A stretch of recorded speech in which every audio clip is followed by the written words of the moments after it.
It's been too long since my last confession. It would have been.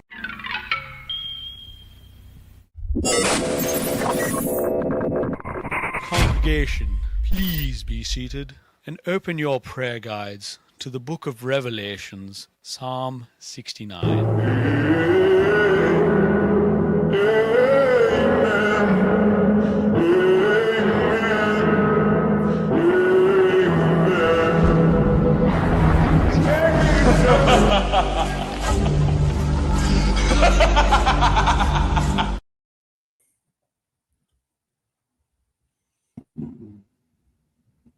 I think we're live. I'm not sure what's happening, but I feel like everything's weird. I can't hear Mike. I can't hear myself.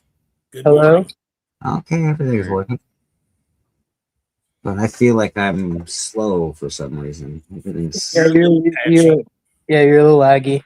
a little laggy. Okay, a little laggy this morning. Fair enough.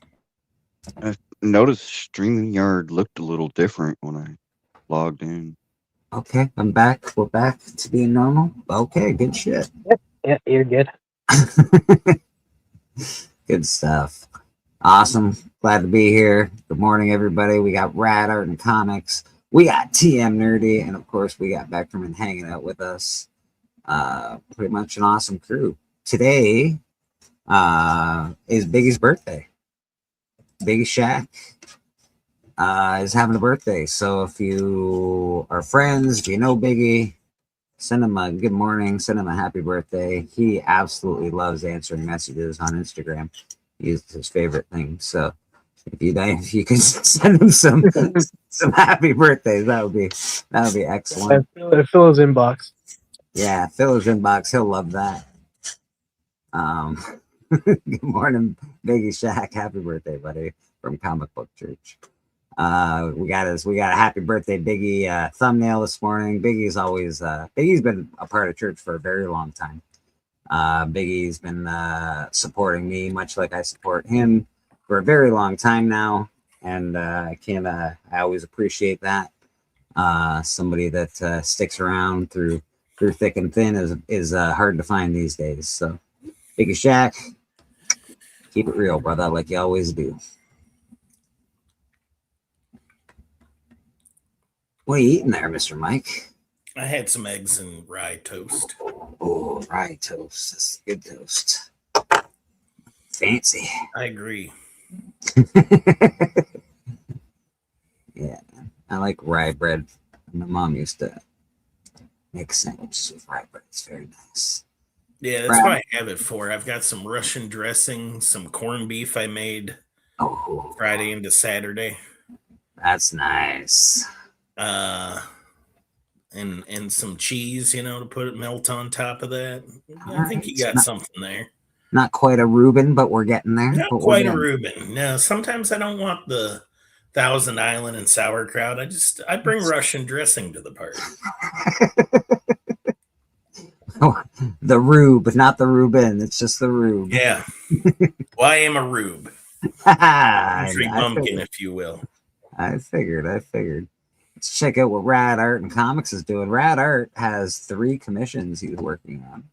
This is one of them, I think. Fucking awesome, dude. It's like we got a Golden Age Joker, Catwoman. Looking beautiful, right? That gun does not look Golden Age, though, does it? It looks. It actually is. It actually is. Is it? It's right off the cover. Yeah, right off. Oh, the okay. cover. That's a 1 of 1, sir. It's a 1 of 1. Yeah, looking very cool, Rad. Yeah. If you're not familiar, Rad's always doing commissions these days. He's a very busy camper with art. If you want a drawing, if you want him to fulfill an art fantasy for you, let him know. He's got a great price, and he's very fast. He's efficient, and he's well priced. So. And if you just want to fulfill your other fantasies, TM Nerdy is here. Yeah. Reach out to him via email, maybe. Yeah, via email, preferably. Via email, yeah. It's very. I don't do butt stuff though. No butt. Well, that takes away half the fun. Of course not. We'll figure it out. That's extra. That's Hey, whatever gets agreed upon later in the Welcome. emails. Welcome to Comic Book Church. We're already talking about butt stuff. Perfect. 5 minutes in. 5 minutes in. Nice. And again, nice. 5 minutes in is the name of TM Nerdy's new website that you two can fulfill your fantasies at. 5 minutes in. Very good. Yeah, 5 minutes in. Title And of your don't, next, not to be mistaken with 5 inches in, but 5 minutes in. title of your next sex tape. 5 minutes in.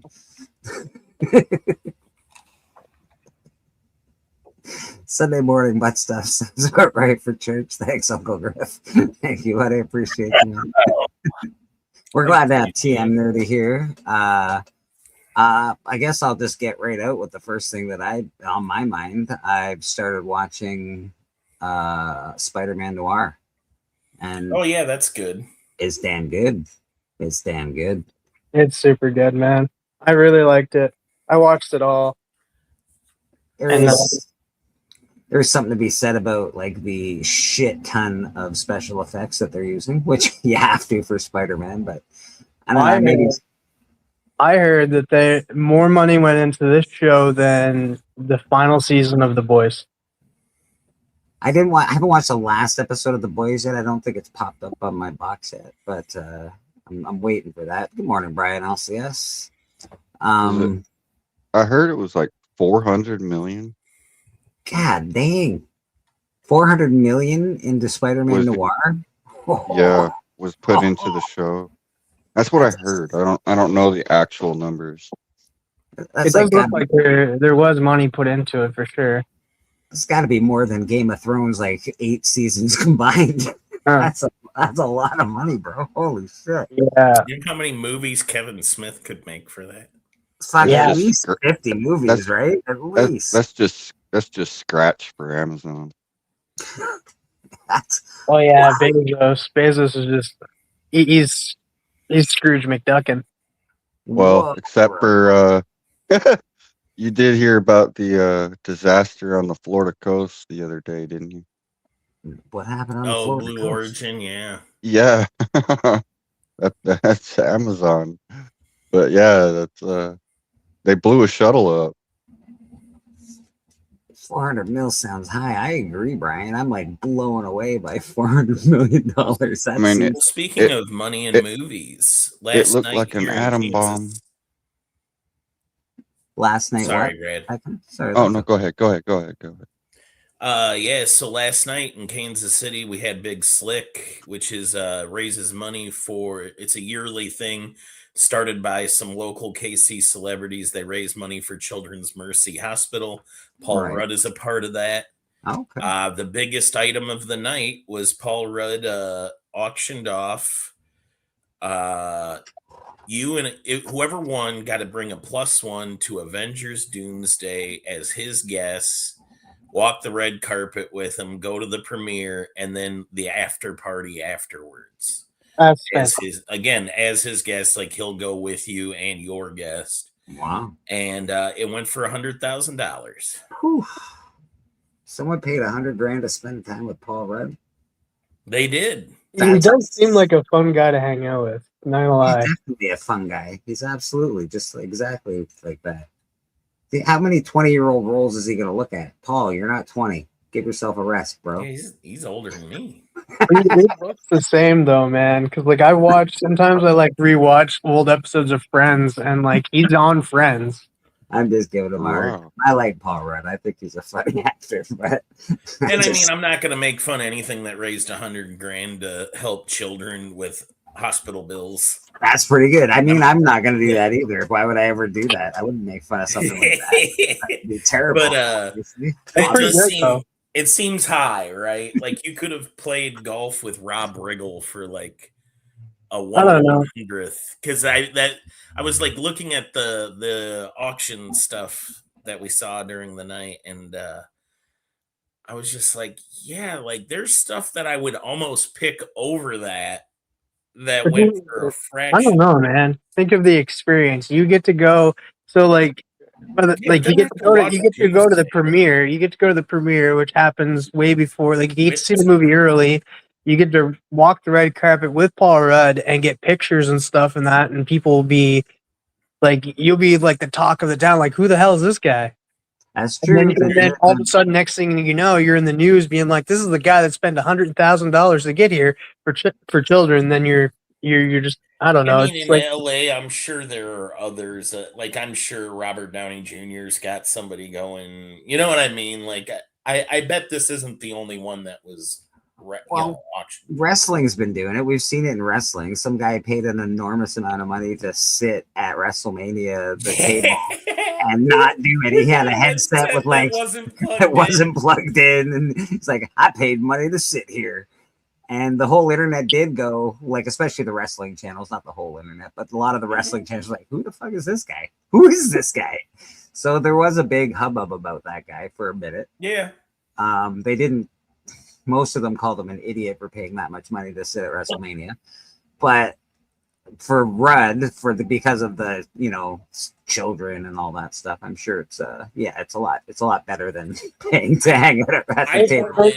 On that not night, only that, I'm sure no big, like, Variety is not going to cover this. Like, Yeah. Variety will cover the Doomsday thing, and yeah, people will definitely. It'll be cool. You'll be at ground zero for a very big event. and it's not just Paul Rudd either. Like, you're gonna be bumping elbows. Like, you're invited to the after party. You get to see, you get to hang out with a bunch of other celebrities and that as well. And that with Paul Rudd beside you too, he'd be introducing you and stuff as well. So you'd be like, yeah, it'd be, I don't know, man. Like, to experience that, I would go for it. Yeah. The interesting part is they didn't throw in like the flight, the hotel. None. That's all on you. Like, you have to get yourself there, but Paul Rudd will go with you to the. I paid $100,000 and I didn't even get a hotel out of this yet. God dang, I must be wealthy. I must be very wealthy. In the same bed. Yeah, I think if you've got the $100,000 for the movie tickets, you can afford the hotel and the accoutrements. Seems like a lot, but I guess if it's for raising money for kids, good job on whoever that was. Way to go. Yeah.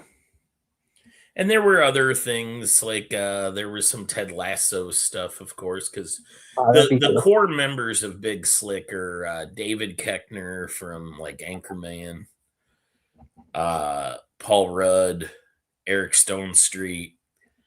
Ted Lasso, is that one of the guys that does Jason all the Sudeikis? Yeah. Does he do all the voices, like the wrestling voices? Ted Lasso? No. Oh no.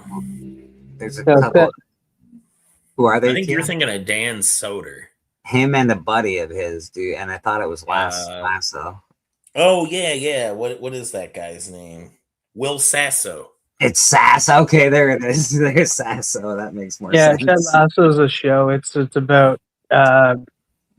like a guy that like coaches American football and then gets transferred to coach London's football and that, and of course their football is soccer.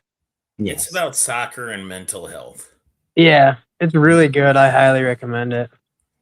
I've never once proclaimed that I'm an amazing rememberer of names, so I'm glad we got people like that on the channel. That's the guy that does the wrestling voice, isn't it? No.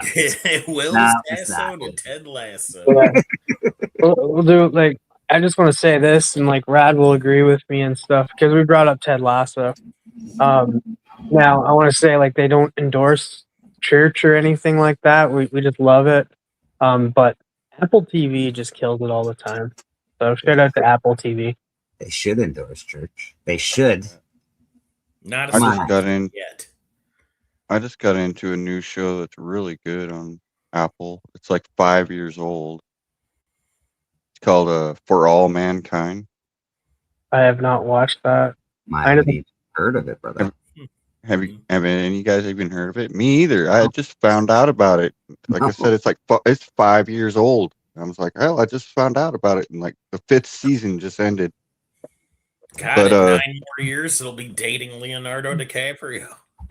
It's an Apple show. It's really high quality, but I like the premise. It's it's basically what would happen if the space race never ended. So like basically Russia beats us to the moon, and Russia's the first people to put the flag on the moon. And that causes America to like basically go hard and just never stop going towards space and like putting everything into the space program. Like it has Nixon on there, and like it's crazy like the different ideas and stuff they have. But like by the time it's like 1981, they've already like they're already so much more advanced than we are now. Like they have video calls already in 1981. And it's like, holy cow. We should have never stopped the space race. We'd be advanced as hell right now. I ended up starting to watch a show on there called Margot's Got Money Rebels. That's pretty funny. I think I've heard of it. I've heard of it. Yeah, it has Elle Fanning it. Yeah. Yeah, Elle Okay, Fanning. yeah. Yeah, and stuff. And Nick Offerman and Michelle Pfeiffer. It's a good show. I liked it. I liked the first season. It was pretty funny. Oh yeah. Of So, course. TM, did you ever finish Dungeon Crawler Carl? No. What? You couldn't get into it? No, I'm gonna be getting more into it and that and stuff. Probably listen to more of it this week. Killing We'll me. get through the first. What's getting me is just like I'll have to pay for more. I want to see if my library has like the audio version for the second book. Did you finish the first book? No, Okay. because I put it on hold and that I was just like I don't want to. I'm gonna figure out this first. I've been listening to a lot of podcasts. Man on Fire show on Netflix. So actually, the movie Man on Fire was awesome. Didn't Yeah. that have Jamie Foxx? No, thinking it's of a different- Man on Fire is Denzel. Denzel, baby. That's right. but the TV show has Yaya. And that kid with the unsettling eyes was in the movie. Is it the same? Is it like is it based off the movie or whatever the case? Is it that, or is it like a different thing altogether? I don't know. I didn't watch it. Okay. I think it's based off of the story of the movie. Because the movie was really good. Like, What was the really- name of that kid that was in that movie? She was in every. Peter, run, Peter, run! I don't know her real name, but I think her. She's got golem eyes. I don't Yeah, like her. Tan, what's going on, my man? What up? Dakota Fanning. That's Dakota it. Fanning. We just talked about Elle Fanning. That's her sister, Elle Fanning. Drift. JSS in the house. How you doing, JSS? Tan, you got something to show off, I believe. I do real quick because I gotta man. cut some grass today. Unfortunately, got a couple of new pieces. A lot of you guys know I'm got into like original art, and that's been a bit of a crapshoot because when you look at original art, it's like there's, especially in modern stuff, there's a lot of like digital in it. Like maybe the roughs were done in digital, and then they did pencils and inks. But often you'll see like just inking over like printed blue lines. So you got to really like look into the descriptions and ask questions. These Gray lines should be criminal. Yeah, I mean, like the process. I talked to a couple of the artists about their processes for that, and you know, a few of them were like, "Yeah, I do like digital roughs, but all of like my original pencils are legit graphite, and then the inking and stuff like that." So roughs, I don't care so much about roughs, but if it's like the original work where it's like I just inked over like printed lines, like kind of loses the value. So I got two pieces, both by Brad Walker. The first is a Detective Comics piece. So Brad Walker did the pencils, and Andrew Hennessy did the inks. Andrew Hennessy has unfortunately passed away, but super cool piece. I got it directly from Brad Walker. I've gone Stepo style by putting them in these like top loaders. Yeah, buddy.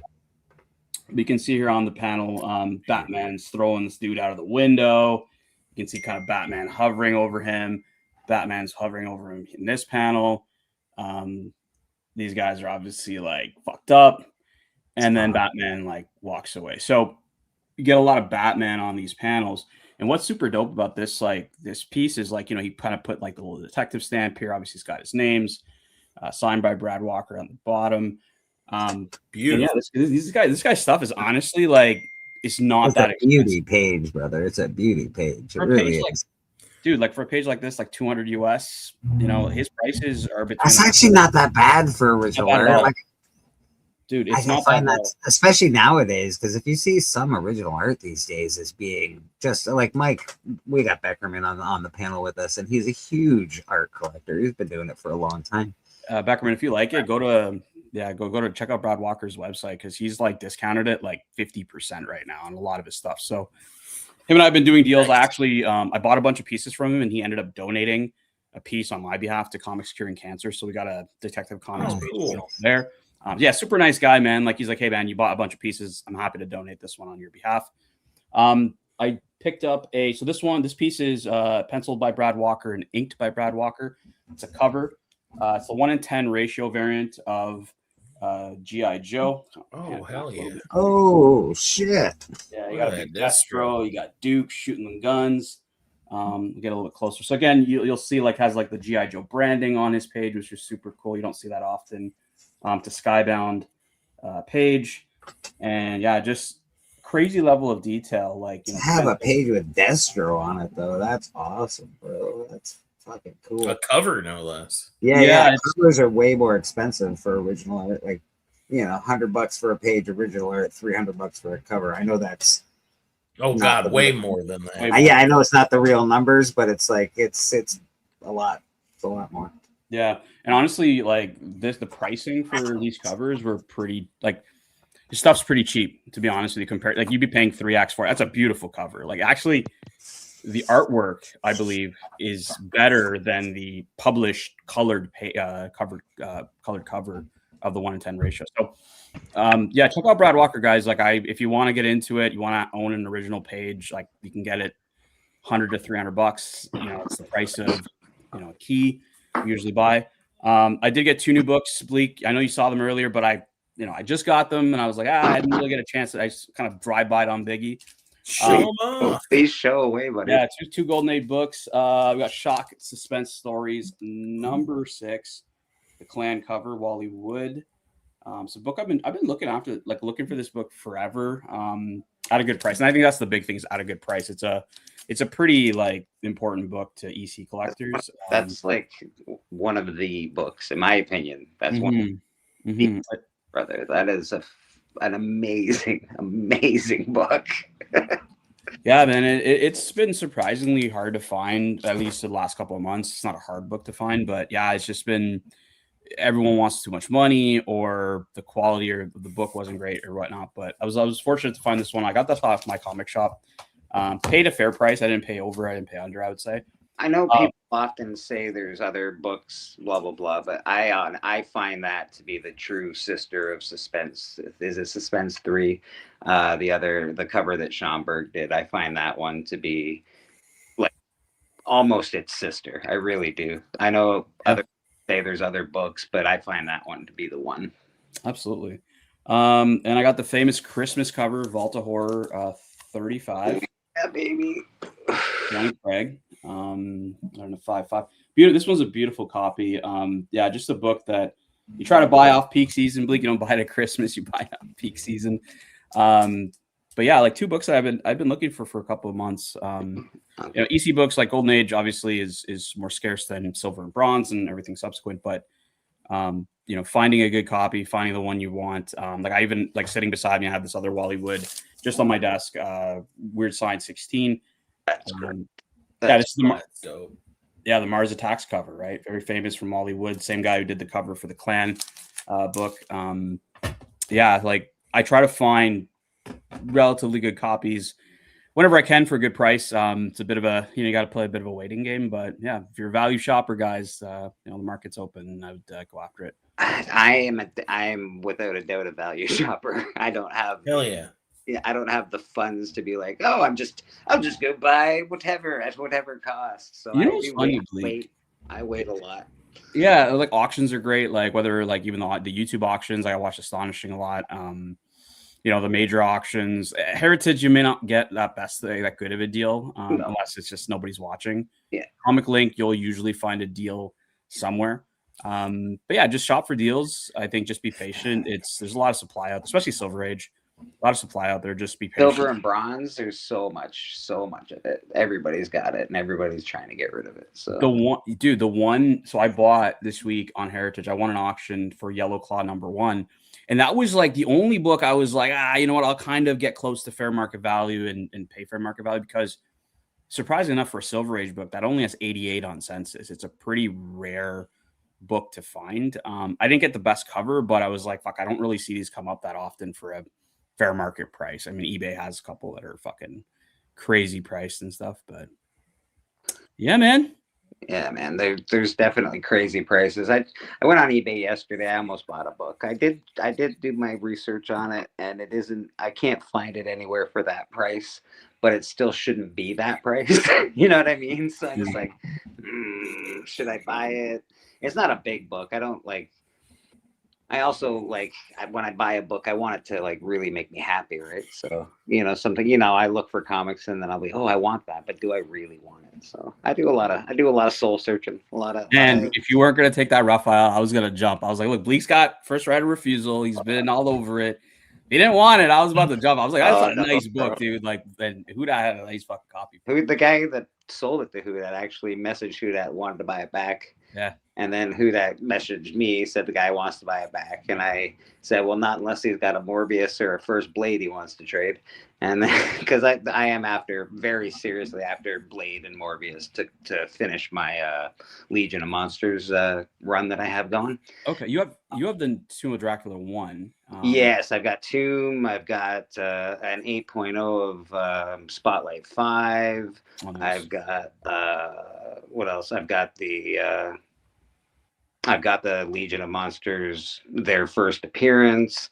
I'm just missing Morbius and Blade. So they're coming though. They're coming. Dude, when I got back into comics like last year, the Blade was the first book I bought. The Tomb of Dracula 10. I was collecting like Magic at the time, and I just bought the Final Fantasy collector box. I like walked in, bought it retail for $700 if that was retail or whatever. And then I flipped it for like 2 G's, and I ended up buying the Tomb of Dracula. And I fucked off all the Magic, and I just like went hard back into comics. And nice. I traded the first official appearance and the first unofficial appearance of Zorro, the Golden Age Zorro books to Steppo actually, and he traded me a signed 9.2 or 9.4 Tomb of Dracula 1. So yeah, dude, your copy's nice, man. Yeah, I have a raw that's like a 3.0, 2.5 maybe. Like I need to get a nice guy. When I see your copy, dude, I'm always get jealous. I was like, it's a slick copy, man. It's a slick copy. I'll give you that. Nice. Patel, I have a Magic the Gathering question for you, because I'm a comic book guy, but Magic's big in my shop that I go to. I see they're doing a Marvel crossover, like another one, but now with like everybody. Mm-hmm. Is that worth even trying to get into, or is it just going to be like ridiculousness? The problem, Beckerman, is the reason why the Spider-Man set didn't do well. It did not. No, there was no the cards weren't like that great, you would say, like in terms of like use. It's a game, right? So you have to understand that like if the cards are great, people are gonna want it, right? The cards weren't that great, number one. Number two, there wasn't a serialized card like in the Lord of the Rings. So it's some Infinity Gauntlet part of it where I think it's the Soul Stone or the Infinity Stone or whatever is like the big card. It's not a serialized 1 of 1,000 or 1 of 300, even though it is limited in that sense. It was never serialized, so the hype died down because people were just like, no collectability or investment potential in that. And I think the problem is going to be the same for this one, because I think there's something in the contract where maybe Topps has the rights to do serialized cards for Marvel because they own also some of the rights. Magic can't do it, and therefore it devalues the set. Whereas the current set, the Strixhaven set, is popping off because it is Magic. It is good cards. So and this is the thing, guys. Like when I came to comic collecting. I was a watch collector before. I'm, you know, people like the name Patel comes from Patel Philippe. Which before YouTube fucked up all the, you only saw your username. My nickname was Patel Philippe in the shows. Yeah, there's one of the. I have one too. I have the one from the Turtles set. I have the TMNT #1 card. Well, but yeah, like Rad got some here. Nice. Yeah, like so you're a collector in general, Patel. Like you collect watches, you've collected Magic, you're back in the comics. So you collect, I imagine you've collected movies in your lifetime as well. Like, everything, dude. The thing about like watch, what kind of drove me to comics. So when I came here, I was a big part of the watch YouTube community. Right. And the thing about watches is it's like basically it's constantly chasing whatever is new, like whatever new hype that comes out. It's not like comics where if you have an AF-15 or a Fantastic Four #1, there isn't going to be another one. It's the only one, even though there's 2,000 of them out there. Whereas in watches or even cars or stuff like that, it's like, oh, well, I got the latest car or the latest watch, but then another one comes out in 5 years, and now my watch and car has just gotten devalued. It's like it's a constant like refreshing of the collecting. It can be annoying to people, and especially in watches where it's like substantial money. If you're dropping 20 G's on a watch, like, dude, you don't want to be buying another one in 3 years. I would think watch collecting, I've seen, like, you know, you watch these TV shows and people are doing these crazy watches. It's ridiculous. Oh, that's worth 25 grand. That's worth 100 grand. Like, what? It's a watch, bro. What is happening here? Yeah. Man, there's some big watches are huge. Steppo's into it. When I first like went on Alan's show, like in the chat and stuff, Steppo was like talking about what he knows, like the community I come from and stuff, like the watch that group. And you know, when I see the kind of drama and the trolling that happens in this community, I'm like, man, like you guys don't even know. Like over there, it's like they're making AI clips and it's like music. They'll do like a Biggie Shaq like rap song with like, you know, his likeness and it'll be a full rap song. And it's like we've had it happen. Hold on, we've had it happen. Yeah. Beckerman, this is like part of the show. Like there's new songs every day. Like every yeah. Yeah, it's like there's dedicated troll shows like that happen every day. It's wild, dude. Well, our local thing I was getting from my shop, like talking to Magic players, because I'm the comic book guy, so I don't really know as much. I mean, I've been around enough that I saw the beginning of Magic. I even played in high school in the 90s, but there seems to be fatigue with all these licensed properties hitting Magic. Like I feel like another reason why Strixhaven is so popular is it's almost like a pushback on, yes, this is our thing. Like this isn't. Yeah, there's a level of like people that are like hardcore. It has to be fantasy, like Magic. Lord of the Rings was a perfect set because it kind of aligns well with it. There's others that are players like me. Like I play on MTG Arena online. I prefer playing online now because it's just easier than having to go to a shop and bring my cards and do all the math. And if someone fucks up, like it's just everything's done for you on the computer, right?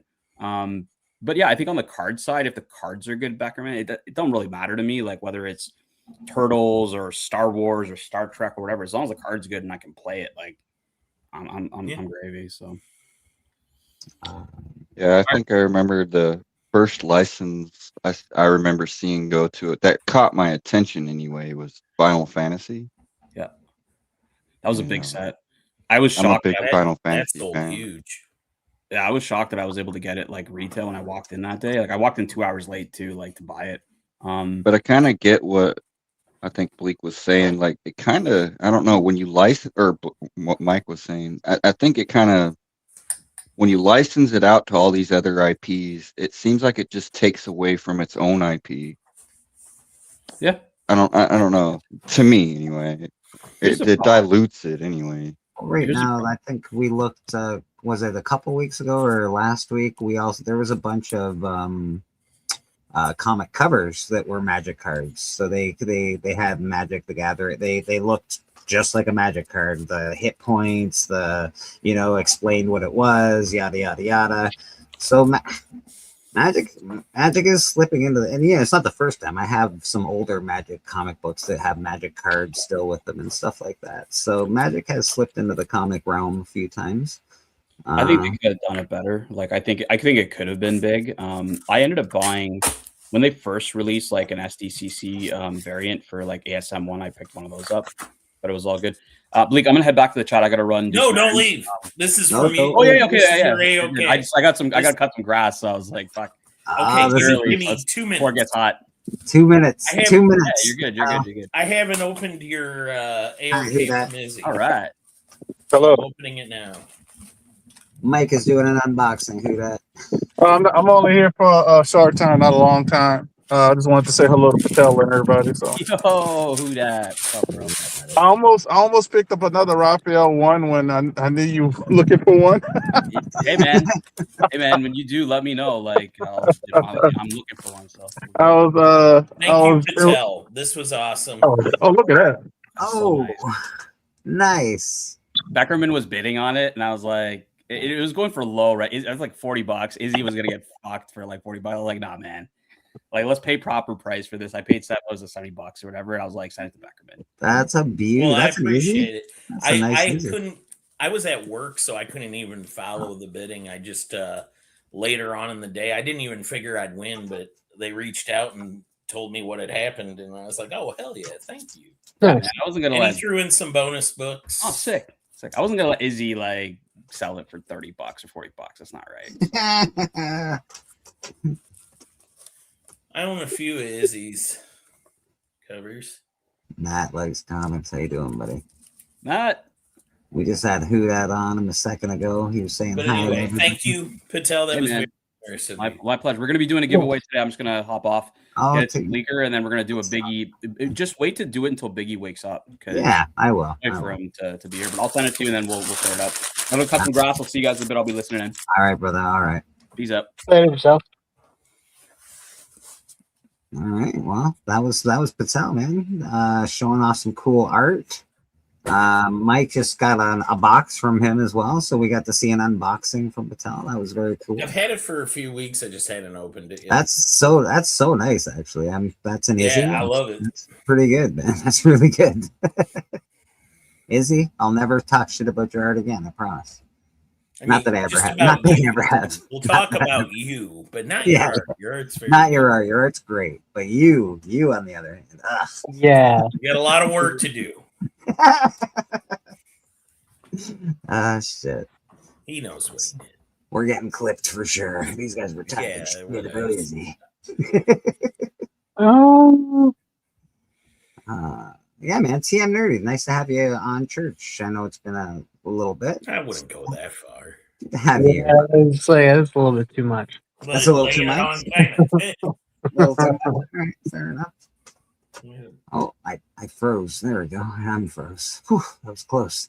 So yeah, I actually, Beckerman, I am also waiting for the trade paperback too for Dungeon. Yeah. I'm not as into that webtoon stuff that they just kind of put onto paper, but I'm waiting for Brett Bean's Dungeon Crawler Carl Crocodile side story to fully come out. That'll be good. I got the free comic book day book. I know that you're really into the actual books, right? So Yeah, I love it. Yeah, we just finished you read it pretty quick. The most recent book. Yeah, Parade of Horribles, sounds which fun. is a great name. It sounds really good. I don't know. It sounds. I would pick that up just for the title alone. I don't know. Now it's the whole waiting for. I'm actually thinking about joining the Patreon, just because you get everything as he writes it. So if like he's at a coffee shop today and writes chapter 1 of book 9, you get it right away.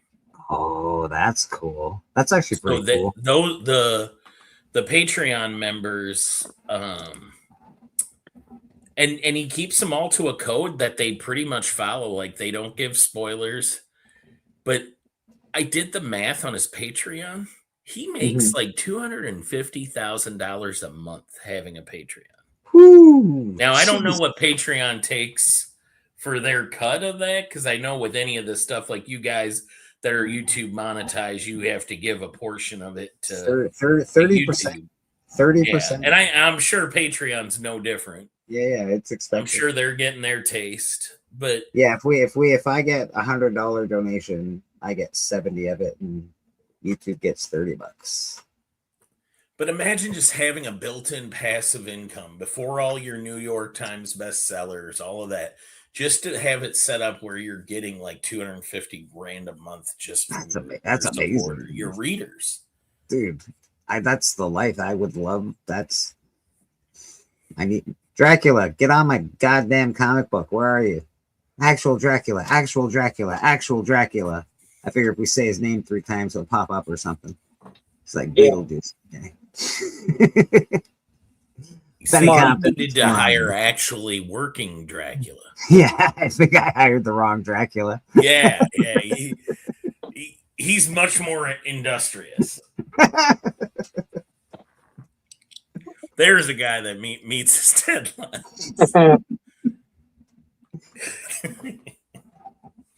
Did you guys barbecue yesterday at Allen's? Patreon's free. Support Patreon. Articles, creator fees, yada yada yada. Oh, okay. Patreon's fee structure. So if you are interested in Patreon, maybe you too can make a passive income of $250,000 a month.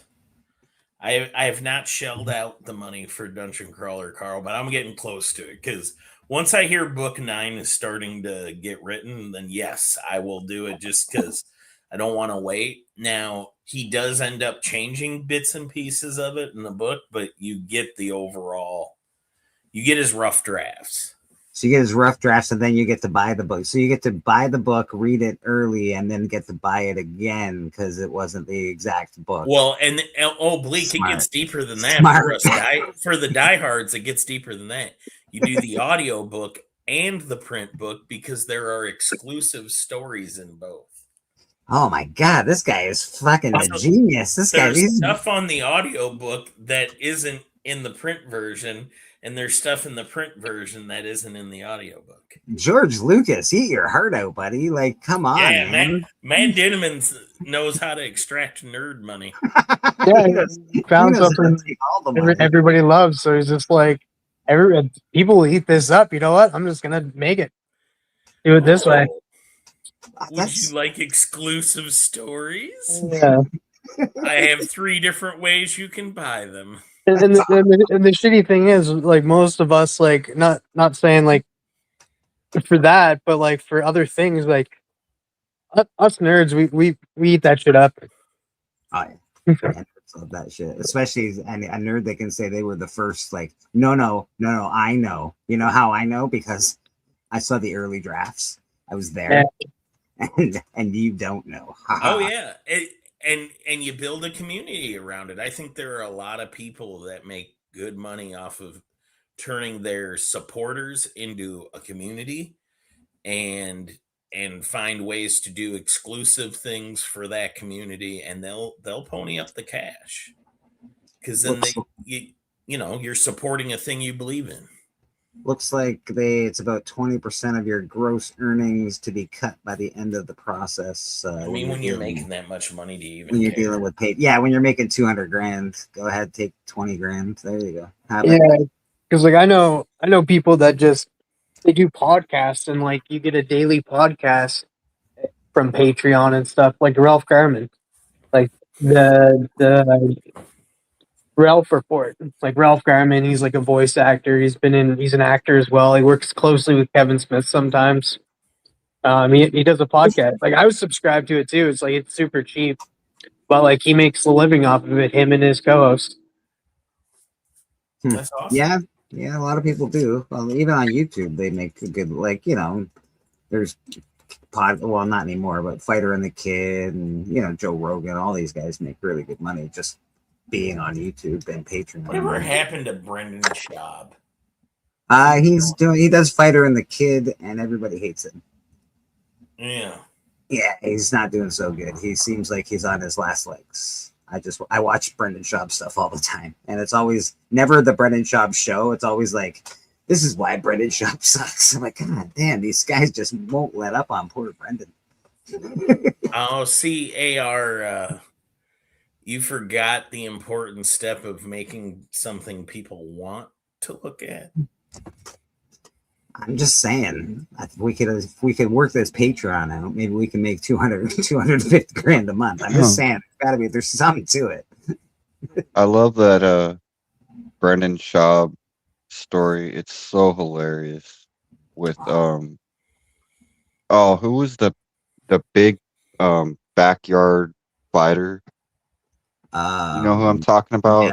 Yeah, Kimbo Slice. Kimbo Slice. Yeah. Kimbo Slice. When Brendan Schaub and Kimbo Slice were staying in that house together at that fighter, whatever.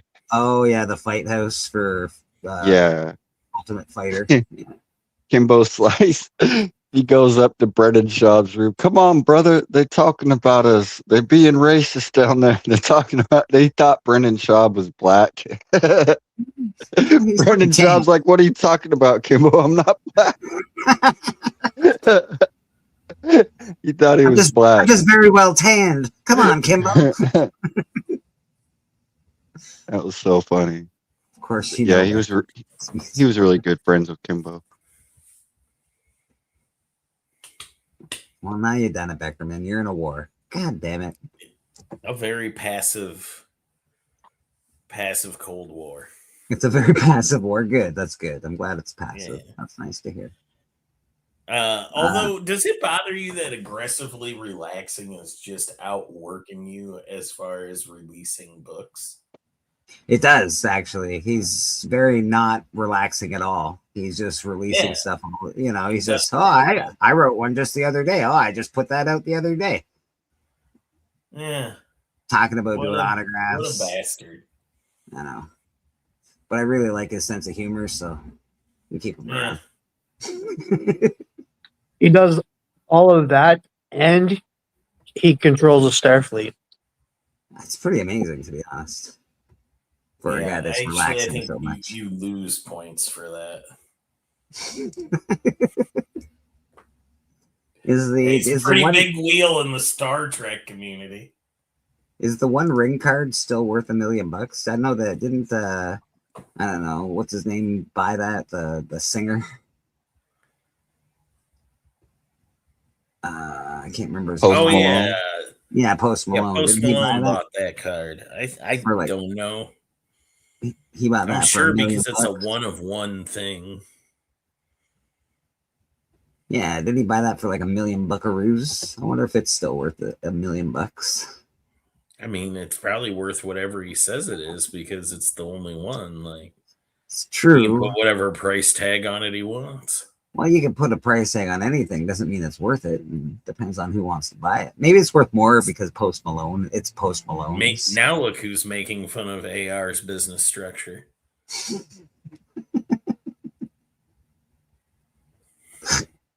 Listen, I'm going to get Post Malone to back my comic book. That's what I'm going to do. I'm going to post.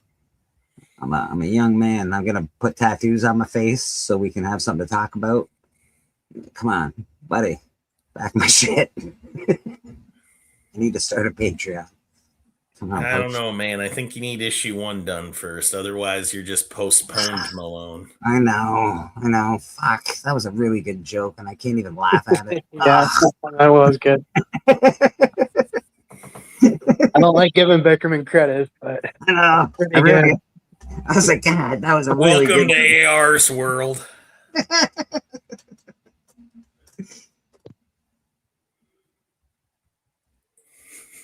Yeah, exactly. That's exactly Post Malone. He'll sell my book for me. That's the new business strategy.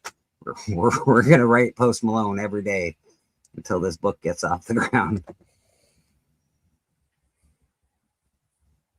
He's cool. Kids like him.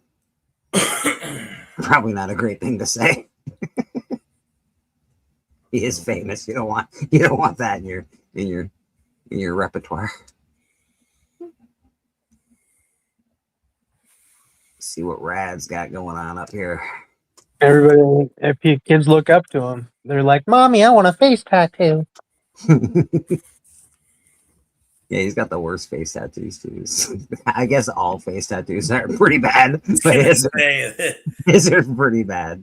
It's like a kid scribbled on his face. Yeah, like don't get me wrong, like I'm pro tattoo. It's just like pro tattoo everywhere but your face. I love tattoos. I have a bunch, but Yeah. I don't think I can put them on. Thankfully, I didn't get tattoos when I was young because I probably would have put them on my face and looked like an idiot. I probably would have had full black eyeliner. I'm like, I'm gonna get this permanent black eyeliner because I'm so dark. Oh no, that. Don't give people ideas. Oh, dude, it would have happened for sure. I know for sure I would have done that. And I don't know if you can. I'm like, I don't know if it would be too bad to like on the eyelids. I don't know. You can get it on your eyelids. I've seen them done on eyelids before. Okay, but it's not great. Because like they're super thin and like I don't. I've seen them on the lips, like the inside of the lips. Yeah, the lips. I've seen. I think the ones that you see that are on the tongue and stuff. I think those are all AI generated because I don't think like ink would stay there. But no, after a while, it's just I don't know. Yeah, you're right. You can tattoo your tongue and inner lip and all that, but the inside of your mouth is the fastest healing part of your body. So yeah, it won't stay. It wouldn't stay long. Like your hands and stuff like that. It always like tattoos are always disappearing from like the knuckles. Yeah. It's just not good spots to put tattoos. The first time I ever saw it done was I think it was like on MTV, and it was like the whole Bam Margera. I don't know who he was marrying at the time. They're not together anymore, shockingly. But Bam was marrying somebody, and it was like a whole special on MTV or something like that. And like they both got like tattoos on their inner lips. Oh, that's silly. Yeah. Bam Margera. Yeah. JSS, I have talked to Legion. He hasn't reached out yet, but we did talk about C3 this year on Bleecker Street channel. So hopefully, we're not sure if it'll go down, but we'll see what happens, my friend. Do you need help again? I probably will. That was a hell of a thing last year. It was a lot. So I definitely appreciated the help, TM, very much. If you didn't watch last year, it was a heck of a show. It sort of happened last minute. And we got it done. It went down and it was awesome. So appreciate TM, JSS Brooklyn, a bunch of other people that popped on. Rad Art donated a nice, awesome cover that he did. So, we did pretty well over here. Proud of the church people and all of the congregation.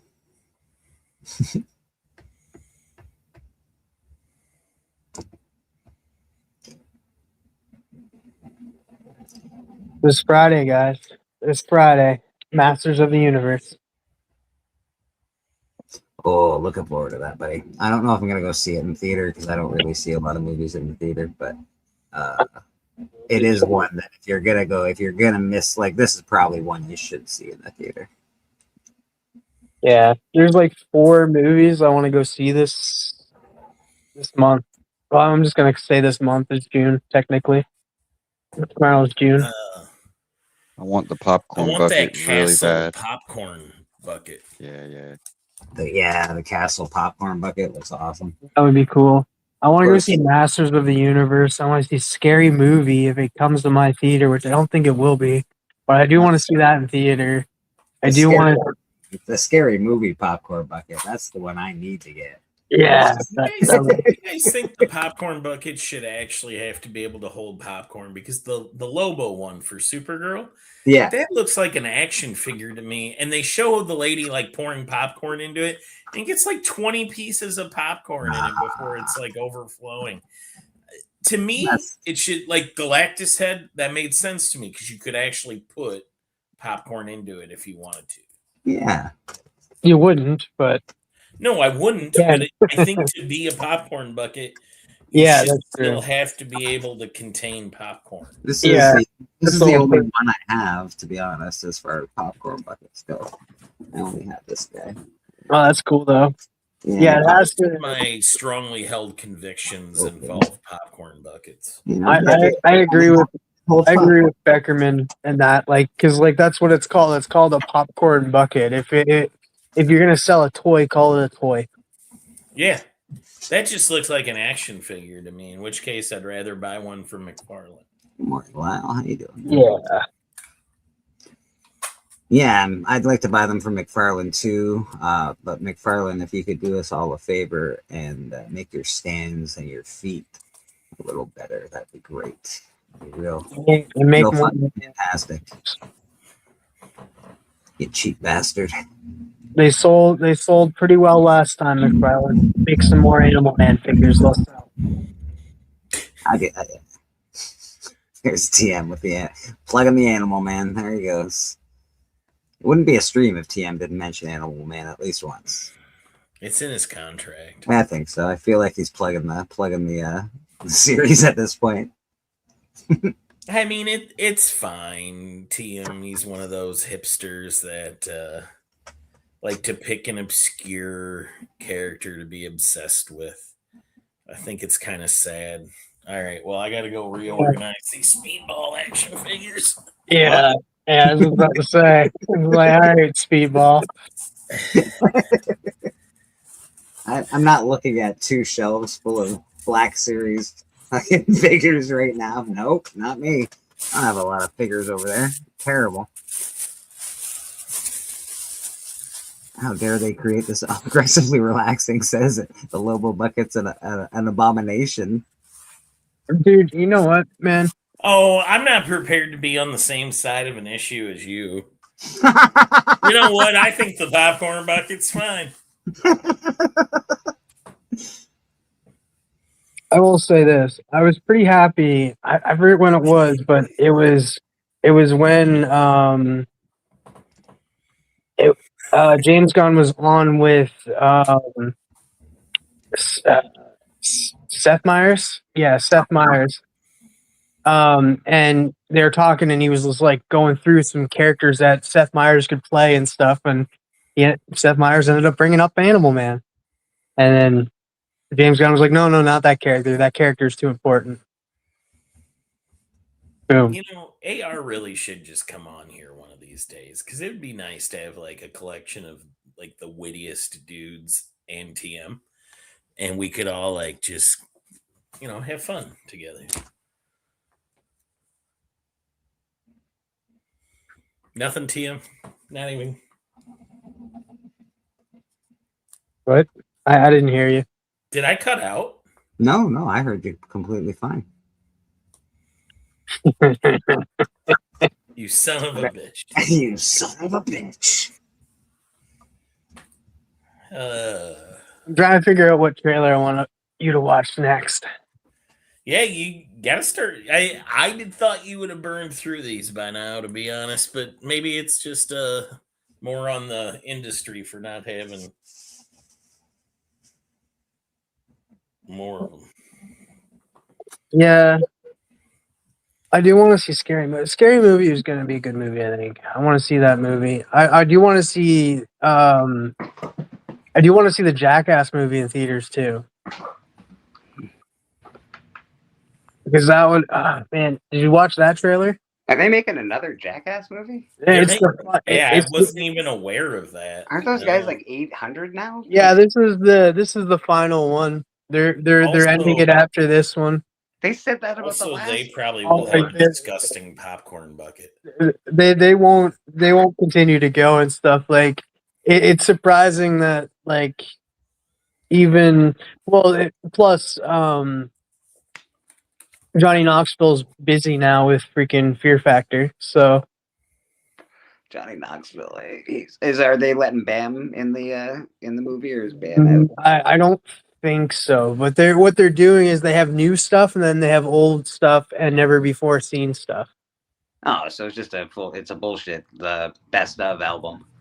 Okay. No. There's new stuff. There's like it's like half new, half old, and stuff. Like actually, not even half old because it's just like a few clips from like stuff that like from the past that was never like aired. Fair enough.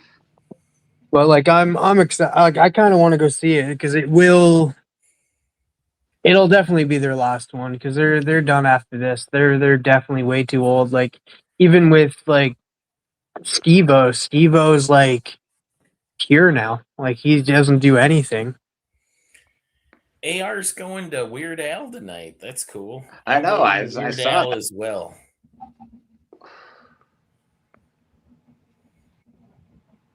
That is weird. I didn't even think. Like I know wasn't there a Weird Al movie like a couple years back? They made a Weird Al life movie or some bullshit. It was Had Harry Potter as Daniel Radcliffe. It was yeah, it was. I think it was just called Al, wasn't it? Probably. And I'm going in a few weeks to see him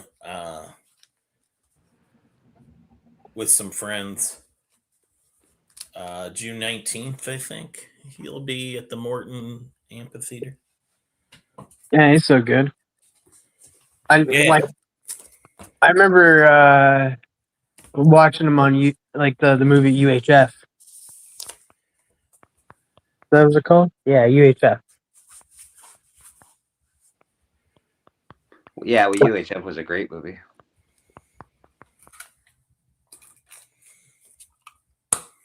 I'm looking forward to it.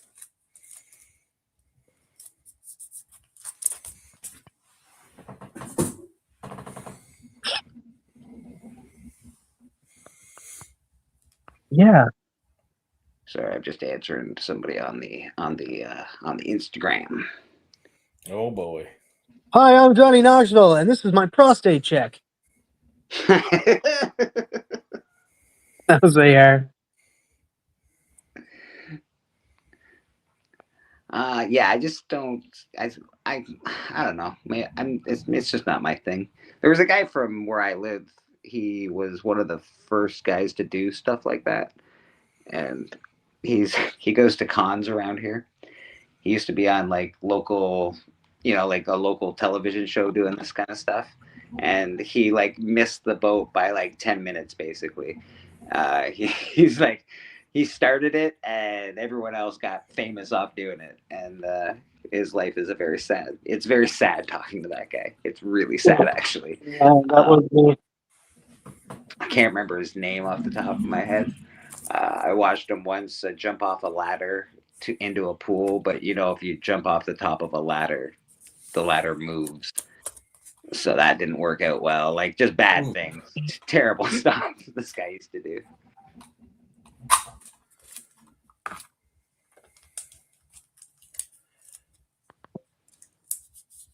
Yeah, I can send you a link if you want. Kind of the opposite. I can send you a link if you feel like it. If you want to pop on, you're more than welcome.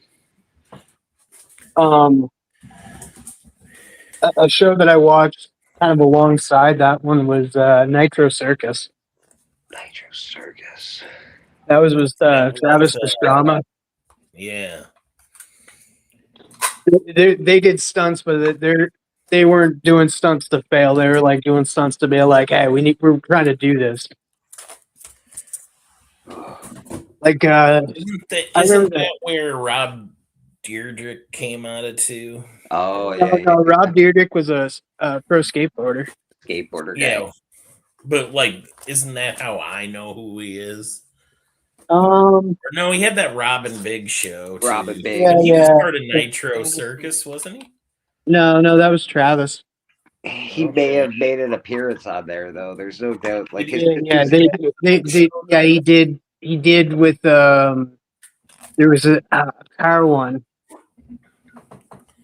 I forget. Factory. Yeah, that was the Robin Biggs Fantasy Factory. Fantasy Factory. There you go. That Rob Dyrdek, he is an underrated fucking money making genius. That guy made so much. Yeah, he did pretty good at it. And like he was basically MTV for the last gasp of MTV. They just, Rob here, just here. We're just gonna do marathons of ridiculousness. It's cool. It's like, all right, All we have left. it's all we got. It's all we got. I think that was the longest. Like they finally canceled it. But I think it's the longest running MTV show. Gotta be. It has to be, man. It was on forever, bro. Forever. It's funny a show like that succeeding when we could all just do that on our own. But for some reason, that show was successful. Well, that show was just like an offshoot of Tosh.0, which is an offshoot of America's Funniest Videos. Yeah, what happened to the Tosh guy? He was really popular for a minute too. Tosh, he's funny. He's got a real dry, dark sense of humor. He's very funny. He got in trouble for something. I can't remember the details. He got in trouble, some controversy. I would imagine saying something racial or saying something against some sort of protected class. I would imagine. Yeah, I want to say it had something to do with his girlfriend. Oh, maybe. Maybe. Did you guys see? I didn't even know it was still being taped, but the Steve Wilkos show got canceled after 19 seasons. That guy was still doing a show?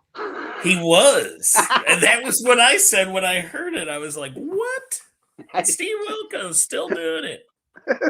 Wasn't like the bouncer on Yeah, he was the security guy on Springer, yeah. and then he spun off and got his own show, and it went for 19 seasons. So that guy made an entire career. That's crazy, dude. Holy hell. That's insane. He became Tosh 3.0, ascending past our ability to perceive, aggressively. I don't know. I always thought that guy was funny. I don't know what he did with his wife, but I always thought he was pretty funny. But He's right in the chat. Oh, sorry, you were talking about aggressively. Is what I thought, but you were talking about Christina Payne in the chat. Good to see you, Christina Payne. She also has a wrench here for church. Not very many wrenches these days for church.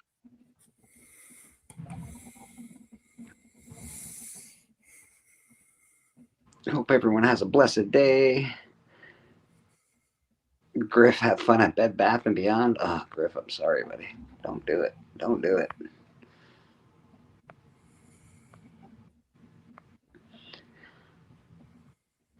All right, Beckerman. Yes. Did you watch the Scary Movie trailer? No, I don't watch trailers unless you use one of your punches. All right, I'm gonna use one of the punch my card now and go watch Scary Movie. Wow. And so that we're on the same page. This is number 4. Wait, 4? How many does he have? 12. He gets 12 for the year. I thought I only had 3. We've used 3 so far. We did Masters of the Universe. We did Supergirl. And what was the first one that started all of this nonsense? I think it was Masters of the Universe that started it, wasn't it? No, that was the second one. Oh, what movie? Oh, probably.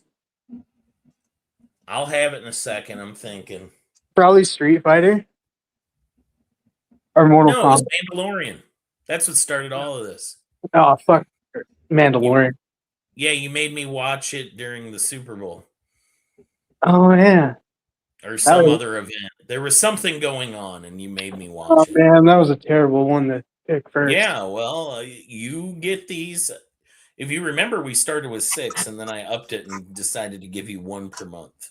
All right. Well, all right. So, yeah, Scary Movie is good. All right, I'm going to watch Scary Movie right now. All right.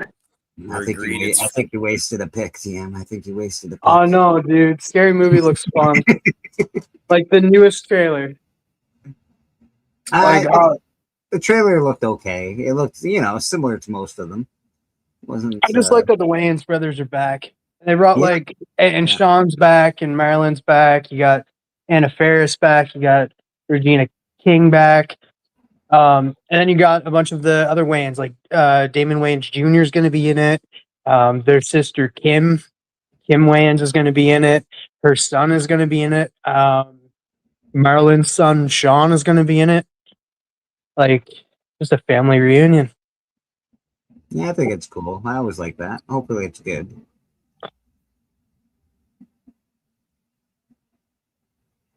Gotta send some money to somebody because I was in an auction last night and I won some books.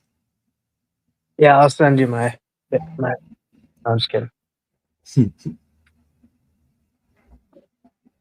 Friends and family, $2 for a fee. Thanks, $2. I hate the fees. I know, man. And it's funny too, because like you and I, we know like interactive e-transfers are so good. Like, I don't know why they don't make that a thing in the US. I don't think they can do it between Canada and the US. I don't know why they can't, but I don't think they can. But I don't think they even have the interactive e-transfers like within the US. Oh no, really? That's interesting. I didn't know that. TM, which trailer am I watching here? The one from 2 months ago, or? Yeah, sure. Okay. All right. Wayne's family there's is huge. A lot of them, and I'm trying to figure it out. Yeah, e-transfers are the best. Yeah. I ended up seeing the first Scary Movie in theaters. I was 10. I shouldn't have been there, and I didn't get half the references.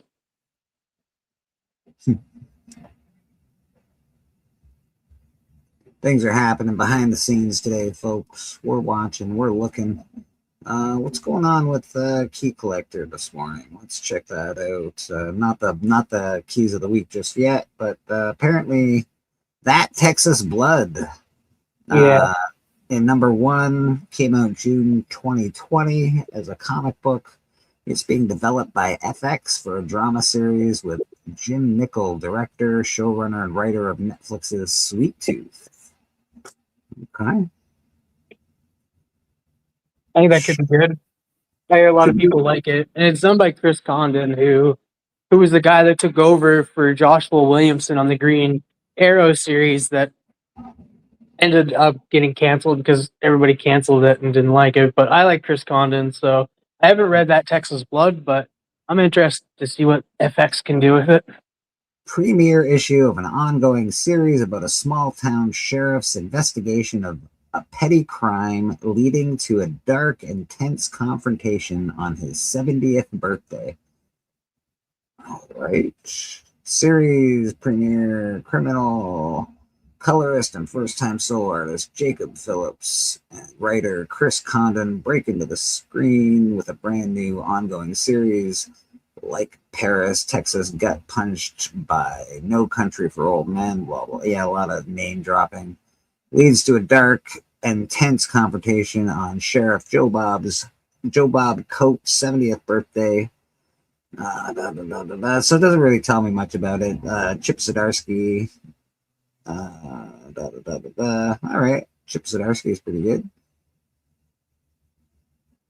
Interesting. Doesn't tell me too much about what the actual comic's about, but there is a comic. What's that, Declan? TM, this movie looks like it's gonna suck. You suck. Oh. I knew Becker wouldn't like it. This is just the shits. Like when. All right. What All right. I'll use. Go ahead, TM. I'll use up my other one then. Another one. Oh no. What am I watching? Jackass. Oh man. You're just trying to piss me off. Brad, what were you trying to say? I forgot what I was going to say. Ah, fair enough. Aggressively says, never mind. Great choice, TM. Oh, I just saw Hurricanes. Beckerman, I picked up an ASM piece from. Oh, I love Ed McGuinness. I have. I got a Nova for Sam Alexander Nova from him years ago. And ASM and Daredevil OA piece from. Okay. I'll have to. Do you have him on Instagram or something, Patel? Yeah, I don't. Does he have them yet? I wonder, because I don't know. he might have shown them off this morning. I'd like to see him. All right, I'm headed to watch Jackass. Oh man, you've gone the other way with this, TM, and it's just become a way to piss me off, I guess. I know there's not many months left of the year, so I need to get some of them in. There's like a whole 6 months of the year left. I know, and this will be on my only 5th one. So I got, yeah.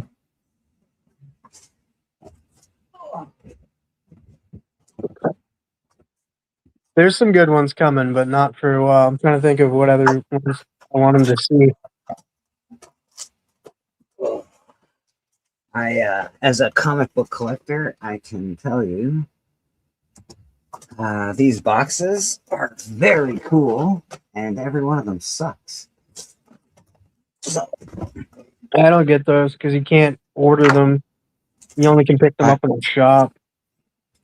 I got a trailer ticket for you to watch, Beckerman. They just all suck so bad.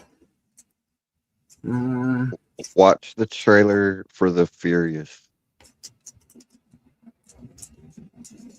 I'm just going to show off some comic books because I can. I just picked a random box of books, so let's go see what we got. We've got Miles Morales Spider-Man 42 for some reason is in this box. I don't know what I was doing. Probably playing a match on Biggie's channel or something. Or like, it's got to have cards on the cover. Oh, look at this. Hey, it's Spider-Verse. Who's that on the front cover? Looks like Spider-Man Noir to me. Pretty cool.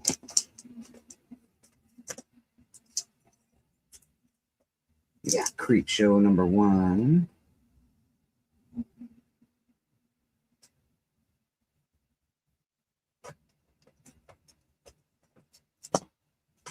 We have The Swamp Thing. This is number 13. Can't remember how long this series was supposed to last, but it wasn't supposed to go up to number 13. I do have the rest of the series, but I don't know why. Is that the Rom V one? I think so, yeah. I think it was only like 6. Yeah, and then they went very good. Everybody wanted it, I guess. This is We Only Find Them When They're Dead, number 10. That was a big deal when it came out and went pretty quick. It wasn't it's because the story wasn't good. Yeah, you're absolutely right. We got Mandalorian, number 3. What a weird random box of comics. This is bizarre that they're just all random issues like this. I should really, I don't know, do something. Crisis on Infinite Earth. Yes, sir. First issue, Spectacular, Crisis on Infinite Earths. Pretty cool. Marv Wolfman, George Perez, and Dick Giordano. More We Only Find Them When They're Dead.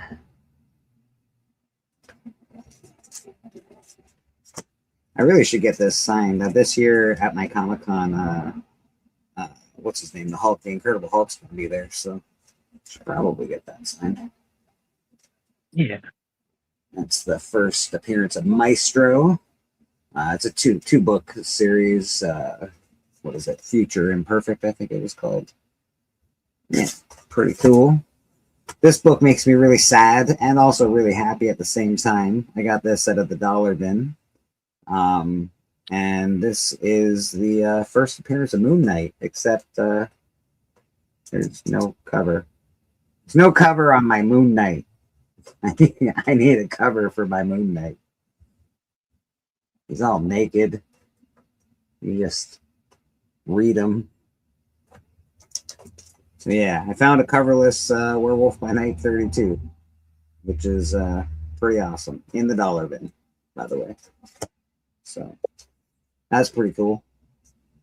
This copy could use a little press, but this is just an old Ghost Rider. Ghost Rider versus the Hulk. Awesome. Yeah.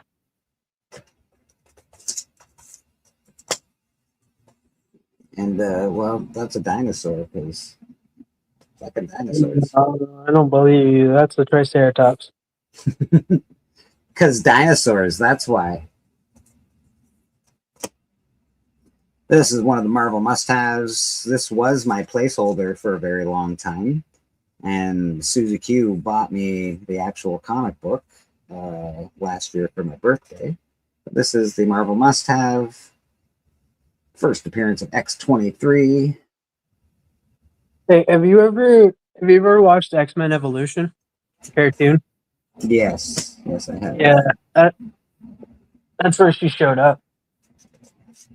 She's like a Harley Quinn type. Oh, that's cool. This is a gift from Doc Comics. This is Wheaties. 10-cent Golden Age. This is awesome. Breakfast of Chimpanzees. Also get a free Cadillac. Come on, man. Don't you want a free Cadillac? Where are you parking it? I got spots. This is an EC comic. This is number 11, special issue of Panic. So this is Panic number 11. I also have Panic number 10, I believe. But yeah, it's just really cool. It's a really cool Golden Age book. I don't have a lot of Golden Age stuff, so that always makes me happy. And this is my issue of Ren and Stimpy number 1, signed by Mr. Bob Camp himself. You know, Nice. if you do get this issue signed by old Robert Camp, he will talk your ear off and he will tell you that the package that came in, it came in a plastic wrap. He will tell you that it's all a joke and it was funny. And yeah, so he's a pretty good, he's a fun guy to meet. I've heard bad things about him, but he was fun when I met him. He was a pretty cool dude.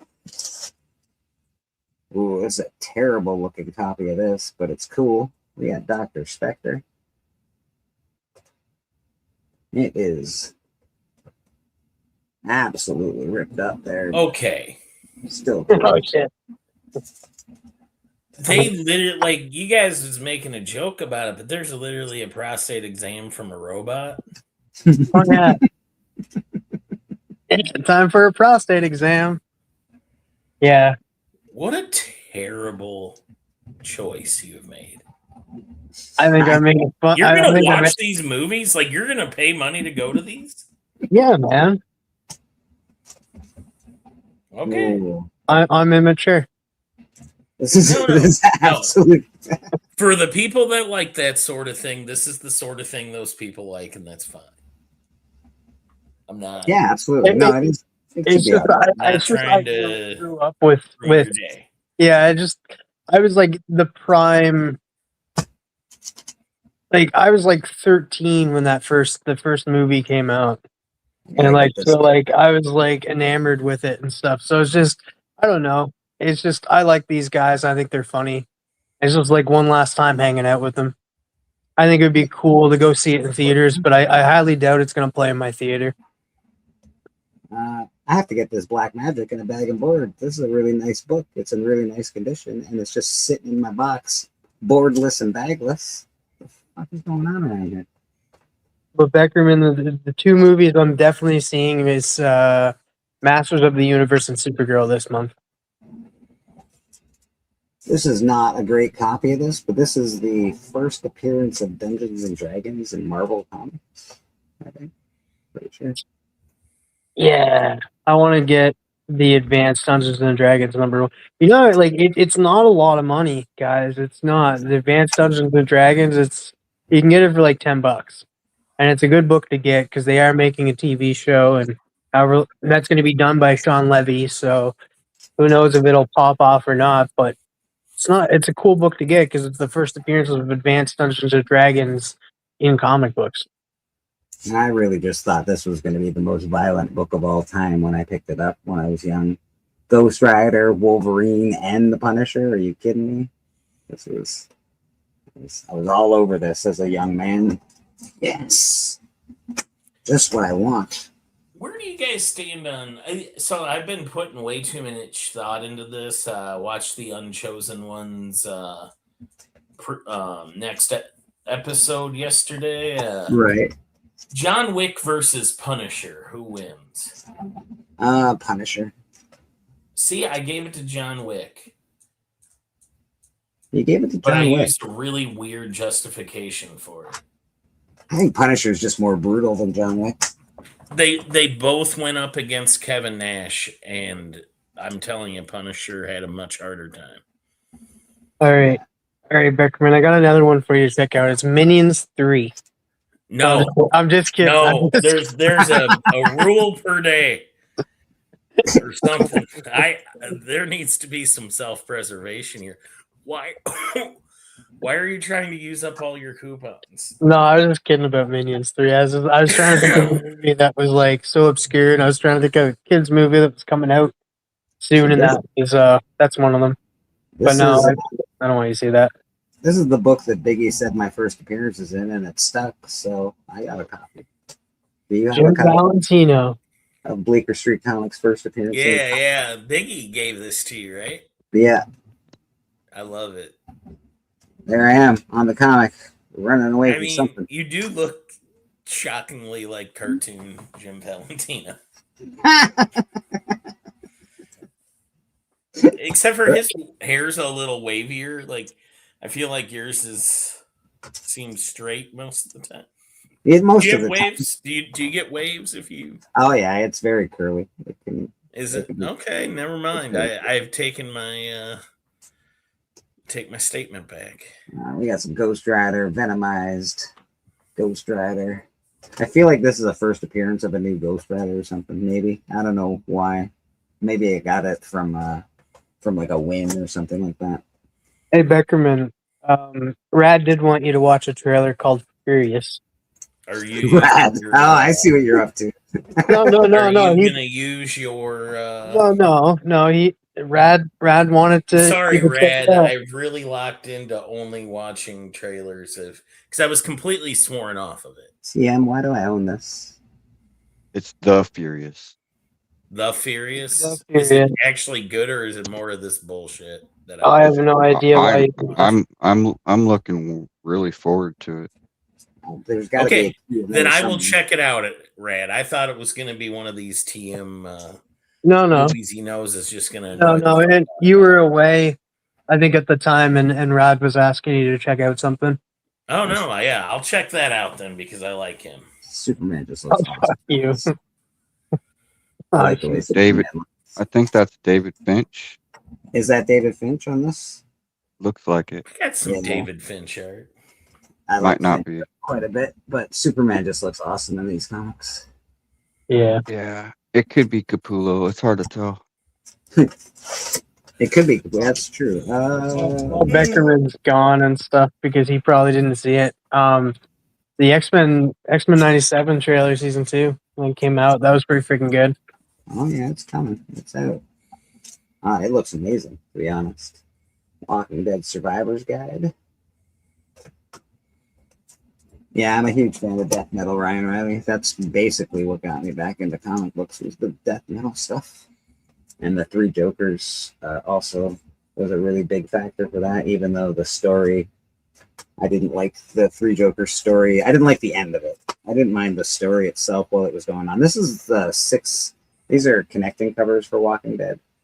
This is like a 6-issue connecting cover set, which is that for the deluxe? no, this is the original Walking Dead. Okay. I just know that they had the one for deluxe. I didn't know that they had one for the original. Yeah, they had one for the original. So these all connect together and they all make a really awesome big picture, which is sort of wasted. Like, I like to buy them and stuff, but like for a 6-issue connecting set, it's like, I don't know, bro. Like, where am I going to put these? Am I going to really hang this set up on my wall to make the full art piece? I don't think so. Mm-hmm. I was looking at one Walking Dead book, and it's in a later issue, but it's the first appearance of a character, and it goes for so cheap, and I'm like, oh man, she was a good character in the series, Princess. She's like a bipolar character in that, and I was like, oh, I like her. That one right there. Yeah, there you go. Yeah, see, like another one. I use this to have a battle on the hunt. So I made my own acetate gate comic. Thor's got really nice hair. We got a love stick. Iron Man has hair coming out of his helmet. Yeah, Cap's a little bloody. It's been a hard day for these guys. The love stick. Yes. Spider-Man 1. Miles Morales action. This one's cool because it's just awesome. The cover is freaking great. This is Miles Morales. Look at the awesome basketball shoe, and it's Cthulhu. Man Thing. Yeah, man. I don't know why I thought Cthulhu. All venomized. We got Collecto 6 jumping in the fray. We got Boston. Oh no, that's Beckerman. Oh, I thought that was Boston down there that I was leaving out. Good morning, Collecto. How you doing, buddy? Good. How are you guys? Good. Where's Boston Chris today? This one's a great cover. Is that DNA? No, this won't be. This would be Inyuk Lee or Lee Inyuk.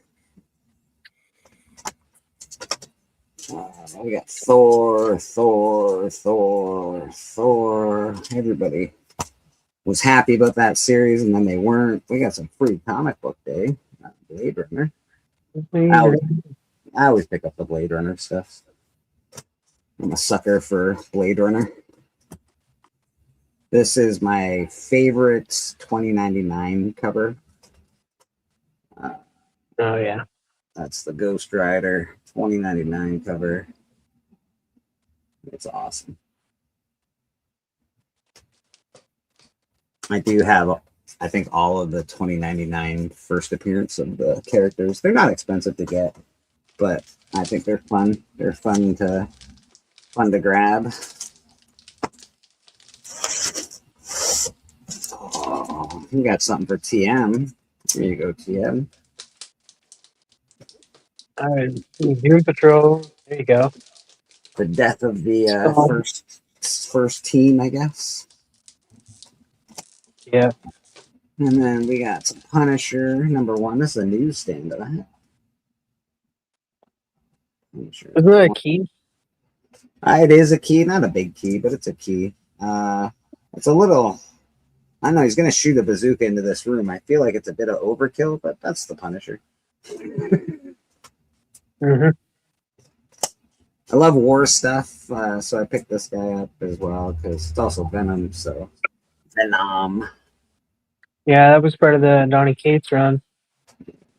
I'm a fan of that. I read the Donny Cates Venom, and that was it was pretty good.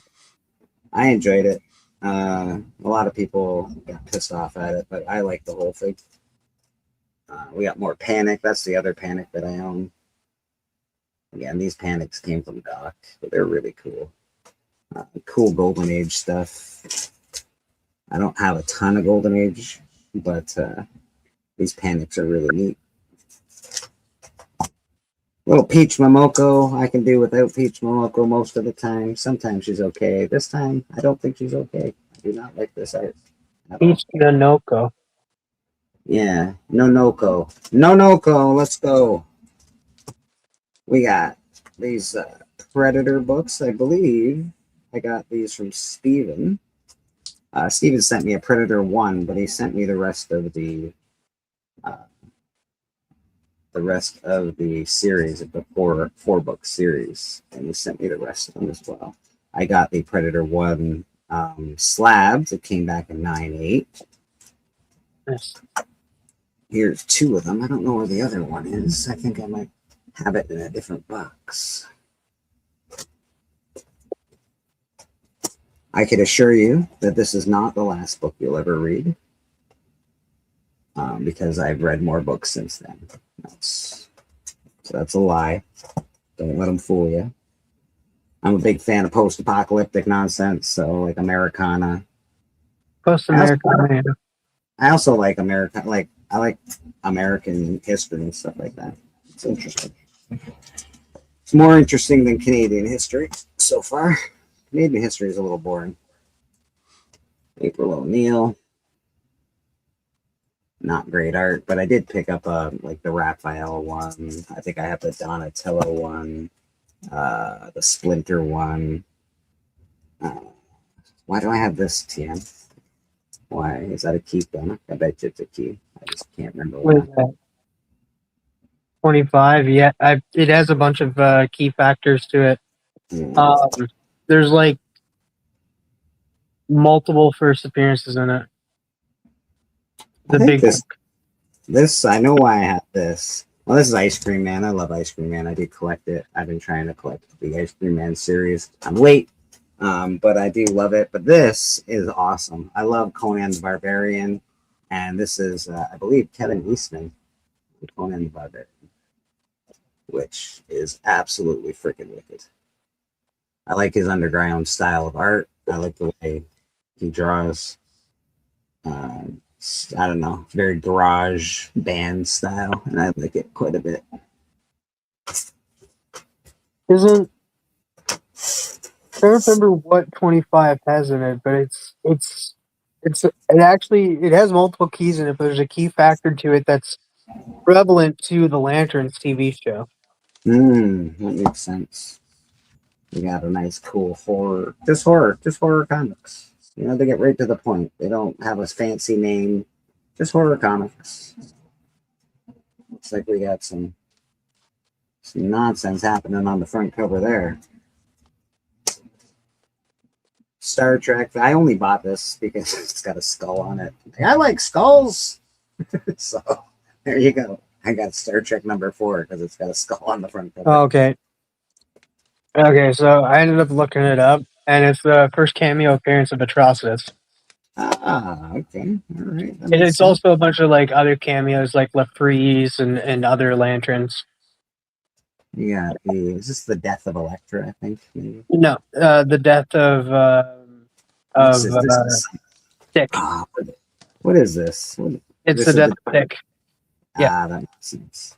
That makes sense. I kept trying to think of it. I kept saying Splinter in my head, and I was like, no, it's not Splinter, it's Stick. I didn't even know he was sick. I've sold this a couple of times. I have my own copy as well, but you can't not have a copy of, Oh, yeah. whatever issue that is. I don't even care what issue it That's is. like the new X-Men, isn't it? I think it's new X-Men, yeah. Astonishing X-Men number 3, it looks like. You need to get the cover of her on the new X-Men cover. I love this cover. I was going to sell this book at one time. I had it up in my shop, and then I was like, no, I'm putting it in my comic collection because I really, really love this cover. I absolutely love it. I don't know what it is about it, the gold, the motorcycle, not sure, but I love this cover. Curse Words, number 1. I think this is a retailer incentive foil cover, but I fucking love it. I think it's great. Billy Power Max, Ryan Riley, what's going on? And about halfway through, so I'll stop after this one, and I'll let someone else. We'll get back to our regular programming. This is a one shot. I think Hudat would like this. I don't know if Hudat has this comic, but this is Usagi Jimbo versus the Ninja Turtles, which is pretty dope. One shot, cover A. Yeah, man, that's pretty cool.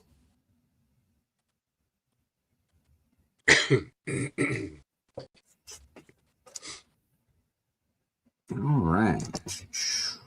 Bam! We're all back to normal. Well, I wouldn't say normal. So we got, look at these guys. None of them are normal. Step away, buddy. Okay, see you later. Bye. It's like I come on here to be insulted. I'm out of here. Aaron? Aaron. Aaron? I'm here. Aaron, when will you be done with my piece there? Oh, yeah, this is the commission. Good. Thank God. For once, I got You should. I got tell hit him up to with move faster. commissions. I'm trying to get him knocked out. Fair enough. It's very nice. I'm glad that it is a commission for you. I am actually glad. Thank you. That's good. Well, guys, I think it's about nap o'clock over here at Casa del Becker. TM, it's always been a pleasure to lend credence to your Valderall. And I'm going to get the hell out of here. Bye. Falderall. Did you actually say Falderall? I did. I would like to compliment you on a Sunday to be able to do that and pull it off with such aplomb. Yeah. Beckerman. That's just how you roll. I had a dictionary as a kid too. Beckerman, the next trailer I get you to watch won't be as bad. I promise. I don't know. You really you hammed my biscuits today. Well done, TM. All right. Have a good one, guys. Cheers, Take care, Mike. Appreciate you, buddy. For those of you that don't know, it is Biggie Shaq's birthday today. Go wish him a happy birthday. Say hello. Old man Biggie. Yeah, I know Steven is I don't know if he sent it yet, but I know he boxed it up. A really nice, awesome comic for Biggie there. So that'll go out on Monday because the post offices aren't on the weekend. It's very catch as catch can. Yes, yeah. But I have it all boxed up, and I'll drop that in the mail to him on Monday. Yeah, that was a really nice book, Steven. That's really awesome of you. Very kind of you, sir. Well, it's a small thing, but I'm happy to do it. And the thing is, I was watching Astonishing, and a guy, I think it was it Cicada? I think it was not Cicada. Anyway, he had a copy of the same book, which is the Mist against the two of the Silver Age DCs that come back. Right. And his had a coupon clipped out of it, and was a pretty tough, rough looking copy. But he waxed eloquent on the reintroduction of a Golden Age when they were bringing back. So there was Our Man and Dr. Fate, and that was I gave him a copy of that one already, a beautiful raw copy of that. And this is the one that has Starman and Black Canary against the Mist. And both of those books are super duper DC Golden Age crossovers. And all of that, of course, started after Flash 123 that reintroduced the whole concept of Earth 2 and to be able to pull everybody together, which was still Flash 123 is one of the most important Silver Age books in DC history, because it really did, even in the day, that book was huge. Everybody wanted to get it, and it really was. And these were the follow-ons to that.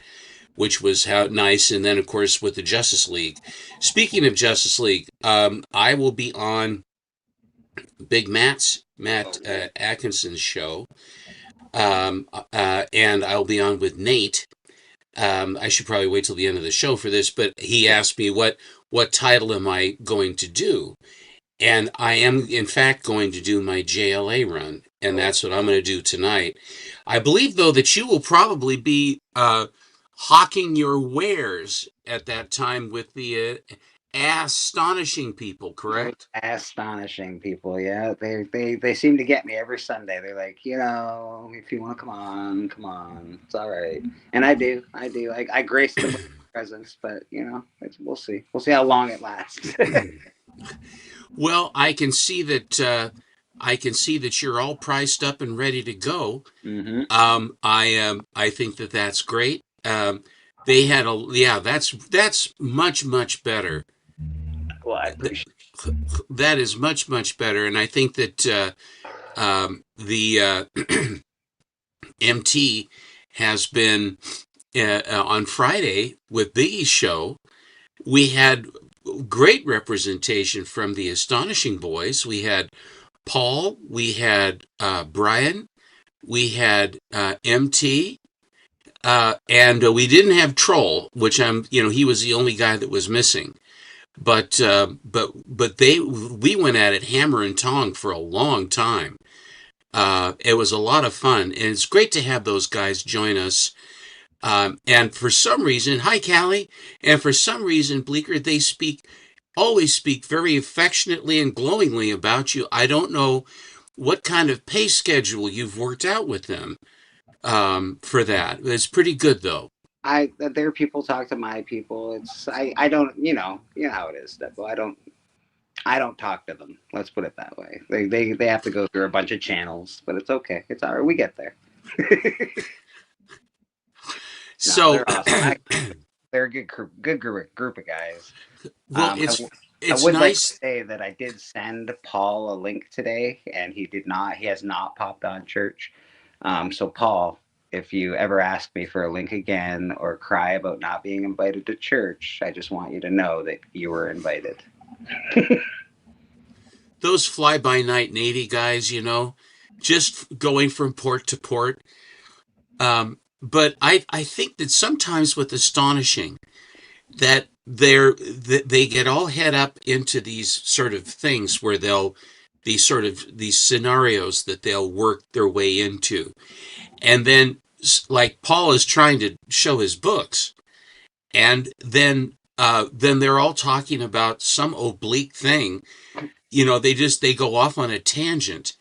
Their attention to the end line, and all manner of other host type stuff does sort of fall by the wayside. If a story is being told and you're hoping to win a book and the time is out and the end line is sitting there for a minute or two, where someone can come in and get in underneath the thing, I'll answer in a question in a minute. But that they have, sometimes as a buyer, it's rather frustrating. You say, please, I don't mind the stories, just put the end line down, because I've got this book in hand and I don't want to have somebody come in and hornswoggle it out of me. See, I'm putting these big words together because of Beckerman. It's his fault, as you realize. It is his fault. You did show a book the other night that I sort of got enamored with, and I'll be looking for. I can't remember what the title was, so you'll have to tell me again. But that lady in front of the Titanic was Strange Journey. It's a beautiful book. I was on, and I was, I always go to the pre-1950 listings, the new listings for pre-1950, Mm-hmm. and then I scroll down, and then I go 1950s. So those are the two areas I go to, Mm-hmm. and I'll scroll down through to see what's there. If I find a target, then I will also go over. They'll also show you the eBay listings at the same time. So I'll go over there to see. But I had never seen that cover before. and it is a haunting, and it's a code book too, surprisingly. It is, and that's exactly what sort of caught me. It's very haunting. It's very, siren leading the Titanic to its doom. It's very, I don't know what maybe it's, I like the Titanic story. I don't know what it is, but that book is really cool. It just, Thank you. It struck me. It's not an expensive book. no. But at the same time, it's just, I couldn't believe it, especially for a code book. It is total golden age look to that book. Very much so. Very much a golden age look. Well, maybe I should get the thing out and show it. Yeah, not before I buy it. All right, I'm not going to show it. I'm just kidding. I'm not going to show it. You have to buy one though. That's a nice book. I will be looking for that in the future. Again, it's interesting at times, and for as long as I've been doing this, and I go on my comic shop, I see books I've never seen before. I've never even heard of them before. It's fun.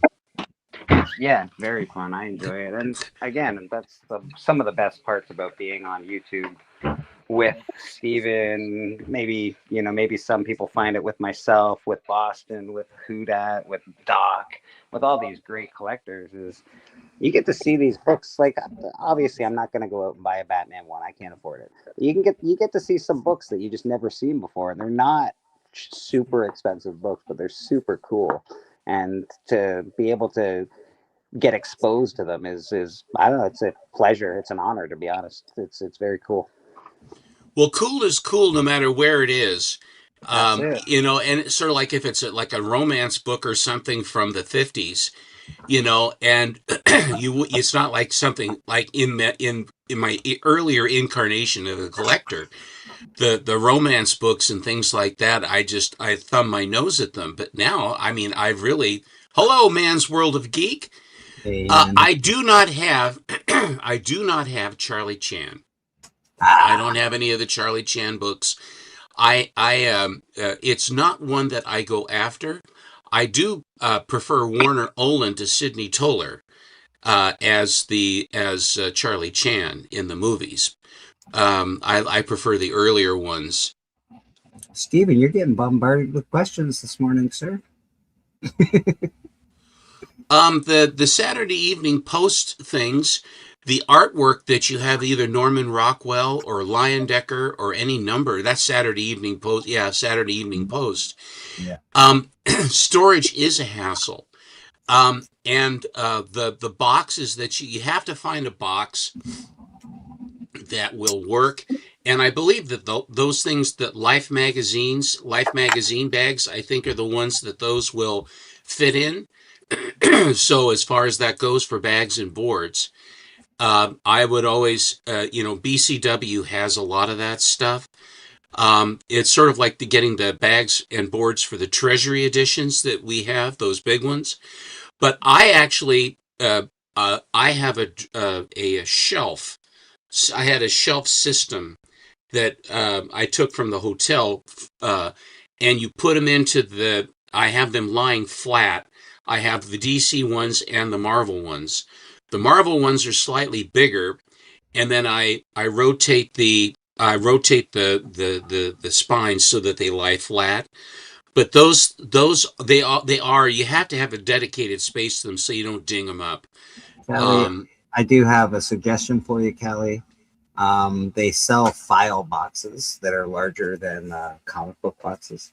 Oh, that's a good idea. They do sell them at U-Haul, where I work, so you can find file boxes.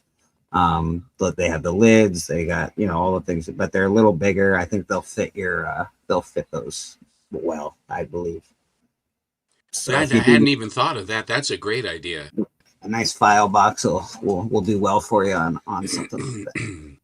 I have a couple here actually that I'll be transferring some of the bigger books into, because I've got the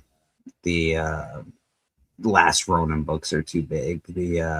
I've got a bunch of the Eerie magazine and Creepy and stuff like that. I So, actually have a magazine box for those. That's where I yeah, keep all those. And the yeah, British comics, that are oversized. yeah.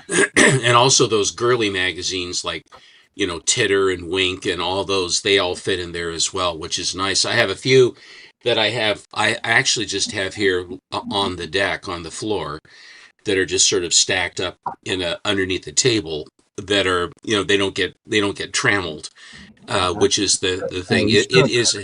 you sent me a Titter picture the other day, and it was a good one. It was a really really good. I think it was a post that you've done already on your board, but I like the Titter books, and I'm not really romance, love kind of that kind of. Well, book. it's fun. It's fun. 50s, late 40s, early 50s cheesecake, and the artist's name is Peter Driven, Okay. and he. There are several guys that do this stuff, but Driven, I think, is the Matt Baker of the Good Girl, girly magazine paintings, and they are paintings, and there are a lot of them, and they do turn up, and they're a lot of times they're not particularly expensive.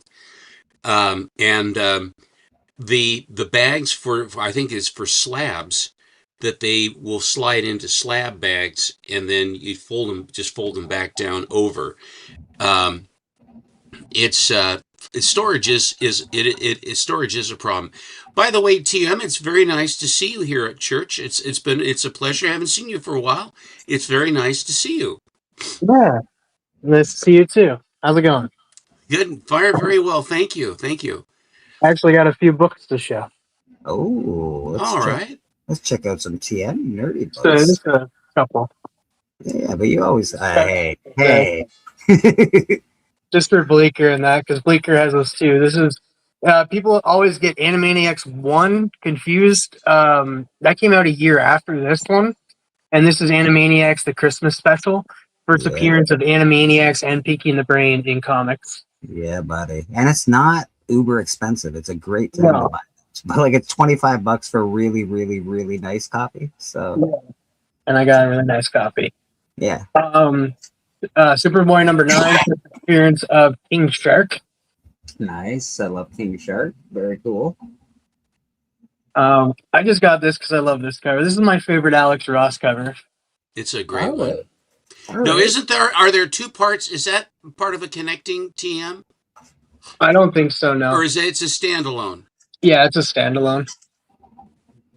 Issue number 1. I just love this cover. Stargirl is my girl too. I love Stargirl. And if you're not paying attention to TM Nerdy these days, him and Biggie do a great show is it Wednesdays or Thursdays, TM? Thursdays at 3 p.m. Eastern. Yeah, the Hot 5 Commandments. And honestly, it's the best speculation show on YouTube. So go check it out. This is where Speedy becomes Arsenal. Why does he have to become Arsenal? He just wanted to become his own hero. It's kind of like the whole Nightwing kind of thing. He kind of wants to take himself away from Green Arrow and being a sidekick. He wants to become his own hero. Makes sense. We got Doom Patrol 35, first cameo appearance of Flex Mentallo, and the first appearance of Danny the Street. Yeah. Who did that cover? I keep forgetting. I don't know who did this cover, to be honest. It's a great cover too. It's really it's a fever dream, isn't it? Yeah. Yeah. It's like the covers on this Doom Patrol set here are really amazing. Like really, really amazing art. Man, I've been muted. It's Simon Bisley. Right. I heard her rumbling somewhere. And then this is the first full appearance of Flex Mentallo. Damn right. I gotta get this book. I actually really gotta get this book. As a Doom Patrol, I have that one. I do have that one. Yeah, this is the first appearance of Crazy Jane. Yeah. And then to end it off, I have to end it off with this. Of Animal Man course. number 1, It's the first ongoing Animal Man series, but it's also the first appearance of Maxine Baker. And if you know, you know. Maxine Who's Baker. Maxine Baker? Maxine Baker is his daughter and the true avatar for the Red. What's the Red? The The red is a power force in DC Comics, like the green. I see. What is this? I understand the green. What's the red? The red The is red- blood. Anything with blood or flesh. Yeah, anything with blood running through its veins throughout the whole entire multiverse and that they're connected to, just like how Swamp Thing is connected to the green and stuff. These Animal Man is a stand-in for the avatar for the Red, which is connected to all mammals and animals alike and stuff. So he's like connected to the whole bloodline throughout the universe and that. But it later on is discovered that Maxine Baker is the true avatar for the Red, but at the time she was only 3 years old, so she couldn't take up the mantle. So he was adopted. So you have the red for the mammals, and you have the green for the plant life. The Swamp Thing, of course, is hooked to the green. Was it a Poison Ivy theme first, or was it a Swamp Thing theme first? Swamp Thing. Grant Morrison created the green. Okay, fair enough. There's also the Or not black. Grant Morrison. Sorry, not Grant Morrison. Alan Moore. The black represents death. Yeah, black represents death, and like the avatar currently for the black is Solomon Grundy, and then they actually have a new thing now, which is the red, or not the red, the blue, which Aquaman is, of course, the avatar for the blue. Okay, all right. So they're doing the planet, the Captain Planet. Is that what they're up to? Well, and then it just became recent that the blue came into thing. It's just that's in the current Aquaman series. Land, air, fire, water. All right, that's cool. No, I think it's cool though. It is very cool. Tom Cruise was the voice of Captain Planet to begin with, as I remember. Was that Tom Cruise? Yeah, and I didn't know that. it was my boys looked at that. And they looked at me and they were both going, they didn't actually have the vocabulary to say it, but they said, this is nothing but propaganda. Yeah. And, and they had lots of turtles and they had lots of Masters of the Universe. Oh, nice. And they both wanted Captain Planet, and Captain Planet got beat up all the time. The turtles were kicking his ass. And then when they were done, then He-Man and Skeletor would team up against Captain Planet and do terrible things to Captain Planet. And it was such propagandizing.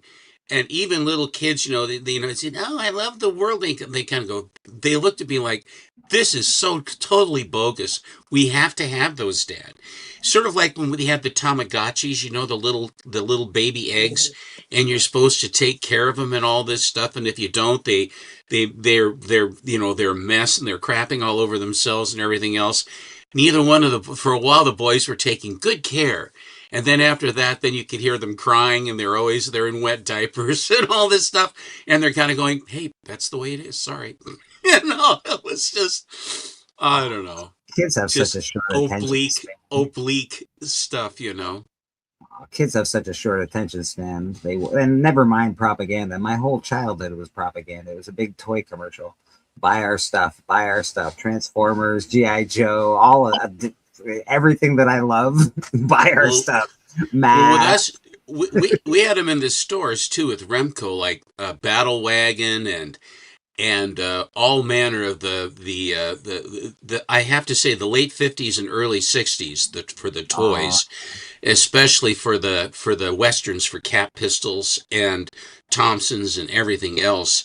I lucked out. I mean, it was, shoot and shell Fanner 50s and there's a dog. It got so bad they had to make laws on cartoons.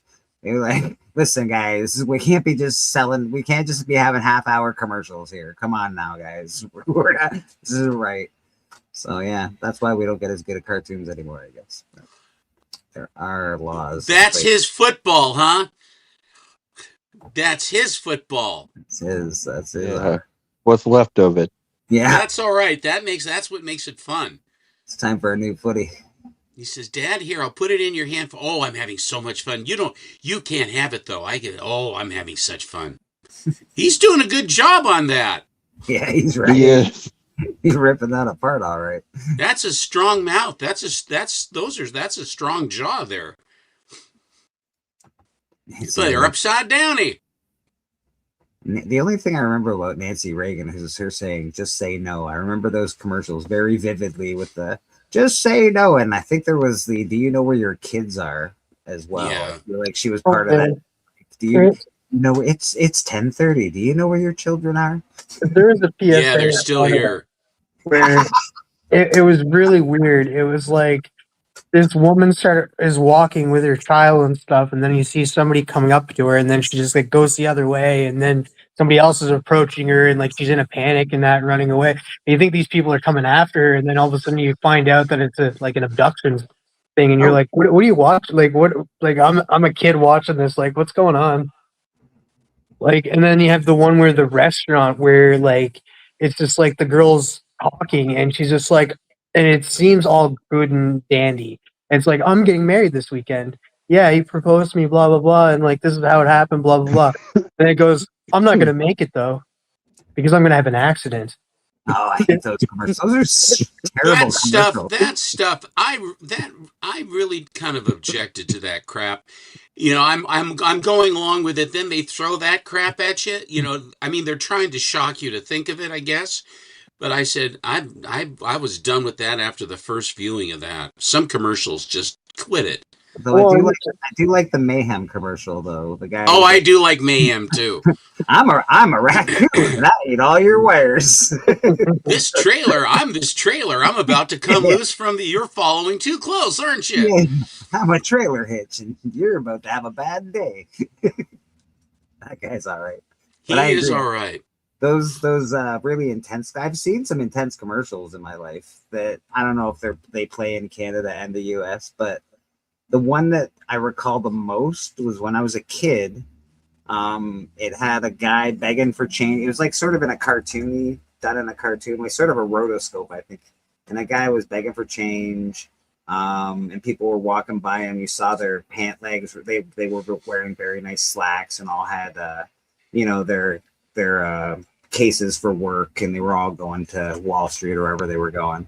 And then somebody gives the dude a quarter, and the dude stands up and he goes over to what looks like a phone booth, and he puts money in the phone booth, and then he takes out an air thing for his face, and he starts breathing air.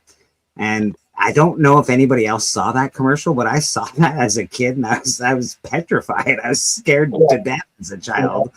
And I've seen ones where only once where it's like, saying about homosexuality, like don't say, you can't use that word for stupid, or don't use that word for dumb, or don't use that word for this. It's like, okay, yeah, I get it, but no, that was a Canadian one. I don't remember that ever. Yeah, there was definitely some, which is fine. I don't think it's a bad commercial. It's just it's social engineering, and they utilize the media for social engineering to push stuff, and I don't like that very much. I don't like. I like the educational ones, because I remember we got one where it was like the basketball hoop. Like how that got started, the Winnie the Pooh, like how that got started, and how it was like a war guy who like had a bear and stuff. That was pretty cool. I like I'm with you on that. I just don't like to have them proselytized to me. I don't want to have them try to manipulate me. If they're informing me, it's one thing, but if they're trying to manipulate me with propaganda, I have a really sensitive nose for that kind of crap. Yeah, here in Canada, they do something called heritage commercials, and it'll be like, Doctor, I smell burned toast. And it's about the guy that helped somebody with their epilepsy. They did one about basketball, because a Canadian guy invented basketball. It's good stuff. They're good old Canadian. I really like the Winnie the Pooh one. It was like, E.E. Milne, was it? I can't remember his name. So, TM, wasn't it Milne? T-E-E Milne, I think, that did Winnie the Pooh about his son Christopher Robin or whatever. Yeah, yeah, because like it was a military guy from Canada and stuff, and he would visit that. I forget how it went. Yeah, it was like Christopher Robin and stuff. But I always remembered liking that. Can't remember everything about it though. I remember and when I was in 1960, we moved into our house in Portland Heights. And 2 doors down from us was a lady named Mrs. Eva, Dayette Eva.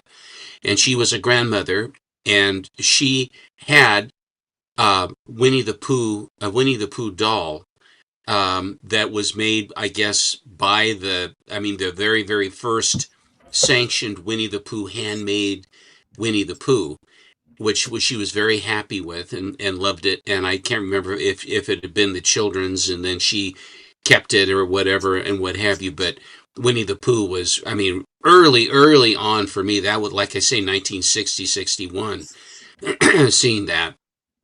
And I thought that Disney did a very good job with Winnie the Pooh. I really do. I think they did a very nice job with it. Did you watch the horror Step Up? I beg your pardon?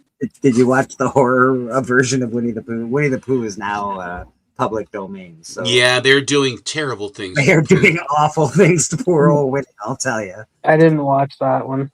I loved it growing up in that, like Tigger, Tigger. Yeah, I think it's funny. I enjoyed Winnie the Pooh, and I can't say not to destroy it because it's my childhood. Because I'm not really like that. But man, did they ever really screw Winnie the Pooh over? It's not. That whole loving Winnie the Pooh thing is gone out the window. I'll tell you. So TM, you have a handle on this. That Popeye's going to be coming into the public domain. It's already in the public domain. Yeah, I think they're already coming out with a horror movie for it. Already done. It happened last year. Popeye. Oh, look at this! Look at this! Yeah. It was an actual bear and stuff. And I didn't know this. I didn't know this. Bleeker, you should send Steppo, try to find that trailer for that commercial, so Steppo can watch it. And that it's a really good one.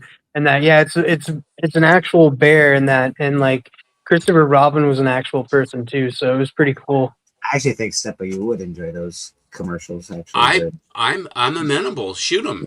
Yeah, I will. I'll send them over to you. We got Rad up in the corner. He's drawing. He's got commissions he's working on. We got some Golden Age Joker, Golden Age Catwoman, or is that Batwoman? Sorry, Batgirl. Nice. I think that's Catwoman. Yeah, that's Catwoman. Yeah, it's Catwoman. The upside down he got. So that's that looks very somewhat Dick Sprangy to me. Was that your impetus? Impetus over here. Yeah, I used several different references on this. Steven breaking out the $10 words over here. Was that your impetus? Nice. This Joker, it was taken from a cover where he's actually holding 2 guns. He's got one in each hand. Yeah, and that's it's a black. Classic cover. Yeah, classic cover. They repopped it too. Mm-hmm. So that's an expensive one to get in the Golden Age. Is the one with the 245s for sure. I don't have it. What's the next thing to like? We know the early version of Superman is coming up, and that for like public domain. But like, isn't Betty Boop as well coming? Well, Betty Boop has been tangled up in lawsuits and everything else. I have no idea what. Well, they're using her image all over the place already for ceramics and ashtrays and all manner of stuff as it is. But as far as to make an actual book or make a comic, I honestly don't know. She got mired between Fleischer Studio and Paramount and Seeger, all of those. And so what they had was a hot property, and then all of them fought over it, and basically then it just got killed because no one could use it then. It's Betty Boop is a sad story, as far as the use of the character, and having, although she still transcends. She got in trouble with the Hayes office because of the flapper dress that she wore, which implied that she was of easy virtue. Things like that. It's but I like Betty Boop. And of course, Alan wanted to find the first appearance of Betty Boop, and we both found it. And it's in Big Little Books, was her first appearance. And this is her first appearance, actually. This is the very first appearance of Betty Boop. Hold on one second. I'm going to get to you there. That's important. The first appearance of Betty Boop is crazy. Yeah. The dog's name was Pudgy, by the way. No. Was it not Pudgy? Mm-mm. What was the dog's name, Steven? Now, I'm going to make you have to dig a little bit for this, my friend. I'm not going to just hand it to you. Betty Boop and Pudgy. I'm pretty sure it was Pudgy. Pudgy the pup. Hold on a second. I'm going to open up Steven here. Boom, boom. There you go. Bimbo and Coco. Bimbo and Coco. So this is Bimbo, her pet. Pudgy came later. That was her little pet dog, much later in animation. Okay. And it was Coco the clown. And so here is Max Fleischer. You see here all three, and then Whitman wanted some part of it too. So you had Whitman, you had Max Fleischer, you had Paramount Studios, and you had and then you had and so there were like 3 or 4 different people that were trying to do this. This is the very first appearance of Betty Boop. That's very. And I believe it's 1931. Let me see here. 1934. That's awesome, Steven. Yeah. Adapted. She'd be before Superman. 1934. Yes. That's really cool. The second one is her second appearance. I have that too. Is in it's like a Gulliver's Travels, where she is, and at the same place that I got this really neat little. No, I'm not going to pull her out. I have a bisque from Japan. Japan was very big on Betty Boop stuff, and Fleischer commissioned them for Fleischer Studios. But I also got this Felix the Cat at the same time. It was an estate sale, and it's very surreal. So good. By the way, Ryan Riley, thank you very much for that awesome compliment. And your package was mailed at the beginning of this week that just passed, so you should be getting it soon. Hey, so this would have been early 30s, and she is stamped. I mean, you can't make it out, but it's Fleischer Studios is stamped on her. And she had there were several of these. They had her like blowing a bugle, playing a drum, various others. But this one was in that estate as well. So when I was buying the early Betty Boops, the survival rate of this, they're still around, but it's just like it's very much catch as catch can. But where's the second one? Betty Boop is such a popular character. She doesn't, she transcends comic books really, because she's just like a really she's a pop culture character. This is the second appearance of Betty Boop. This is in Miss Gulliver's Travels. You got that in plastic or something, Stephen? I beg your pardon? You have that in a plastic case? Yeah, it came in this. I don't know. It was repurposed or something. I'm not sure. This is from. Okay. Yeah. My comic shop. There it is. And we're so not, it was we're so not nice. sponsored by My Comic Shop, by the way, people. I know we talk about My Comic Shop a lot on here. We are not sponsored by them, but they are a great resource to buy comics. I will tell you that right now. So both of these are available episodically. So you just have to keep in, and if they don't know what they're doing, they're not horribly expensive whatsoever. Big Little Books, there are people who do collect them, and there are quite a few of them that you can collect. I mean, a lot of them. But it's an area that I I stuck my toe in it with the Phantom and Tarzan. Yeah. But I just said, I've got my hands full with comics. I sold those. But for Betty Boop, I wanted getting the first Betty Boop is quite something to actually inhabit all together, because these things were played with children. So Alan got one too. Is his copy as nice as your copy, Stephen? Whose? Alan. Did Alan get one as well? Alan got his Betty Boop, I think, first, Okay. and then I was looking. Then this one is almost mint. This one is actually mint, and his is tatters. Yeah. And this one was very, very underpriced at the estate where I also got that little bisque doll of Betty. But if you pay attention, a lot of times, also if you're on eBay, it's that they will have them as a collectible, but they don't know. It's sort of like an estate sale that they know some areas they know what they're doing, and in other areas they do not. And in this particular instance, they really did not know what they had. They did not. They had other stuff priced quite high.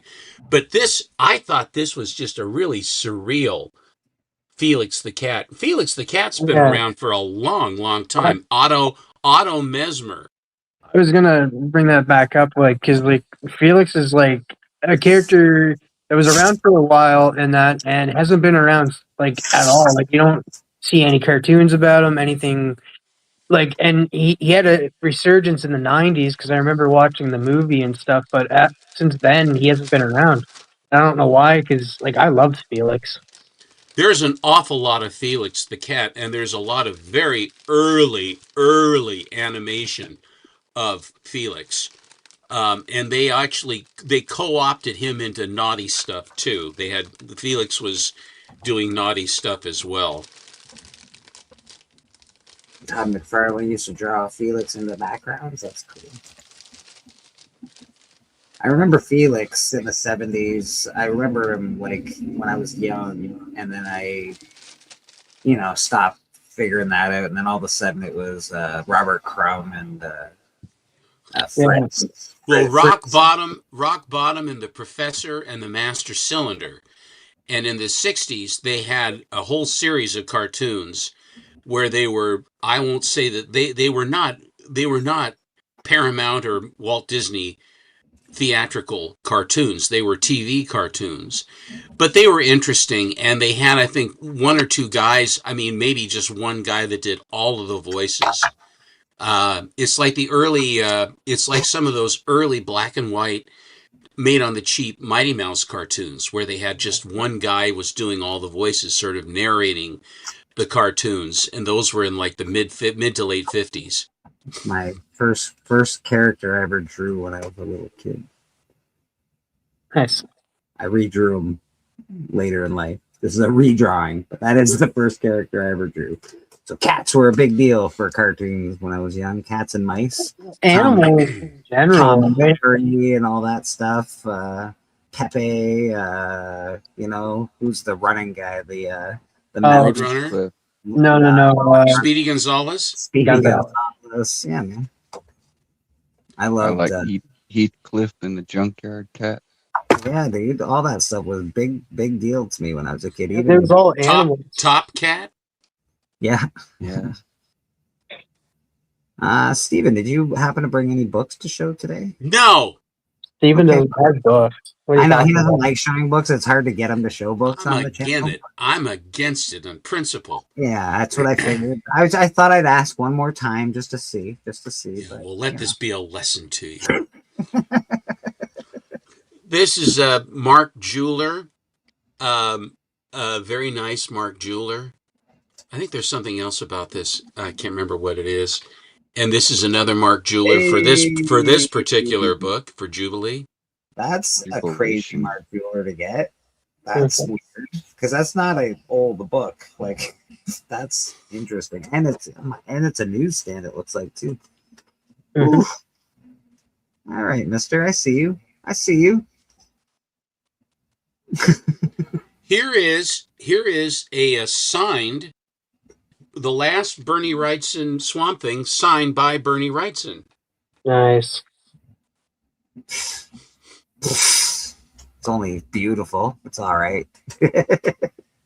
That's gorgeous. I think that Wrightson's stuff is just so good. It really is so good. Very good. And the way he uses green, the way they use greens in that, the different variations of the green, it's interesting. Here is this beautiful Beast cover, and this is a double cover. It's a cool Beast cover, and I'm not partial to Beast covers or Beast as a character for that matter, but that's a great cover. The color combinations, the color strike on this is just, it's really amazing. I like when they put a good glow on the face for some reason. Like they've done it in the Golden Age. They used to do that with that poker cover that I think you've shown a few times, and the one where she's attached to the radiator. I think is a big one as well. Oh, like, so Brenda Starr, yeah, the Brenda Starr. Yeah, so there's some but that really shows that very well for that age of comic. You don't see it too often. This is the one that has all the different characters that are coming in as a signed copy by Claremont. You can always tell his scrawl right through the trade dress. Yeah, that's a big book these days. Everybody what is that? That's the first appearance of basically like the Kitty Pryde and all of them. Yeah, the bad guys too, right? Like the Hellfire Club guys. Emma Frost, etc. Frost. Yeah, that's a good book. I don't really pick up X-Men books, but I would buy that one. I don't either. It's not something I don't know why. It's just not. I mean, I have a slab of that one too because it's a bigger book. Yeah. I mean, and if you ever wanted to get rid of it, I mean, if you had a nice copy and you buy it favorably, a lot of times I look at this as that this is like money in the wallet because it's something that someone would certainly trade for. Comics Embrace, that's where he signs every one of his signatures, and it's always terrible, by the way. Claremont, we're talking about his. He says his signature please terrible. Nice. Hulk's looking mean. I think that Steranko has captured the Golden Age look he captured that in his art. That they were long and lanky. He made Cap long and lanky, very much like Simon and Kirby, the way that they would draw. Simon and Kirby early on they were very long limbs, very, very long and exaggerated limbs with exaggerated faces, either in an Aryan waspy kind of way for Cap and Bucky. Bucky was sort of roundy faced, but it was a horror title and it was designed to the Simon and Kirby were good at making faces. They always had all these bizarre, misshapen, dwarvish type faces. And they utilized that as to make the Nazis, because it was during the war, obviously, for Captain America. And then they would all have filed teeth and all kinds of terrible stuff. But it was always this wasp Anglo-Saxon Protestant looking Steve Rogers going up against the Nazis that were evil monsters, not only in attitude and inspiration, but also as how they were portrayed. And then you have this good over evil, beautiful over ugly kind of thing. Don't forget, there's always one big fist on the cover. You can't have a cover without one big giant fist. Hey, there's a beauty book. I love that book. Lovely. I'm lucky to own a copy of that book. Suzy Q got me one for my birthday last year. I think it was for my birthday. And This is a very, very high grade copy of this, and it's a Mark Jeweler. Hey, beautiful. Steven pulling out some bangers today.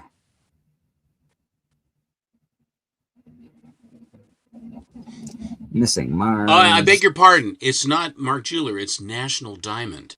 Oh, This is a National Diamond ad in this one. fancy. Comics embraces Protestant looking. Never heard that one before.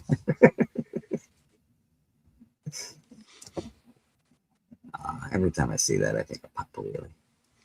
Well, if he had lived long enough, that this probably would have been his copy. I would imagine, yeah. I bought a 9/8. I bought this one from Roman Curtis. Who are you, and why have you summoned me? Yeah, rest in peace, Papa Wheelie. Hope you're doing well up there. I hope you got all the copies of all the comics you ever wanted. And you run to get them and run to take them home. That's right. That's right. Here's a copy of this book. Hey. It's a nice copy. I just sold my copy of that book recently. Oh, you did?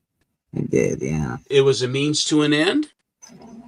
Yeah, it's the same reason. Like I sold that one, and I sold the Wolverine number 8 as well. Like they're books I love, but they're definitely a means to an end.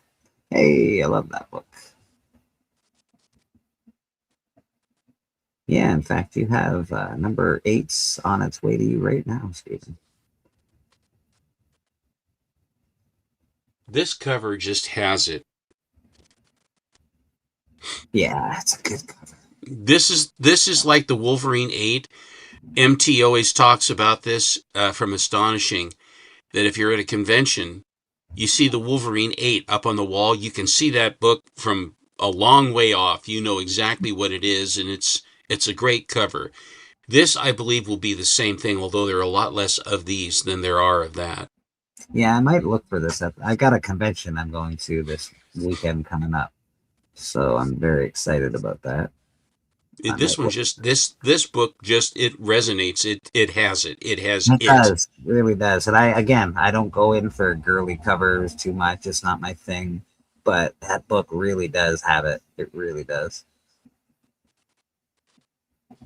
This was an expensive book in the day. It was hard to get, and I just came across it in the stacks here a while ago.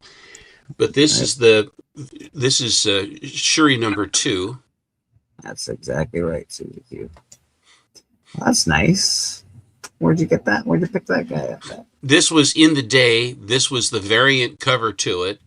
And I thought it was so lovely that I made it I'm not a big Shuri collector. No. But this, I just thought this was a beautiful composition, a very beautifully executed cover. Yeah, that is very nice. Yeah, that's really lovely. This is an exclusive variant edition J. Scott Campbell, This Means You cover from the J. Scott Campbell Studios. Ooh, Spider-Gwen, my gal. Sorry, guys. She's mine, by the way. You guys can't have her. She's all yours? Yeah, she's all mine. Nice of you to share. I heard they became exclusive last week. Yeah, sorry, guys. I'm sorry about that, but just the way it is. Who knew? This one I bought from Houdat, who has been selling.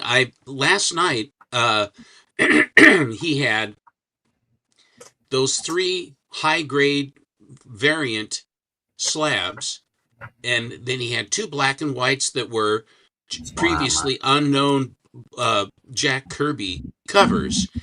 And so he said, if you buy all 3, I'll throw in the 4th.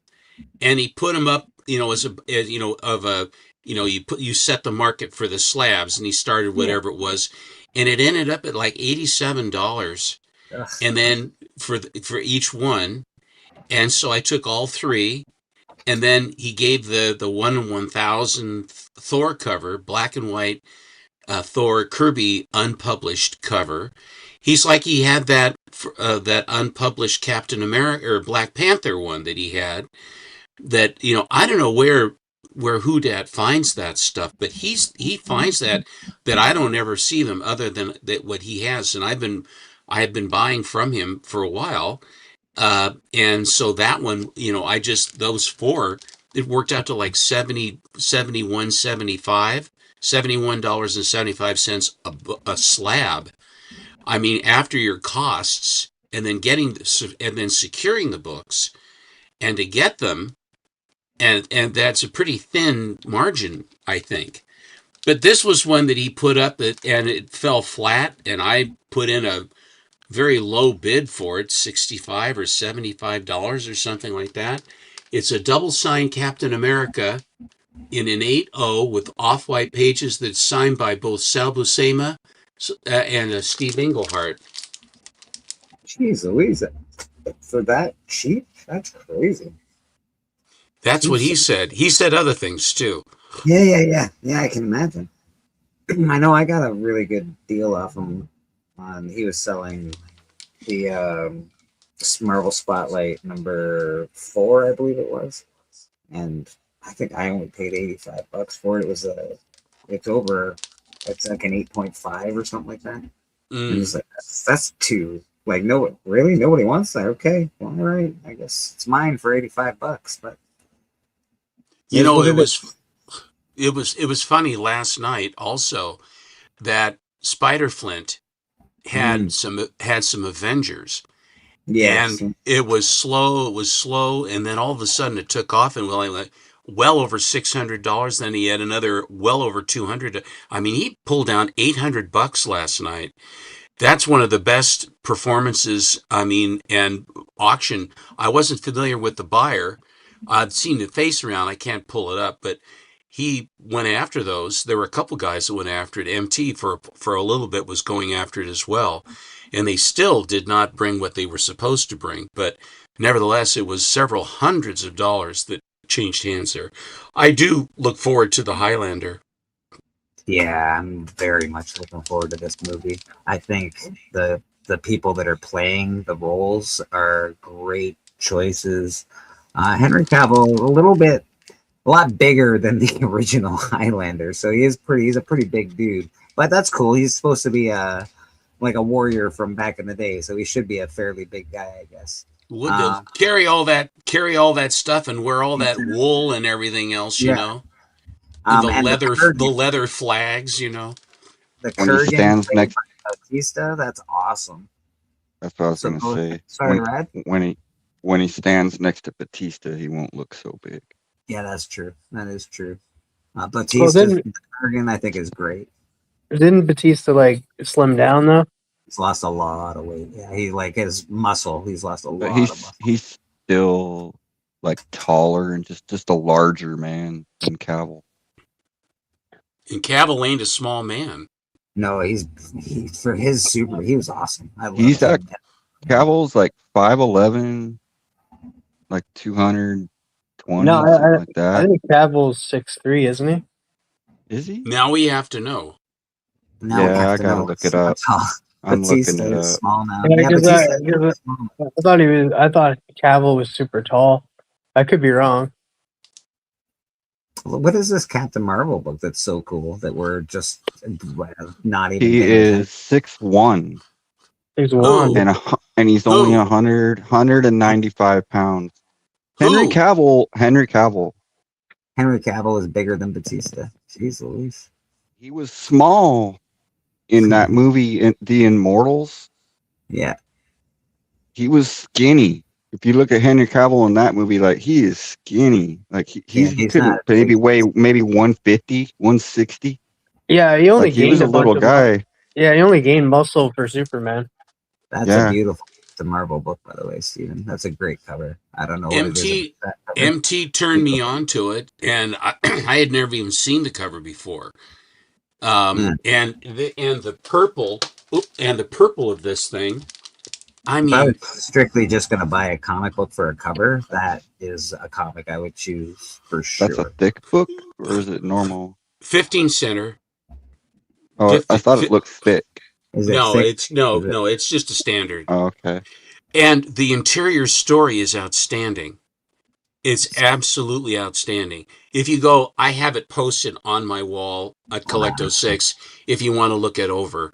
The whole story inside is very cosmic, and the artist on this, I always have trouble with the this. light reflecting on the character from the cosmos is really great. The whole cover is really It's an atomic explosion panel on the inside. Now, what this thing has is it's a Marie Severin cover. Oh, jeez. And then, but inside it's Tom Sutton and Dan Adkins art. And Gary Friedrich did the story, and it's a book-length story where this Zoe planet or whatever is bestowing all manner of powers onto Captain Marvel.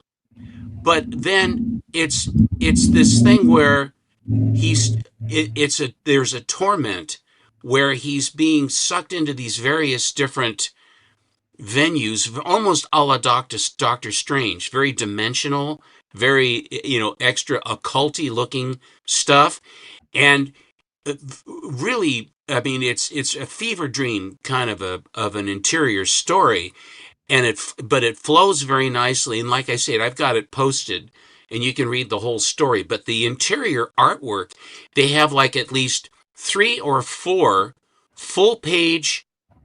In other words, they dedicate one full page to a panel that is incredibly detailed, different themes of like weird, all kinds of stuff. It's really an incredibly cool book. I was completely oblivious to until MT brought it out. Marie Severin does not get enough credit for her art. That Tales to Astonish with the Hulk and Silver Surfer is awesome. That one. Well, I'd argue she's amazing. getting a lot of credit now, but she definitely didn't get no credit back when she should have.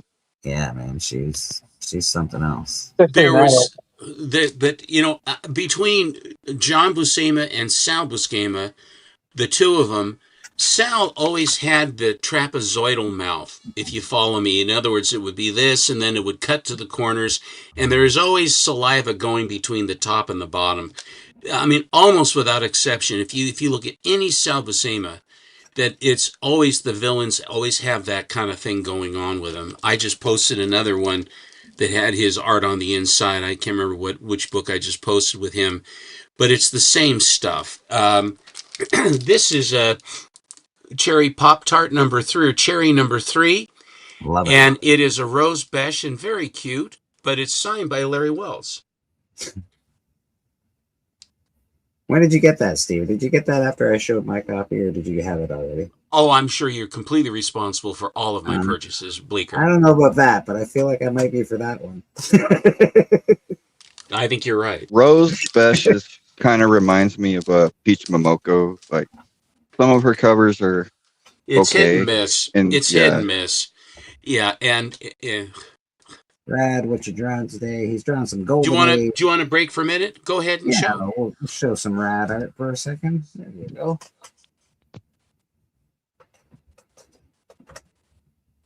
Some beautiful stuff. Golden Age Catwoman, Golden Age Joker. Beautiful.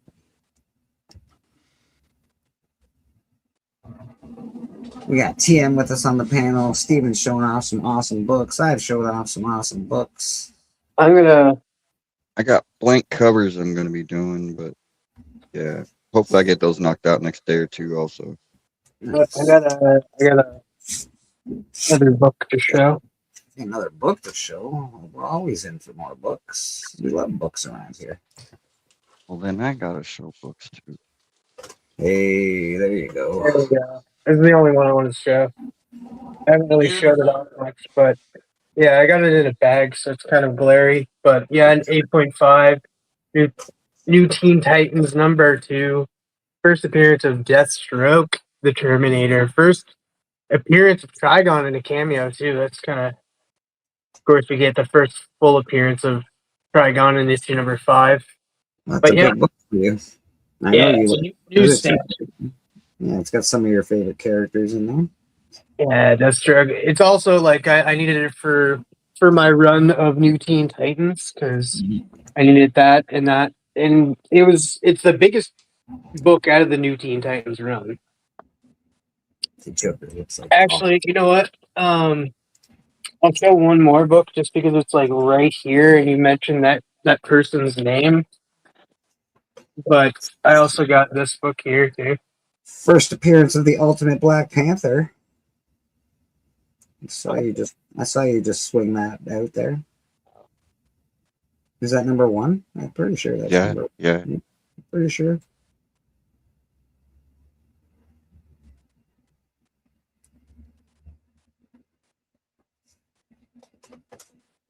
Static. I did win today. I did win my first ever copy because I've never owned it. The first appearance of Jason Voorhees in comic books. So. Oh, that's cool. Yeah, I only paid about $15 for it, so not so bad. I want to. Hey, what's this? Oh, it's okay. I see. Trying to sneak one by there. I want to get the first appearance of Chucky and the first appearance of Freddy in comics. Freddy is an interesting one. Yeah, Freddy can be expensive. It shouldn't be that expensive, but it can be. Oh, Silver Surfer Black is a great series. Mm-hmm. Another great series. I was always confused in that because like Null shows up in that series as well.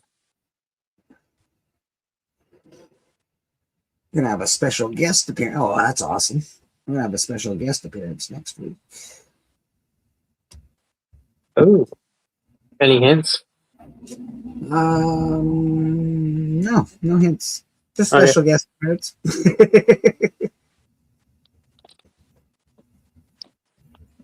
That's all I grabbed. That's nice stuff, buddy. That's nice stuff. Beautiful stuff. We can get to see what the keys of the week and stuff are for a second. I got one more book. I'll show this too. This goes with my New Teen Titans because it's the first appearance of the New Teen Titans. First appearance of Raven, Cyborg, and Starfire. It's a big book, man. Newsstand edition as well. Big book. Not as big as it should be, but a big book. Yeah, you'd think because it like has half the team there, and it's the team that most people like know and like, right? Because like even with me growing up with the Teen Titans cartoon, that was the team. You had Cyborg, Starfire, Raven, Beast Boy, and Robin. That was the team. Yeah, you'd think that it would be worth. It is worth quite a bit in a 9.8, but it's not worth much in like even a 9.4 or something. That's not worth too much. It will be. It'll start going up whenever that Starfire cartoon comes out, and then we get like maybe a Teen Titans project is definitely in the future. And then once that comes out, and then you have Raven showing up and Cyborg showing up in a movie, that book's gonna pop. Nice, Ghost Rider. Well, it's cheap. It's probably best to get it now because it is freaking cheap now. It's super cheap to get that book. The For what DC it Comics is? Presents 26. Dude, there was like a 7.70 for like $100. Yeah, like, for what it is, it's not very expensive. Sorry, You're right. It is. It should be a lot more. Moon Knight, City of the Dead. That's cool. Is that a? Is that a? Oh, I like that quite a bit. Scotty That's a Young. nice cover. Who's that? Because that's a beautiful. David cover. Finch. That's why. See, David Finch is the man. He's the man. All right. Nice. I have that. It's actually good. Did you read it? You should read it. No. Okay, little Ghost Rider action. Big fan. Big fan. Clayton Crane run. Clayton Crane. He's pretty awesome. A little expensive, but pretty awesome. Yeah, I'm ready for the keys of the week. Yeah, Then glance. we'll get to the keys of the week when Rad's done showing off his books. That's nice. I like that. Yeah, I have that one. That's a good one. I have that. I have that. Alan's here.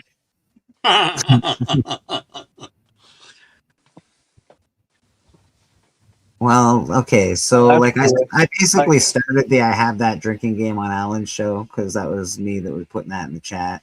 There's also another drinking game we could start here at church. Just saying, when you hear the words, "That's a nice color strike." Are you carving me like a pumpkin? What's going on around here? Ooh, look at that. When you hear the words "those colors pop" or "that's a nice color strike," you can take a drink. See how you do, folks. Yeah, Kirkham. Yeah. All right, we can do the keys. All right, we'll get out of here. We'll put up these. We'll put up this guy here if I can find it. Did I do it? No. Which one are we gonna start with first? Keys or funding? We're gonna start with keys. Share screen. Key collector comics. There we go. There's a book in this list that I think you should get, Bleeker. Oh, okay. All right. I'm always interested in books. Have you already looked at them, TM? Well, I just know one book that's coming out this week that'll probably be on the list. So this is keys of the week. Let's get going. New comics. It's a little different now. You got to go to new comics and then you hit this little button that says keys only. So we've got keys only. Let's. Who turned you on to that too? Somebody turned you on to that. You tell us about it each time now. Boston Chris showed me. Absolute Batman #1. Brazilian edition available at the 2025 Comic-Con Experience CCXP. What? What? I don't understand. I don't understand either. Into Arkham, the origins of the Egneb. Is this the? No, that's #1. Yeah, weird. I don't know what this is. And it's a 2025 edition. Yeah. That's not new. No. So this is bizarre, but if it says June 2026, so I don't know. This is interesting. I have 120 already. Dang. So that yeah, this is new. This will be coming out. Either it came out already or it'll be coming out soon. But there is apparently a Brazilian edition that appeared at the 2025 Comic-Con Experience. Weird. I don't mind Brazilian. It's cool. We've got the Amazing Spider-Man. Oh, I didn't even go through the covers, really. How many covers we got? Any? No, just that one. Did I see? Yeah, that makes sense. Yeah. All right, that's cool. Right. Amazing Spider-Man #30, legacy numbering 995. So it is the countdown to 1,000 on Spider-Man. The Amazing Spider-Man 1,000. I imagine there's going to be 700 variants to issue number 1,000. Right now, they've only given you 7. Cover A is not bad. But they're just basically, so we got a classified one. We've got an Iron Spider. Classified, nothing great. I would say none of these are. Oh my god, I gotta go get them. This is cool. I don't know why he's playing soccer. Yeah, it's cool if you like soccer. I bet yeah. What's his name would do this? Like who's Phil's Treehouse. I bet he would be into this book. I think he likes soccer. He only likes the female ones. Ah, fair enough. Fair enough. Can't blame him. Can't blame him. The Amazing Spider-Man again. Nothing. It's cool. Like it's not a bad cover or anything. It's just pretty typical for a Spidey cover these days. Lieber Mayo. Yeah, Lieber Mayo is really good.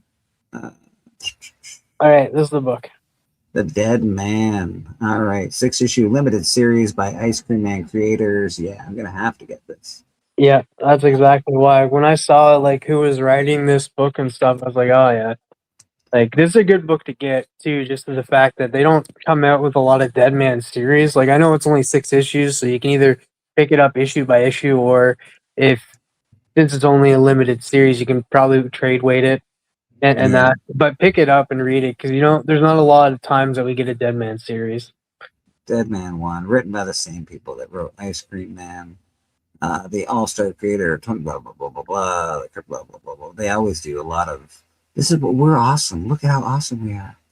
Dead Man enters the next level in this millisecond following his murder. The soul of shifty circus aerialist Boston Brand was commandeered by the goddess Ramakushna, who deputized the erstwhile performer's ghost with a sacred spectral assignment, the custodian of all souls. Now Brand floats begrudgingly through the blue-green purgatory we call Earth, upholding the laws of spiritual math and protecting humanity from evil, even if they can't see or hear him. Open up to this new era of DC's most lively deceased superhero, the Dead Man, in a story about life, death, and everything in between. I am a little bit confused. Like, is this like, because that's like his origin story right there. Like, are they telling his origin story again? Like for a new read, like that'd be cool because like you do need people to kind of know who Boston is, but like I don't know if they're just telling us who he is or if this book is going to be about who he is or where. I don't know. I'm confused. That was the synopsis. I'm sure there's a better one out there. Cover A is fine. Cover 1 and 25 is cool. Very artsy. It's got feet for those of you that like feet. So there you go. You got feet. Ugly, messed up feet, but you got feet. Apex. I don't think they'll do a Dead Man movie anytime soon. Like I think they'll kind of do like the whole thing where like he'll show up in a project and stuff. But I do feel like Dead Man will probably eventually come, but not like a Dead Man movie. It'll probably be like a whole like Justice League Dark type of project. This is a nice comic cover. That's very cool. Yeah, I do like that one. Rest in peace. That is very nice. It's very cool. A very church look about it. I forget who did the cover for that, but yeah. Who did it? I could look if you like. Let's see. Let's see who done it, son. Frank Cho. Martin. Oh no, Frank Cho. There he is. There he is, Mr. Cho himself. That's a pretty cool cover. Even the next one looks sort of cool. I haven't quite checked it out yet. That looks cool too. That's all right. I like the way they do the painting style, like the color style. Very cool in that. We got orange on orange. This doesn't really impress me too much, but it's good art. It's nice art. Nothing great on that cover going on. Yeah, because like part of that synopsis, like, because like that cover just goes to tell you, like, show what he's doing.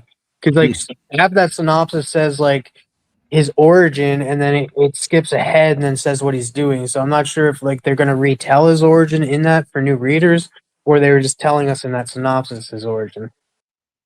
That's pretty decent as far as covers are concerned. That's pretty cool.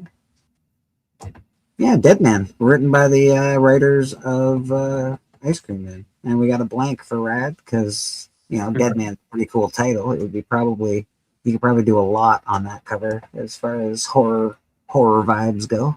I do like the A cover though. Like I do like that they put the Dead Man down there, like the header. So there's a lot going on in this A cover with all these faces in the background. Very cool. Like you got a lot of cool stuff going on there. And if you zoom in on his head. Yeah. Oh Jesus, he's made of faces. Okay, all right. God dang. Very cool. So that's Dead Man. number 1 of 6. We have Doctor Strange. That's a really nice A cover. Possible first cameo appearance of Downfall, described as an all-powerful entity. Aren't they all? The Enchantress strikes Doctor Strange and Angela travel to Asgard to find out more about the mysterious all-powerful entity Downfall, but discover Asgard's library has been stripped bare by none other than the Enchantress, who harbors more secrets than answers. Cover 1 is pretty nice, actually. I don't think you really have to go beyond any other cover besides that one. That's pretty nice cover. But let's go check out the... Who did it? We got cover artist Alex Horley. I'm unfamiliar with Alex Horley. Yeah, that's a pretty... For cover A, that's a pretty nice cover. So looks like a painting to me. Yeah. So let's check out how we do down here. We've got... Okay, so this isn't going to get... It doesn't give you the full thing. It just sort of gives you... I was going to say, that doesn't look good at all. Yeah, it's like the back and the front kind of thing. But they're not showing you the full... Why? What? That's stupid. Yeah, it is. I agree. And then, of course, this one looks with rough. the Enchantress. That's a nice looking Enchantress. There you go. She's enchanting, all right. Who did that? It looks like Lobos. Sorry. I will go back and check who did this one. Cover artist Stonehouse. Who's Stonehouse? Is that local AI? So Stonehouse. I Not right. Hopefully we just didn't all say an AI cover was looking good. X-Men, what if? All right, they're coming back with what ifs. The Uncanny X-Men #1. What if Cyclops stayed with Madeline Pryor? The cover looks good for #1. I don't pick up a lot of X-Men, but this is a nice looking cover as far as covers are concerned. What if? It's been fun. Lucas Wernick is the cover artist in that one. Another name I'm not familiar with. I'll probably be picking this up.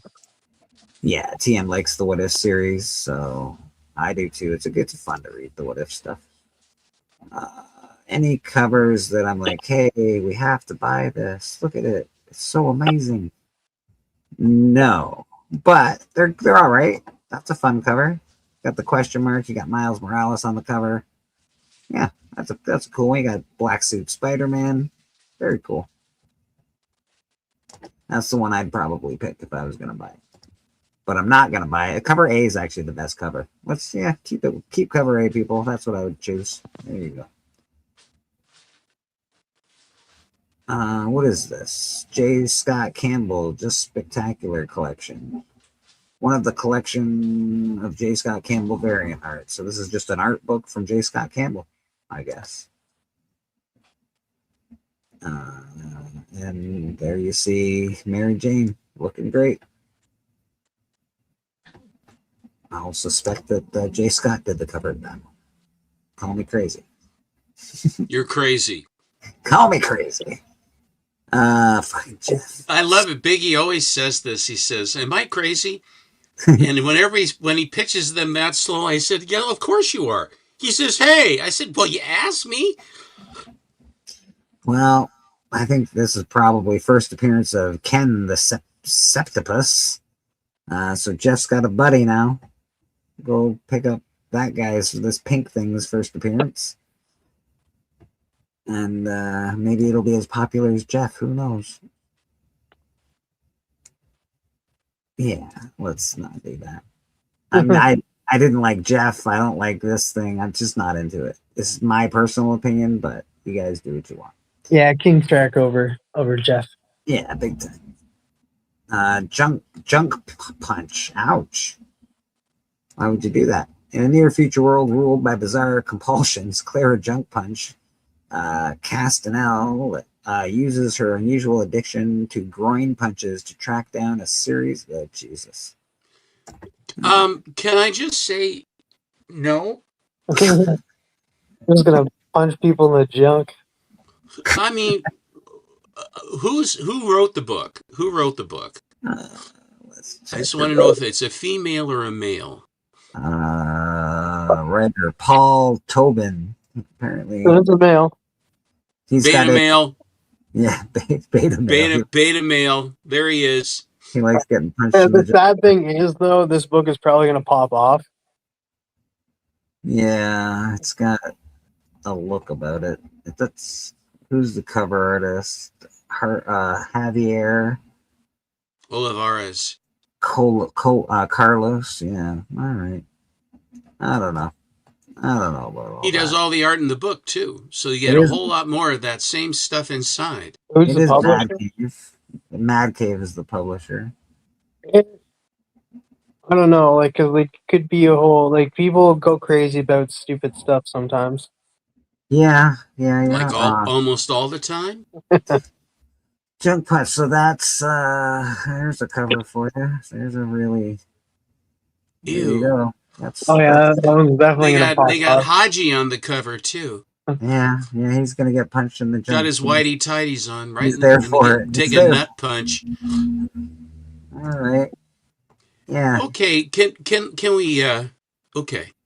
Yeah. Yeah, there's a blank for Rad there.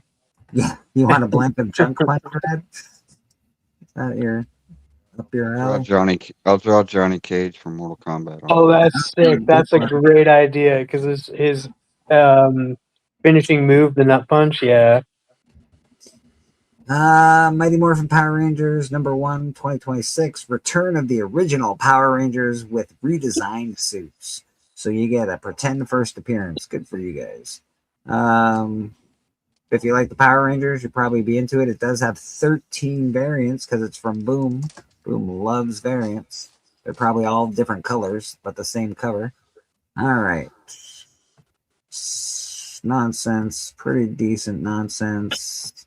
I do like that one there. Yeah, that one's nice. Says, who is that? Let's check. It's got a really good black outline to it. Reminds me of somebody.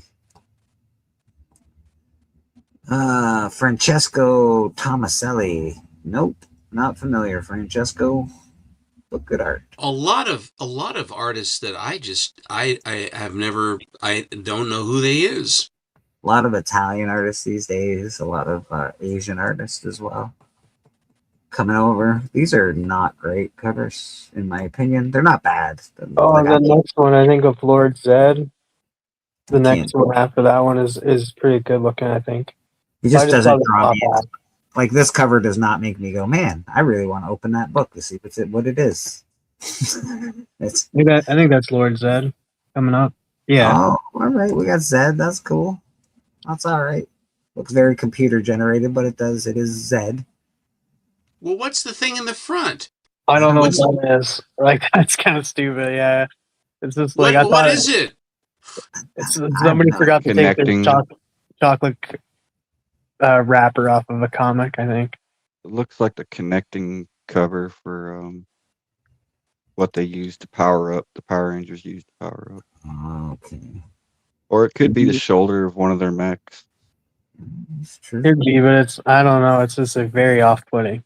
It does have new uniforms, though, for all of your Power Rangers. If you want new uniforms, you got it in this book.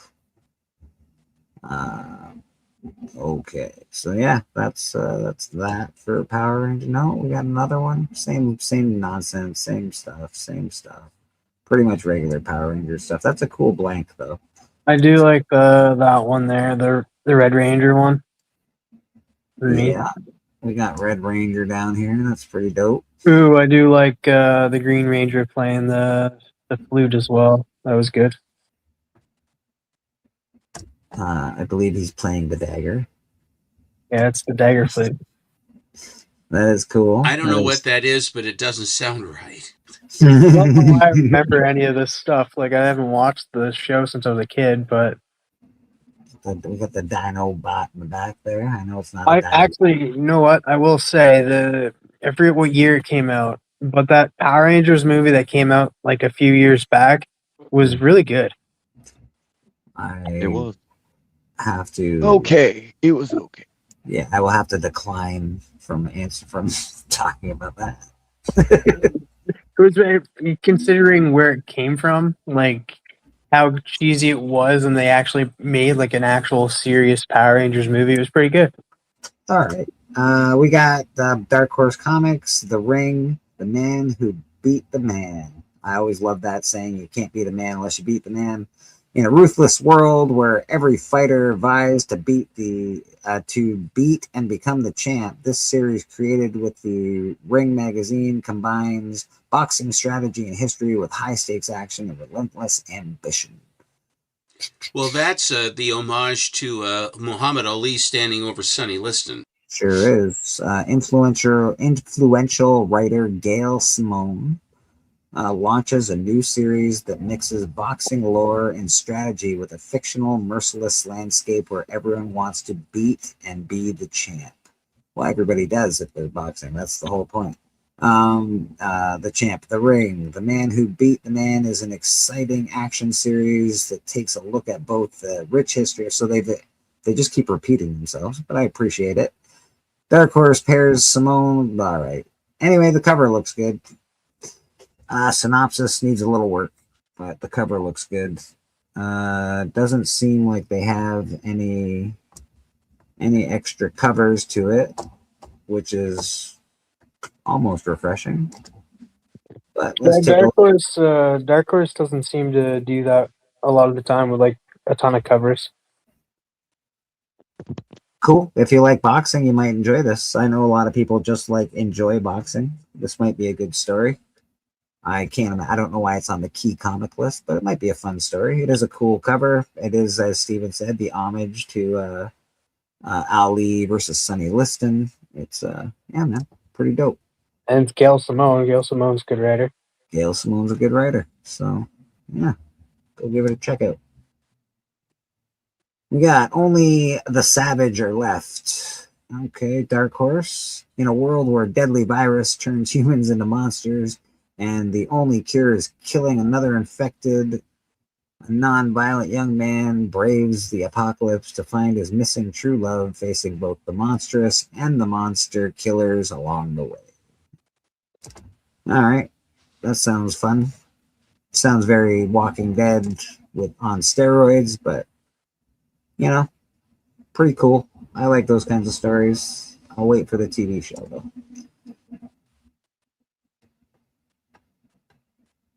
I don't think it'll be, again, I don't know why it's considered a key, but maybe it's optioned already. Who knows? Supergirl Survive #1, an Elseworld story that reimagines Superman's origin another reimagining of Superman's origin story, along with Supergirl as they travel from a doomed Krypton to Earth. So apparently you'll see a lot of Supergirl titles like this is the Summer of Supergirl and that, just like how they did Summer of Superman last year and released a bunch of titles for the movie and that to get new readers into Superman. They're going to do the same thing with Supergirl. They need to do a better job with some of these covers. This is a nice cover, but only because I like bubble helmets. They didn't. You remember in the Man in the Golden Age, she would be, looking much better than that. Bring back the Golden Age. All right, so that's Supergirl. I didn't see any covers that I'm like, oh, we have to go get that. All right, that's the end of the keys of the week. Did we find out why it's a key again? I didn't even read. It's just an Elseworld story. So not a lot of actual keys going on this week. There was a few at the top, I think. There was that Spider-Man book. The Jeff book is good. The Doctor Strange is a cameo. Spider-Man is countdown to issue 1000. This one is the weird one on the list. Brazilian. And it said Brazilian edition available at the 2025 Comic-Con experience. I'm wondering if they just made a typo because this is a 2026 book. So it's weird. It's weird. But it is absolutely. Well, it might have been that it was available there, and now they are going to have another copy that comes out. I mean, it could be that it was from before. The one that I have is the Akira one, which is the one that was the one that is one of the toughest ones. Yeah. But I have the other. But I bought a couple of the regular to begin with. I mean, as you remember, I'm sure Yeah. that I bought heavy at the very beginning, and then I sort of stopped. But it's just one first appearance after another for the people who love Batman, the canon of Batman, and the Rogues Gallery. DC is doing an outstanding job catering to what the public would like, reimagining the Rogues Gallery, and everybody can buy them from the start, and they're rare versions. I think that they're very smart, and I think that Absolute Batman, the Absolutes, have basically are the thing going on modern age right now. Am I wrong? No, they're definitely the hottest thing happening right now by far, as far as comic books are concerned. Absolute Batman's crushing it. This is the trending 20. We're gonna see obviously some Masters of the Universe. I imagine we'll still see some Absolute Batman stuff on here as well. Master of the Universe #1 from 2002. There's a few variants from this book, but it's popping off. It's about $20 right now. Yeah, You know, Image movies- started publishing it. That's the key. Yeah. Terminal #1, 400% increase in copies sold this week versus the previous week, as collectors and speculators anticipate Robert Kirkman's next potential hit. I don't think it'll be Terminal. I don't think it will either. If it's Oblivion Song was one of his best books, so I don't know. I think Oblivion Song already was adapted, though. It was Yeah. two seasons of a TV show, I think. X Factor 92, first appearance of Exodus. All the X Factor stuff's going to start popping off because of X-Men 97. If you haven't watched the trailer for that, you're missing out. It's an awesome trailer. Yeah, but Exodus is very prevalent in the trailer, and it seems like he's going to play a very big part in the X-Men 97 season 2. Yeah. We have Spider-Man Noir. I'm on episode 5 of this. This show is very good. They're a liar. If you think you can get a high grade, like a 9.8 copy for $180, that is, you're absolutely out of your mind. But it's still an awesome book. I don't own the book. I think Steven owns it at this point, I'm pretty sure. I have one of them. The one that I liked. It's a little bit different. It's laid out a little bit differently. The variants. Could you click on the variants there to see? I certainly can. Let's see which one Steven owns. We got that one. We've got that one. And we have that one. It's the middle one is the one that I have. Middle guy. So this guy is the one. Yeah, you know what? I actually dig your pick. I think it's a cooler cover. I like it. There's sort of a Lobster Johnson feel to this. I like a lot of the black in it as well. So it just looks good. I just think that the layout on that's better. That's just me. And if you are watching the show, I'm enjoying it quite a bit. It is very noir. And yes, it's not historically 100% accurate to the timeline that it's supposed to be, but it's comic books, people. Relax. What network is showing these? Disney? Prime, I believe. Prime. Yeah. That's Birthday very boys good. in the back. Oh, geez, we got a birthday boy in the back. Holy smokers! Can't leave him back there too long. Mr. Big Shack's in the house. Happy birthday, Biggie! Thank you. Happy birthday, buddy. Happy birthday. To me. Happy birthday, happy birthday. I can't sing the actual happy birthday song because it's got copyright apparently. It's That's all right. Yeah. I'll get enough of that gimmick later, I'm sure. Yes, man. Yeah, man. Congratulations. How many times have you traveled around the sun, my friend? Be 45, the big 4-5. 45 rotations around the sun. Good for you. We're just looking over the trending 20 at the moment. We're just past Spider-Man Noir #1. Show's pretty good. Apparently Sony, even though they own Spider-Man, I think they lent out this So they basically rented Spider-Man to Amazon or whoever did it, Prime, and they did the show. So it's actually really good. Sony didn't, I don't think, had a hand in making it. They just sort of rented their character out, and it worked out really well. Mr. Biggie, I have boxed up your present, and I will drop that into the mail tomorrow. Oh, that's really nice of you. No rush, man. It's no, I want to. I mean, if you have to wait too long for the premium, it's no good. Then the premium isn't as good. You know, be sure to drink your Ovaltine. You know, you gotta get your stuff. But anyway, I'll drop it in, and I saw a couple copies of the book I'm sending you that weren't a patch on it that they were touting on Astonishing the other night, and I said, "Oh, I know that book." But anyway, it'll join. And then I also saw the other one that I sent you, that raw copy, the blue cover with Solomon Grundy.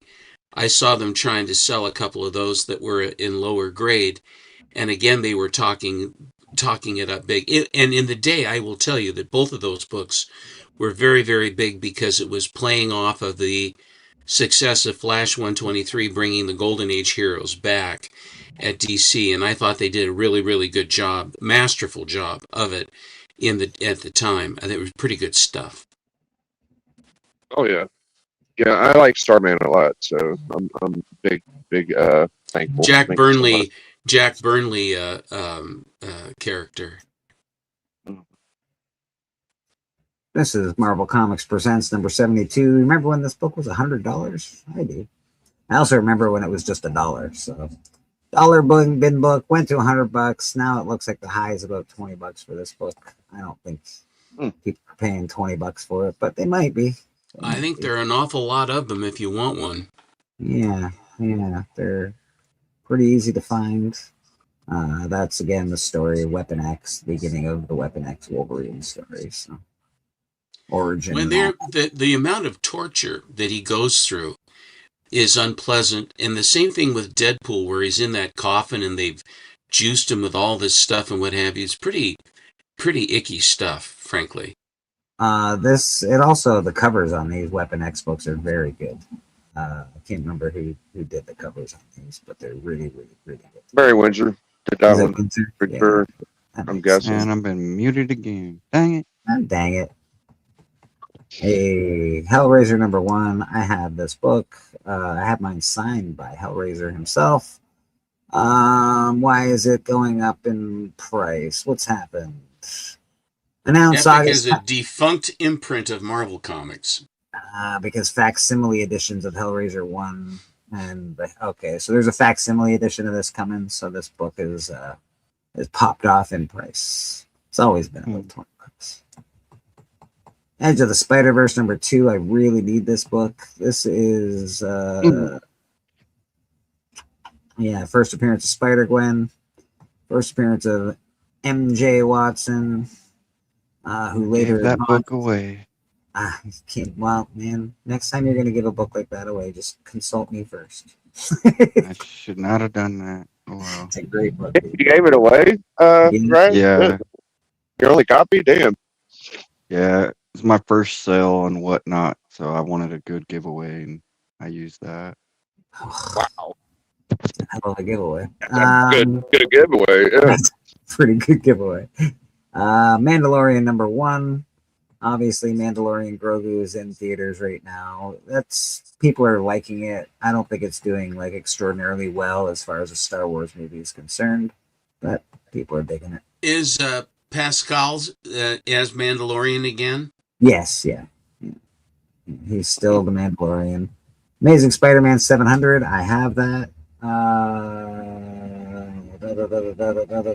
I don't know why this book's popping off. It might be because of the Doc Ock thing. Is it saying in the keynotes over there? Like, I don't know. Yeah. Death of Peter Parker and Doc Ock's body, Doc Ock's consciousness, but the 150% increase in copies sold this week versus the previous week after Marvel revealed the main cover for the Milestone issue 1000, which was met with heavy online criticism. All right, that makes no sense, but appreciate your try there, Key Collector. But why was it? Why was it criticized? They didn't like it. Apparently, the thousand issue, nobody liked it. So who knows? Who knows? Check out Key Collector Comics on Instagram to see the cover art for the Amazing Spider-Man 1000 on sale September 16th. This is Corpse Night. Came out 2026, April. After a tragic loss, young Foy is protected by her resurrected father as they journey through war-torn France, facing dark magic, deadly creatures, and the haunting secrets of the Corpse Night. That actually sounds cool. For me. I passed on the blank. My shop had the blank up there. Still does. This sounds very cool. I like knights and I like war-torn France. So I'm they're speaking my language here. This sounds pretty dope. And it's, you want to look at the variants of that just to see what kind of corpses we got? Maybe we will. Let's just check out some of these corpses. Corpse Night. So a corpse, basically a ghost is helping a young person travel through war-torn France. That's a pretty cool story to me. I don't know. I think that's a cool story. Apex said Bobby's in the back. Bobby's in the back. God dang it.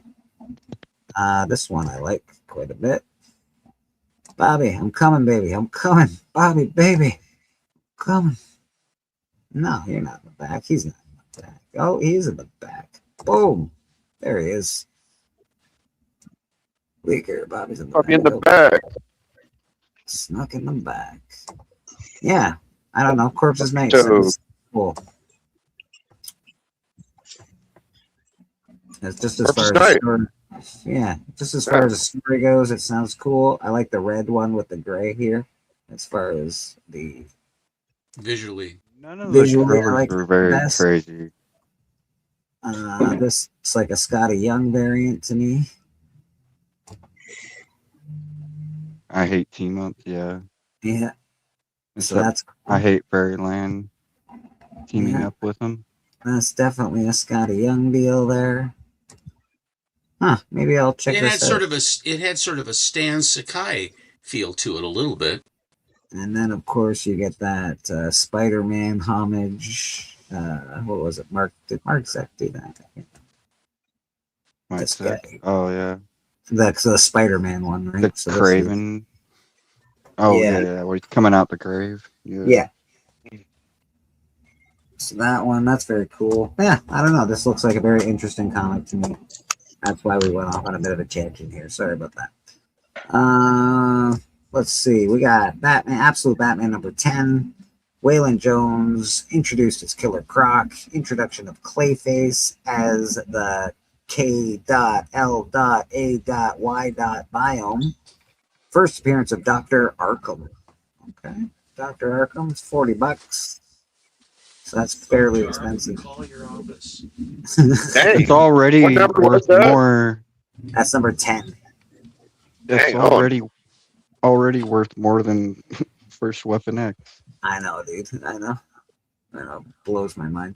X-Men 97, number 1. This is March 2024. This came out. So this will be, because the TV show is named X-Men 97, they have a book named X-Men 97. This book will. Yeah, that came up during the hype. Yeah. Yeah.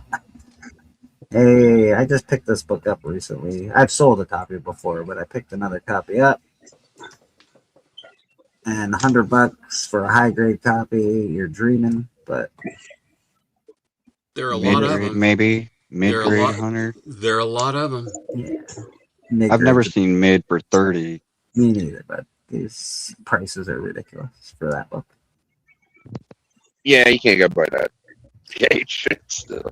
All in. Look under 100. Special number 1, which I got to talk to TM about after the show, is on here this week. So what do you want? Yeah, this is the big deal. This is the one. If you're collecting first, what you get? Introduction of all. Daredevil 131, first appearance and origin of Bullseye. Biggie Shack's got this beauty. And it is a beauty. The cover is gorgeous. Let's just look at this cover for a second. Look how beautiful that is. Beautiful. The cover you sent me and Bull Bear in that one, but yeah, it's pretty good. Yeah, I love that cover too, actually. It's underrated and undervalued. Oh, shit. Hey, there's X Factor. That's the first appearance of Apocalypse. This guy is Star Wars Kanan, the last Padawan. I think it's also more than $20, so got to be careful when you buy some Star Wars books. They get really expensive. I probably sold like 15 of those when they got hot. Yeah, yeah, because it's been hot before. So Star Wars books get hot and cold a lot. There's X Factor 6, first appearance of Apocalypse. Obviously, X-Men 97's coming out, and it's all about Apocalypse. So, it's, you know, you're going to get the Apocalypse backstory. You're going to get him in Egypt and stuff like that. So, Batman 608, beginning of the 12-part Hush story arc by Jim Lee and Jeff Loeb. So there is actually, there's a book.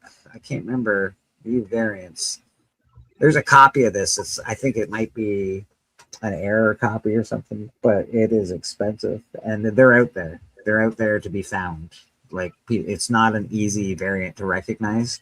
I can't remember exactly what it is. I'll have to message Flat Earth Santa and ask him again, because he has a bunch of these that are worth a lot of money. So that's the Hush. Absolute Wonder Woman number 15. That's the first time Batman and Wonder Woman meet in the Absolute universe. Amazing Spider-Man 149. First appearance of Peter Parker Man's clone, Ben Reilly. Guess who's happy about this, I bet. We got D-Ruck loves Ben Reilly. So I bet he's happy this is all going up. He owns all this stuff. Probably 9/8 of this, I would imagine. Where has D-Rump been? I haven't seen him in a while. He hangs out with Biggie on the bookshelf. I don't think he was there last week or the week before. I can't remember. He was there, I think. Yeah, he's always there every week. All right. So, something like that. yeah, almost every week. He's close. All in, Daredevil, Kanan, X Factor, Batman, Wonder Woman, Spider-Man, and that's it. That's the end. Yeah, he's got 9/8 of that one. Yeah, I would imagine he's got a 9/8. So Burnley created Starman. That's cool to know. I love Burnley. That's my favorite Superman artist. All in. Nice. Yeah, man. So that is the trending 20, and of course the keys of the week and all that stuff. I do like the sound of that Grim Knight or whatever number 1. I thought that sounded cool. Just as far as a story goes, I might get into that. I might order that just to read it. You talking about the first Grim Knight? No. It's like a weird one where it's like a knight takes this kid through war-torn France, but he's like a dead knight. So it just sounds cool to me. So I might check that out. It's his father. Yeah. Yeah, it's his dad, right? So he's like protecting his son through this through a war-torn sword. It's cool. I've been trying to materialize a way to keep my I'm getting an original art piece from Patel. So I am like thinking a frame or a top loader, and I might just get one off eBay because it looks like the cheapest option I found so far just to buy someone that gives you a top loader with a print for like $10-12. I might do that. I could give you a link, Big, where you can get like 10 for $15. Oh, really? Okay. Yeah, send me that, please. That'd be good. All right. Dude, fix your mic. Mic's fine. Probably my bike. Let me get on my laptop. It's not bad. No, that was just Dylan was saying it. I was just reading a comment from the chat. Mr. Bobby, how you doing, brother? Slipping in that man. Bag? Yeah, man. I was back there for a minute, man. I was getting kind of comfortable and shit. Yeah, just chilling. I didn't want to miss the Biggie celebration birthday, man. Happy birthday, Biggs. Yeah, man. Thank you so much, man. Yeah, man. Yeah, yeah. If you don't Care know, about it's Yes, Biggie sir. Shaq's birthday, baby. He's got, yeah, man. Biggie Shaq, the birthday. It's fun, man. I'm glad to have met you, and happy to keep making your acquaintance, sir. Thank you, Bleeker. You're a good friend, man. You really are. It's fun, though. It's fun, man. Glad TM's here. Good to see you, TM. TM's awesome. Oh. Big Rad, Stepper, everybody in the chat. Thank you guys. Mm. Oh, Yeah. Just gonna jump on my phone real quick.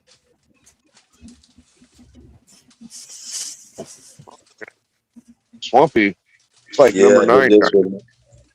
Yeah. Yeah, but he comes up out of the swamp. Yeah, Cool. yeah. He's a dope character. Goes down like that. Yeah. And then it's kind of I need 3 hands, but yeah, he comes up out of the swamp. Oh too, and, shit, yeah. dude, we're back. Yeah, man. I got a little Biggie song, man, real quick, a birthday song. Yeah. You're the lead Goes with a the little choir, something buddy. like You this. sing away, my man. Da da da da da da da da. Today it's your birthday. Da da da da da da. It's my birthday too. Yeah. Da da da da da da. We gonna have a good time. Da da da da da da. Biggie little Shaq now. Da da da da da da da da. Biggie, can't you see? Sometimes your books just hypnotize me. I just love your flashy ways. I guess that's why I'm broke and you so paid. Happy birthday, Biggs. Thank you. Thank you. You're getting the love. Yeah, Getting all man. that, man. Shit. Much love to you, bro. A big deal out of my birthday. I just try to, exist. Man, and you're shit. only gonna turn 45 one time, yeah. Yeah. Yeah. Yeah. What's up, younger? Yeah, man. I quit with birthdays. I don't celebrate them, man. I celebrate everybody else's. That's why.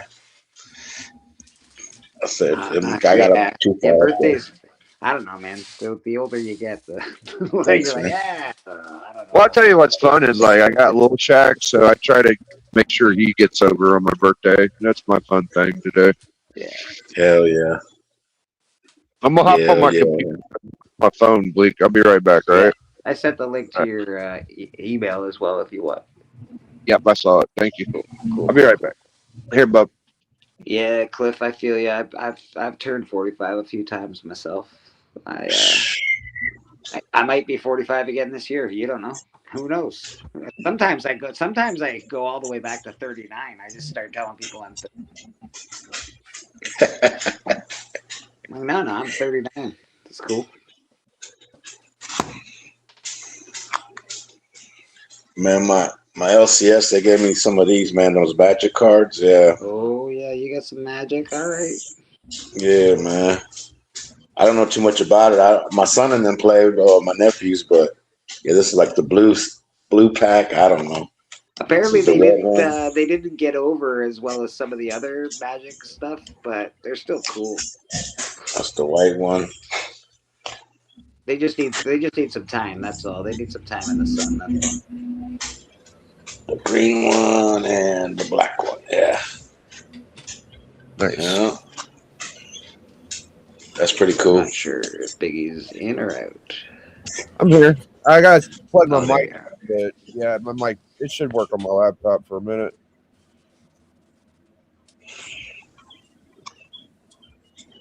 Then I got this, man. It's a kid's book, but it's cool. Yeah, Black Panther. It's got some cool Buscema art. Yeah.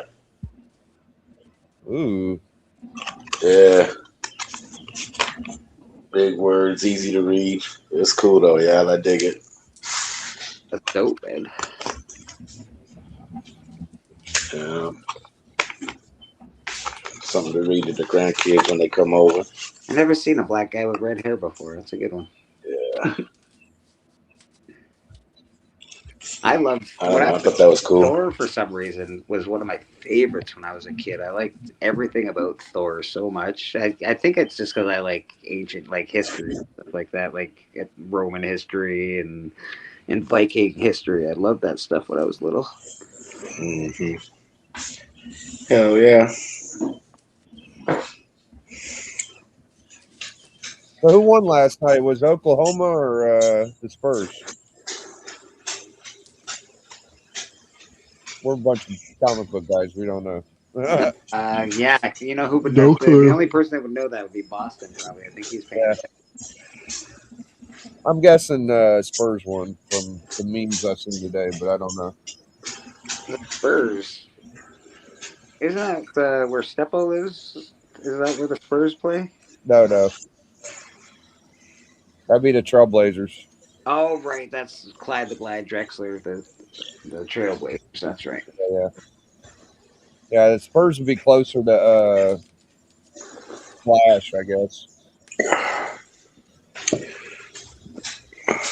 I just like Thor because he was a metalhead. Nice. What's up with that Goku back there, bro? What's that all about? And when you got a Goku back there?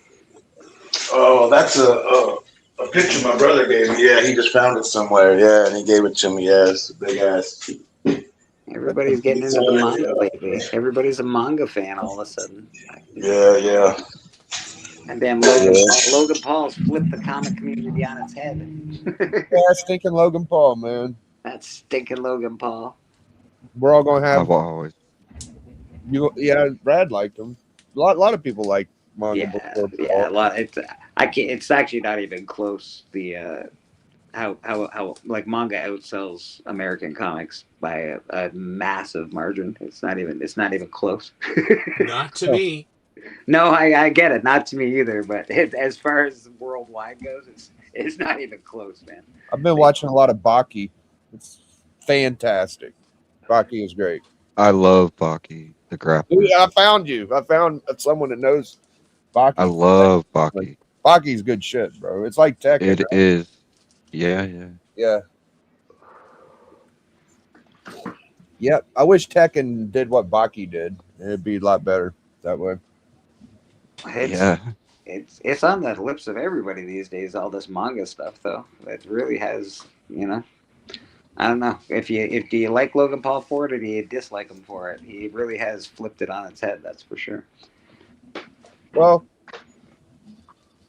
I think that it's all about a pay. He's looking for the cash more than anything. I don't even know if he's a real fan, but whatever. Yeah, I like. When did he buy that Pokemon card? Like he bought that pretty young. I don't know. Yeah, I don't know about Logan Paul. I don't like Logan Paul as a person, but he certainly has done his fair share for the for manga industry. That's for sure. Everything's gone up in price big time. Now, one little investment, man, and that's all it takes. So in Baki, they got like real human historical fighters. So you got like Muhammad Ali, Mike Tyson. They got a famous samurai, the greatest samurai ever on the planet. It's really cool. This comic book always tricks me. It's not the comic book that you think it is. It's not. I know it tricks me. Does it trick you too, Biggie? You're like, fuck. Oh no, it's not. I got excited seeing that before too. Yeah.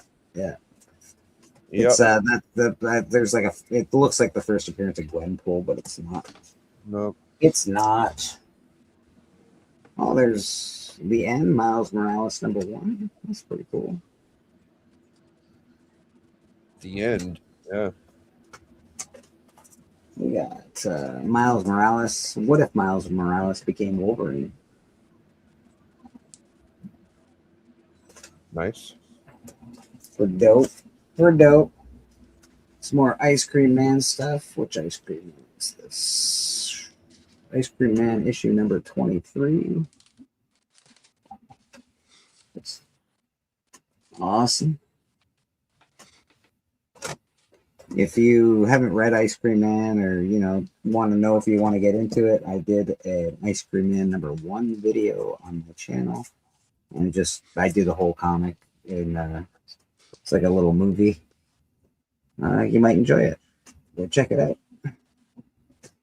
If you enjoy that, you might enjoy Ice Cream Man. Then you can go buy some Ice Cream Man books. They're not easy to find, though. Radioactive Spider-Gwen, #1.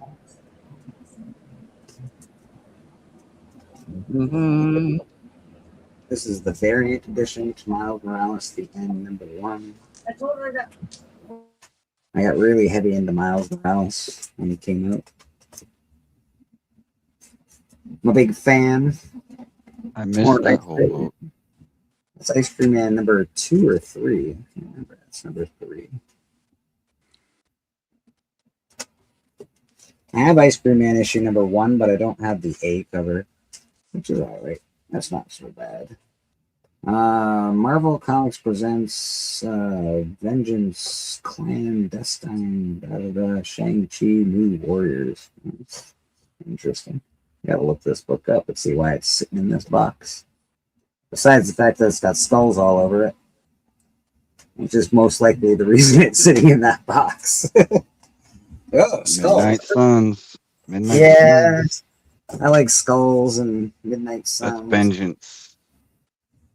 Cosmic. Got a couple of books that need to be wrapped up in there. Jeez Louise. X-Men 20. Don't know why that's sitting in that box. I don't even think there's a key Good to cover. it. It's a good cover, but I don't think it's a key or anything. Usually, most of these. That's Blue Team. This is Blue. Star Wars #1, but it's signed with the COA. I got a bunch of copies of this. I don't know. I keep running into this book in my collection. You got a phone tree. Yeah, I got like, I don't know, probably 5 or 6 of these left out of the ones that I've had. I need a newsstand. This one's just cool. I like the original Star Trek cast. So Looks like the first con. Yeah, it's pretty cool, man. Kirk. We got some New Mutants for Beckerman. Nice. This might wake him up out of his nap time. Let's see. We got Fat Freddy's. You gotta have some Fat Freddy's. That's some good shit. Rip-offs press, yeah. Yeah, man, this is just cool, you know. I do collect a lot. Like, I buy this book almost every time I see it if it's a decent price. I buy this book just a ton. Oh wow. So that one's got the still wrapped. That one's still wrapped as well. Collector's item. Yeah. Aren't they all? Yeah. Damn. I only got one of each. I don't have all of them yet. I've got a couple of each now. I've sold a few, but again, I buy that comic almost every time I see it. It's one of my kid comics, right? Like one of the kid comics that came out when I was a little kid. So, well, not a kid, more like a teenager. But Doomsday Clock, great series, terrible ending, awful ending. In fact, I didn't know how else they could have ended it. Actually, like what were they supposed to do? I know. Well, we didn't even get to see the fight. We wanted to see the fight, and they were just like, nah. That's just a better cover than #4. There's Omega Red on that cover. He's awesome. And again, there's some Peach Momoko, which I hate this cover, but it is Peach Momoko. Yeah, it's not bad. It's kind of weird. Yeah, not my favorite. Again, hit or miss for me. Peach Momoko, she is a fine artist. She just doesn't do it for me all the time. I have number one of this. I don't know where #1 is. It's in another box, but there's Dragon Slayer #2. This is an amazing cover. Great perspective. Good movie. Yeah, it's cool, man. We got some Grimm's Ghost Stories. Gotta have some ghost stories in your life. Oh yeah. This is this is a big book, guys. Don't mess around. But I got me a Spider-Man #1. It's pretty cool. Hell yeah. I got a few. I got the X-Men one for the Marvel Milestones as well. I have a few of the Marvel Milestones. Yeah, I like them. I gotta put this in a bag and board. This is in really, really nice condition. That's the second appearance of Deadpool. It has to be bag and board almost immediately. Put that here. We got more Shogun Warriors because I love Shogun Warriors. I have Shogun Warriors 1 signed by, I think Herb Trimpe signed it. Awesome. Yeah, it's pretty cool.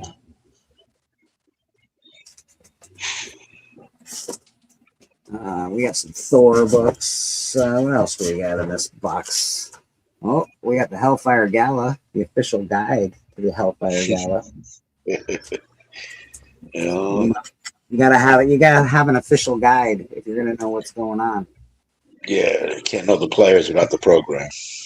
This is a nice cover.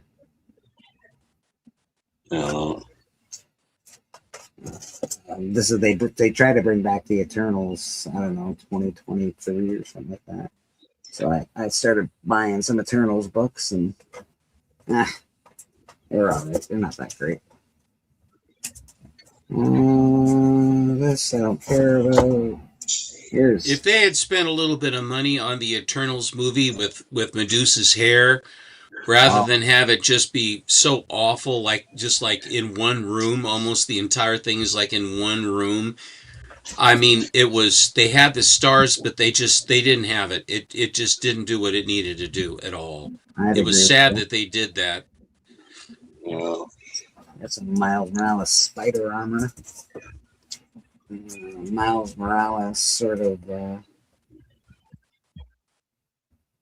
what they call sort of it? Ultron. That last one before this one has sort of an Ultron look to it, you know? Yeah, very much so. I got right into Miles Morales for a long time. I got a couple of copies of this. I should probably sell one of these actually.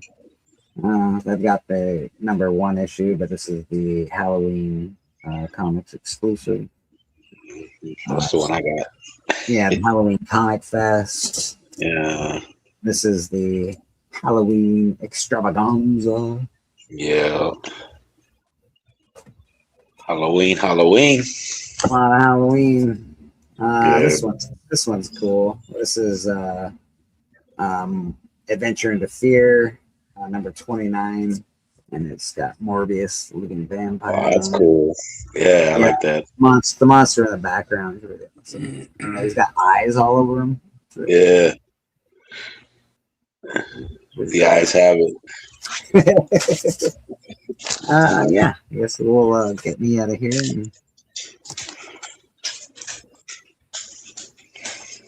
Collector's item, yes, very much a collector's item.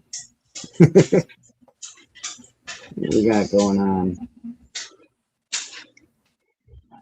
I sent Paul a link to come on church today. He sent me a message and said, "No, I'm not coming on church." So Paul, just so you know, I like you, man, but you don't like me. Missing Mars. I got books, I think, going to Missing Mars. Not sure if I've sent them yet. I gotta look. I've got a couple of sets of things that I still have to send off. I think Missing Mars and Stephen Lucky are among those people. I know I sent off yours the beginning of this week, Bobby. I sent off a couple people's. I sent off a package for Steven. I sent off a bunch of packages this week, so. Did you take care of Man Cave? Man Cave's been done for a while, yeah. Man Cave, he's good and ready to go. I have to get JSS Brooklyn's package out. That's a really big package, so I have to get that one out tomorrow. I think that's what I'll do. Is get his out tomorrow. It's a lot. It takes a lot, but we're working it out. Yeah, man. I sent some extra books with that with the slab, so I hope you like them, Bobby. You know I will, man. Yeah, yeah. No, I've been looking. Yeah, every day I've been looking. All right, So, cool. I got the tracking number here if it goes anything goes awry. I know it takes a while, man. Yeah, it takes a while from coming from where it's coming from. Yeah. Although Stevens will probably get there a little quicker because I had to send his expedited. You had to send it expedited? Yeah, it's very heavy, Stevens. So I don't like mucking, and it's got very expensive stuff in it. So I don't. Oh, okay. I don't like mucking about it. Are they Susan's books or are they my books that are expensive? Your books are expensive. What did I buy again? You've got a Wolverine number 8 that is in near mint condition, raw, and you have a you bought my whatchamacallit, Blade Runner comic as well. A couple other things I think are in there, but those are the 2 bigger ones that you bought. Fair enough. They're in a separate package, so like it's all in one package, but yours are separated with some other packaging. Understood. Thank you. Oh, no problem at all. No problem at all. Yeah. All right. Any more books, Mr. Steven? Or are you done? Oh, I have a few. I seem to have a few around here. We always enjoy a few books. Volume down. So, Biggie, what do you got? What do you got going on for your birthday today, Big? Are you doing any partying today? Are you getting some comic book presents? Are you buying any comic books for your birthday? Do you have one that you're? No, my mom's coming down, and we're going to have some cake, and she got a couple little things for me. And what's your favorite? What's your favorite? Are you a chocolate cake guy or a vanilla cake guy with chocolate frosting? What are you? I'm a chocolate guy. I think the biggest birthday thing today, we're going to change the furnace filter. Is what we're going to do. Well, with excitement like that, my God, I hope the cake is good. Yeah. Man, changing the filter. Woo-wee. Hey. Cracked it open. X-Men Annual 14. This was Troll's book.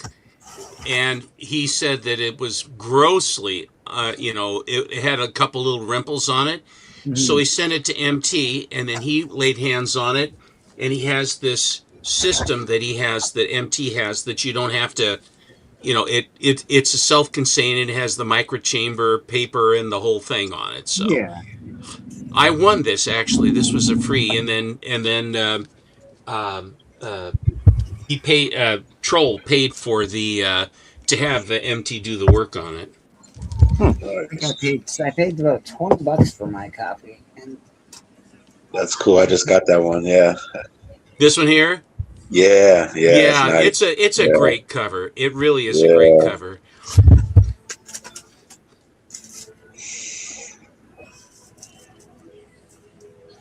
Do you have this one, Bleeker? No, I do not have that one. I've only got a couple of the Living Vampire series.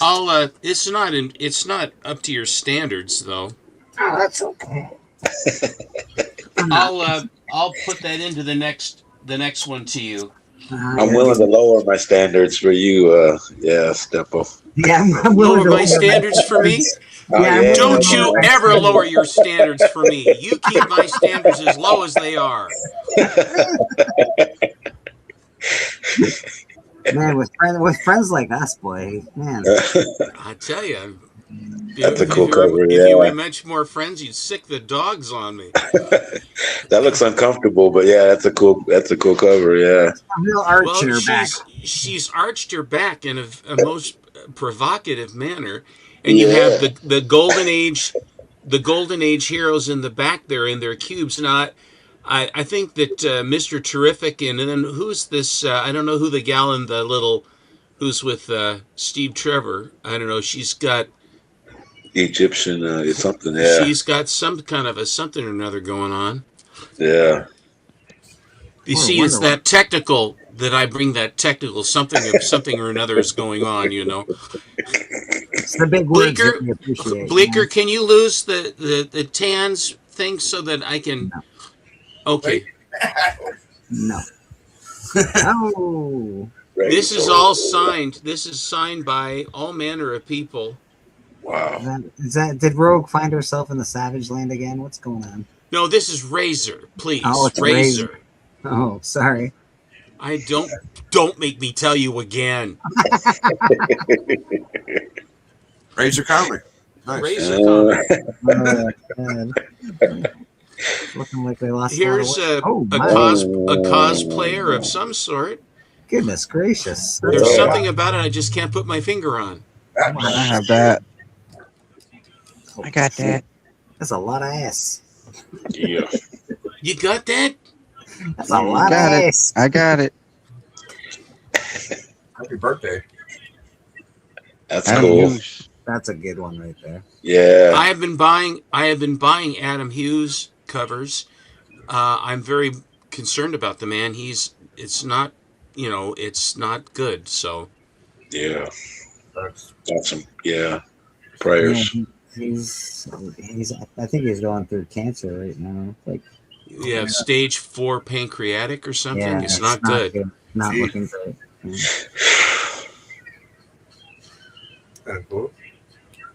So Harley. Yom yom. Yong.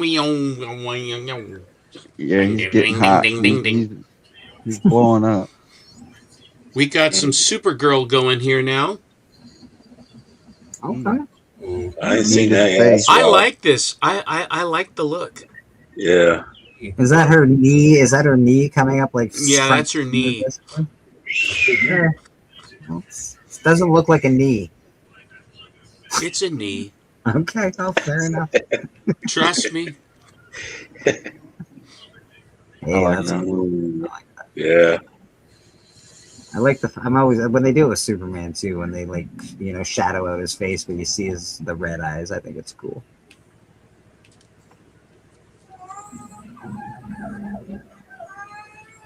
All right.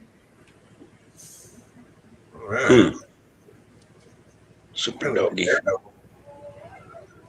Are you looking forward to the movie, Steven? Mm-hmm. That's cute.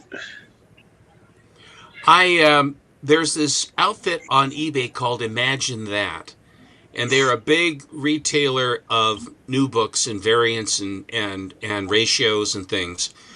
And so every so often I'll go through and they sell them for cover or less, and then you put them all together and put them in the cart, and then a lot of times they send you an extra book, one that matches up with what you're, thank you very much. They come bagged and boarded. And it's an easier way to find all these various covers. And, so it's like instead of going from pillar to post and auction and paying postage all over, you can really nail down a bunch of them. I like that cover. That's nice. Carl. He's amazing. Yeah.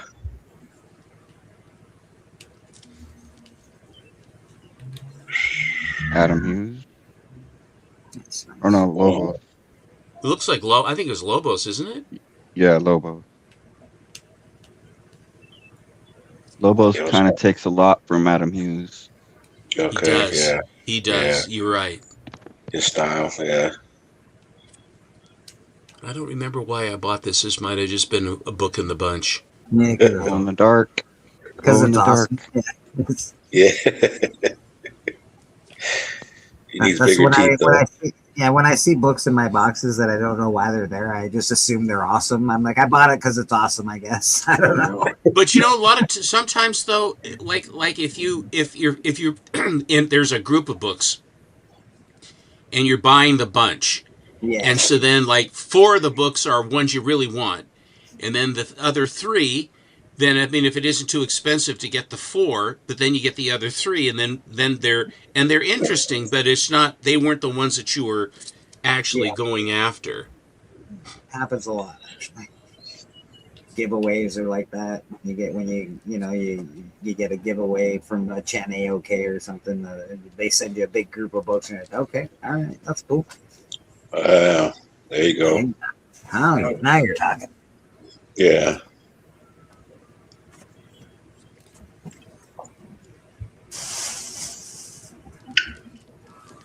Yup. Yup. Mighty fine shape, man. Those are clean. Thank you. Yes, sir. Mm-hmm. I don't know if it's a key, but I think I have it.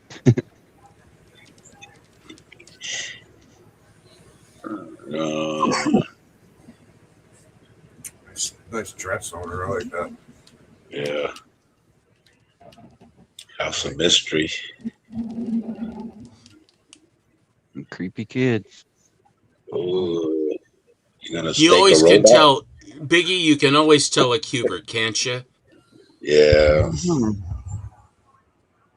Cubert vampire robot. Yeah. And you know the thing is that even the women with Cubert, they all have 5 o'clock shadow. Yeah, you like that one. And I'm always saying, I said, can't these women buy some blades, and knock the shadow off or something? I've shown these before, but I just had them here and I really like them. Yeah, I like that color on that. It's a remarkable cover in House of Mystery. It stands out so brightly from all of them.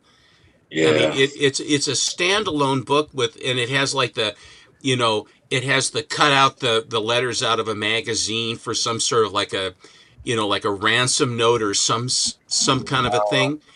But the blandishment on her. No, I just think this is a remarkably. On the newsstand, this thing must have stood out like neon, I think. Oh yeah, like highlighter yellow. Yeah, highlighter yellow. Yeah. Yeah, it's the same reason that Swamp Thing book for Constantine, so it does the same thing. It's just so bright. Oh man, totally. Saga of Swamp Thing, please.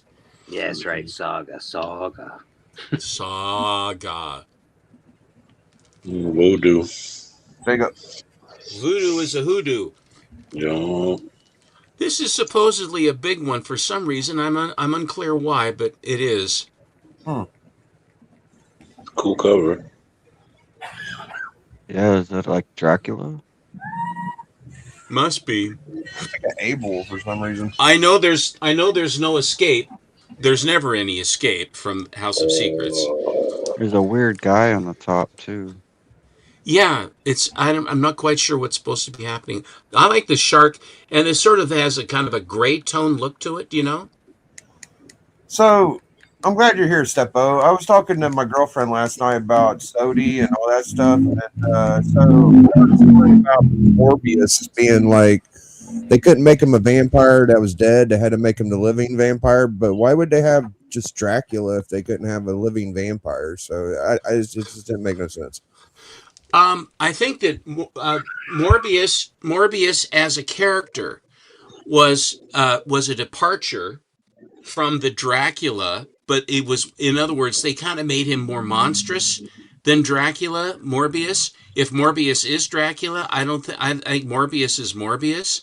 So I think that it was a way that they could play on the popularity of Dracula to bring Morbius, and I think Morbius stands on his own as a very interesting character. Dracula is classic, traditional. You put Dracula in anything, really. He is an iconic guy, obviously, but I think that Morbius is a great play on that. To be honest, Yeah. the super costume kind of thing, going on, and putting him in more superhero user friendly. Yes, Rad? I was gonna say, like, Morbius is the first time they kind of made you sympathize with the vampire, so that where he could be more of a hero than just the monster.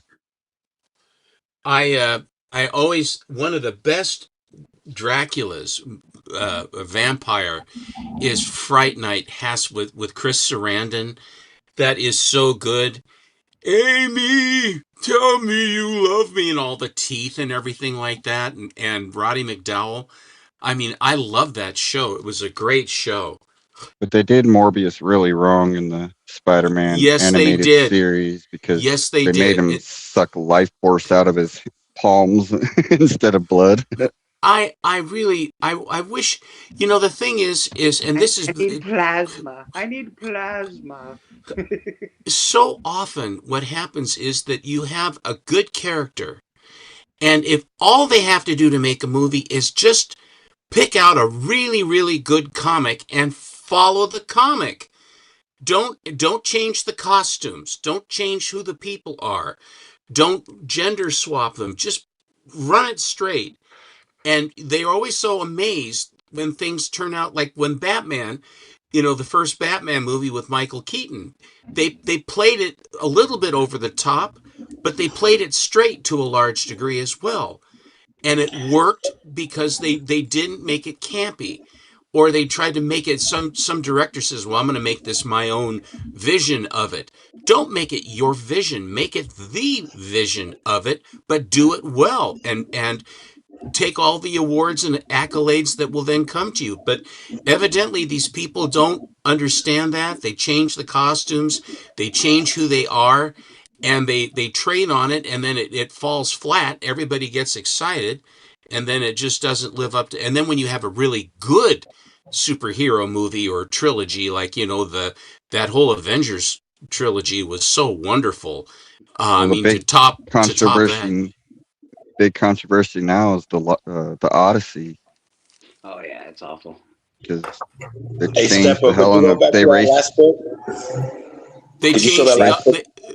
it wasn't Odysseus coming home to keep his wife from having to unravel the Right. tapestry every night, Yeah, whatever. the Helena Troy is always creating conflict. Even today she's creating conflict.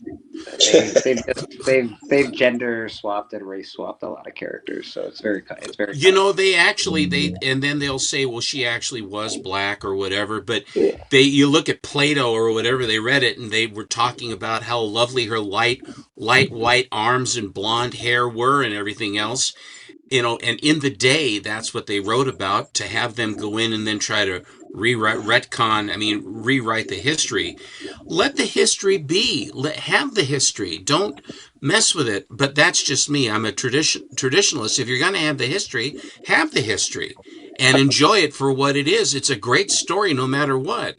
Now, if you go back in and you try to do a reboot of Genghis Khan and the Mongols taking over Asia and the world back then and make them all blondes, tall blondes. Oh no, man! I'm so mad. Make them though, all like- women. Make them all women. That's what Yeah, you and do. all women. I Yeah. agree, guys. I'm so mad that they didn't go with how she actually is, because she's half bird. So why didn't they cast a half bird person?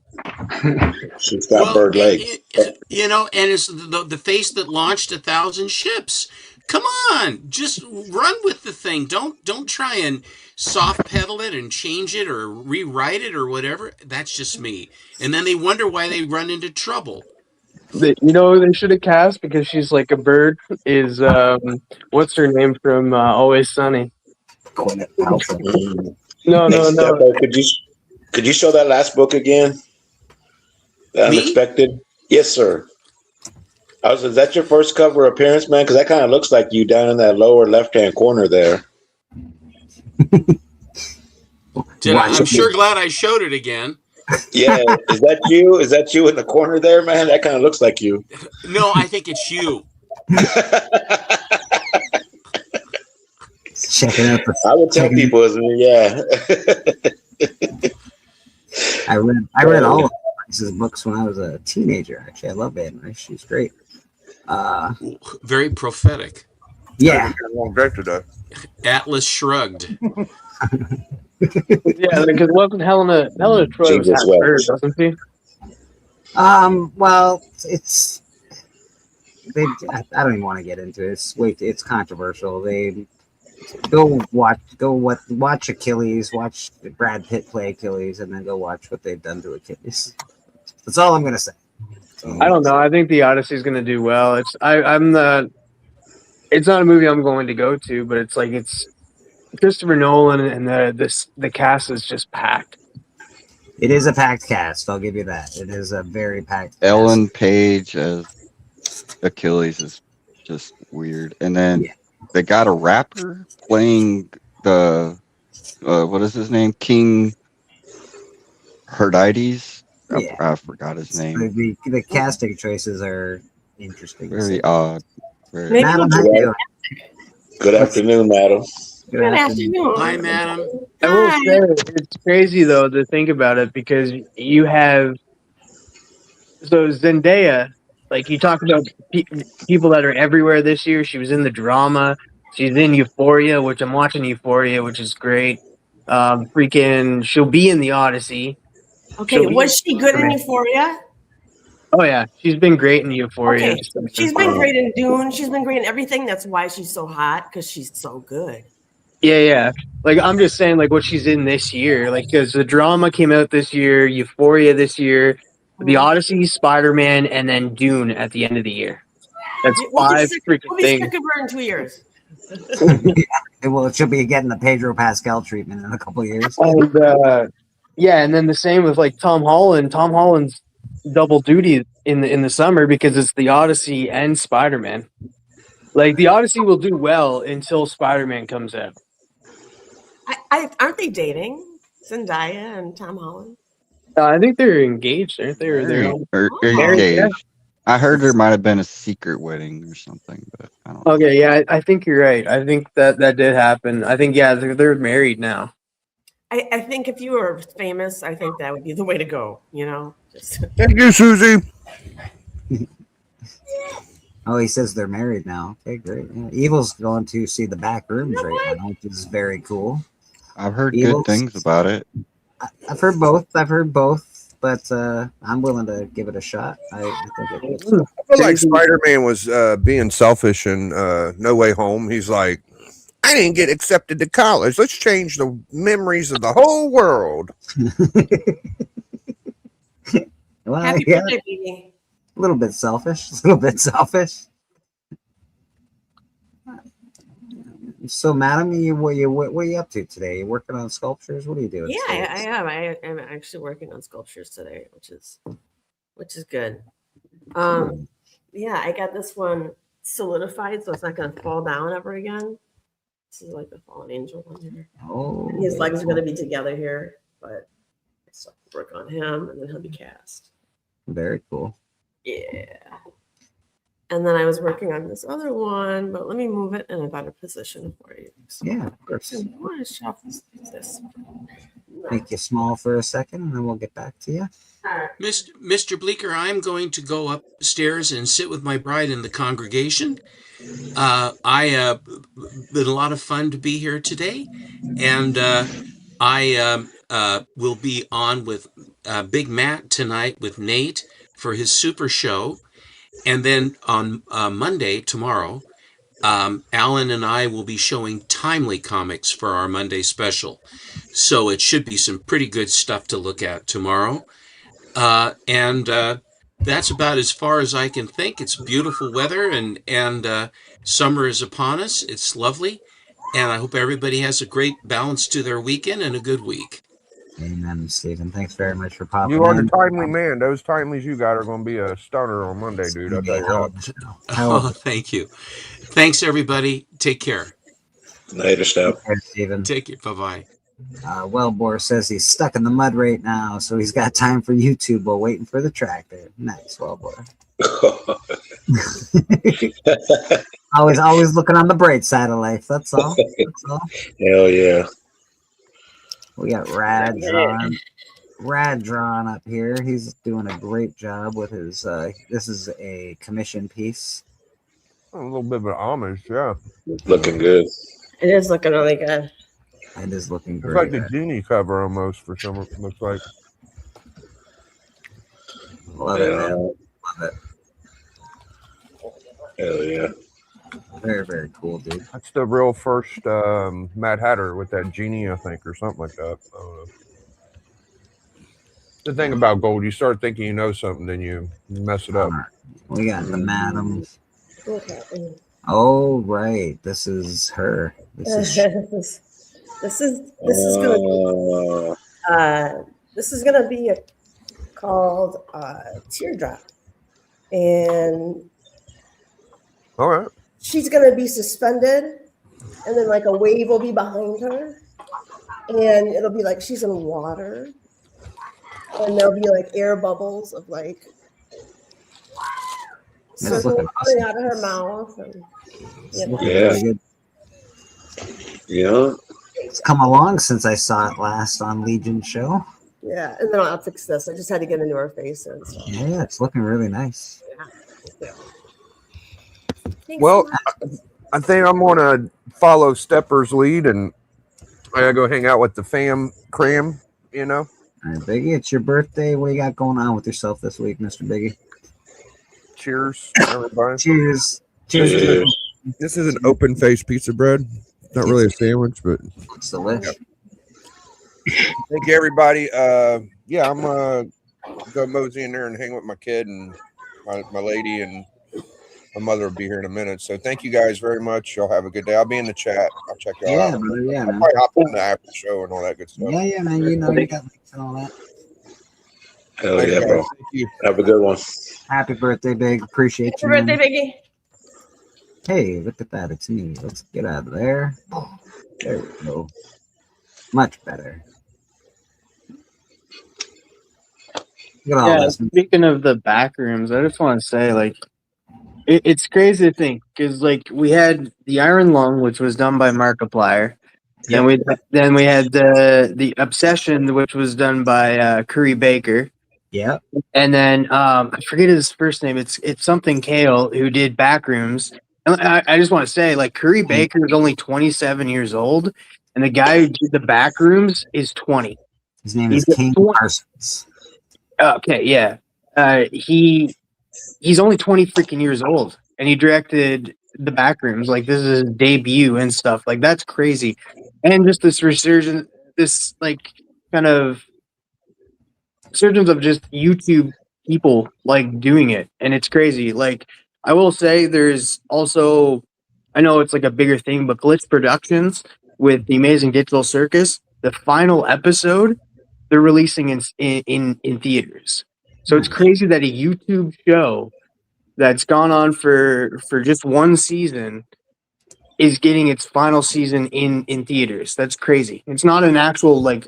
I know it did go over to Netflix and stuff, but it was originally a YouTube show. So it's pretty cool that. But I think we're almost into a new era of movies. It's like new directors are being chosen. I like the fact that they're not Hollywood shills. They're people that have done their own thing on YouTube and become popular that way, as opposed to doing it the Hollywood way. So I think it's very cool. I think movies are about to be a lot more interesting. Again, finally, we've gone through a How good can it be period. any more interesting? We just keep retelling the same stories. That's exactly what I hope that's why I want them to be more interesting. It's almost as if Hollywood sucks. Yeah. Yes, they do. Discord. Yes, they do. Tarantino is one of my favorites. I agree. Tarantino's always been a great storyteller as far as the way he does his movies. He might be a weirdo. I don't know, but I like his movies. I am excited for I don't know, I don't think it has the release date yet, but the Adventurous Cliff Booth. It's like a sequel to Once Upon a Time in Hollywood. Yeah, and that it's going to be directed by Greg, I can't even think of his name now. The guy who did Seven. So Quentin Tarantino's not directing it? No, he wrote it, but he's not directing. David Finch. David Finch. Yeah.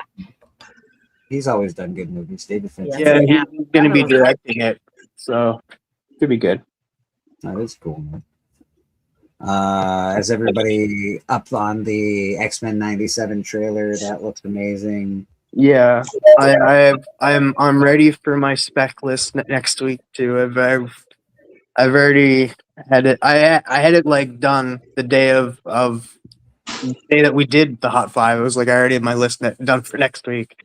But I do have a few books that are gonna tie into X-Men 97, and I'm super excited and stuff. I was a little worried, because of the whole Beau DeMayo issues and stuff. Like I didn't know. Like usually when you get a new creative team and stuff, and it goes a whole different way than you expect. But the trailer gives me hope. The trailer definitely gives me hope. Yeah, I agree. Hope is all we have. Hope is all we have, guys. So. And like it looks fantastic. I think they're gonna do a great job. I'm not sure what they have changed and stuff due to. I don't know if like right now due to like the arguments and stuff with Bodemail and Disney and stuff. I don't know how much credit they want to give Bodemail, so I don't know how much of because like I know they did rewriting, but I don't know how much they rewrote because he wrote the entire second season. And they came in and changed it up. So I'm not sure what they've changed and stuff and what they've kept and how much credit Disney wants to give Bo at this time. I'm digging it. The trailer looks great. The first season was amazing. We all cried. If you haven't watched it, you will cry. It is just the way it is. I don't know how people are crying over cartoons, but I'm one of them. Man, that Gambit scene was too much. It's too much. The arms of the angel. Yeah, man. They know how to do it. They know how to write the music, everything that goes with it. I'm just like crying like a little girl. Why, Gambit? No, please. Take my paycheck. Yeah, I'll take your place, Gambit. Please don't. No. You got to remember too. He told us. Remember it, and we did. That is true. We will remember it. Remember the name. Yeah. Gambit. Reputable, huh? What else is going on in the news? We don't have too much time left. Let's just go over some quick news. See if we want. I do want to say I have been watching Euphoria. Euphoria's been great. A little too much realistic and stuff. They did do some shocking things. It's a hard show to watch, but it's been really good this season. You want to hear something really awesome? I think if Steppo's watching still, he might be interested in this. Robert Kirkman, you know who he is. He's pretty awesome. And Image Comics have secured publishing rights to classic Gold Key characters, including Turok, Legion. He's probably loving that. Mark, hear that? Mark, hear that all the way from here? Magnus Robot Fighter and Solar Man of the Atom. So Dr. Solar, Magnus the Robot Fighter, and Turok have all been secured publishing rights by Image and Robert Kirkman. And Robert Kirkman's a brilliant writer. We all know it. Everything he touches basically turns to gold. So, man, that might be cool. At this point, cut up that Turok and regifted it to Mark. At this point, I feel like he's becoming more than just an amazing writer and a good business guy. He's making some moves and stuff, like first with Transformers and G.I. Joe, Mask. Now he's picking up Turok and all that stuff. Like he's not only picking up our nostalgia, but he's picking up. I think he's literally getting properties he loves. Yeah, he's doing great. He is really doing great. Obviously. Oh, go ahead, madam. No, go ahead. Sorry. No. He's fantastic as a writer. Anything that he touches, like I said, turns to gold. His Oblivion song was awesome. I don't know about the TV series. I didn't know it was a TV series, but the comic is great. Walking Dead is great. Mark and the Invincibles is fantastic. So everything he touches is pretty hot.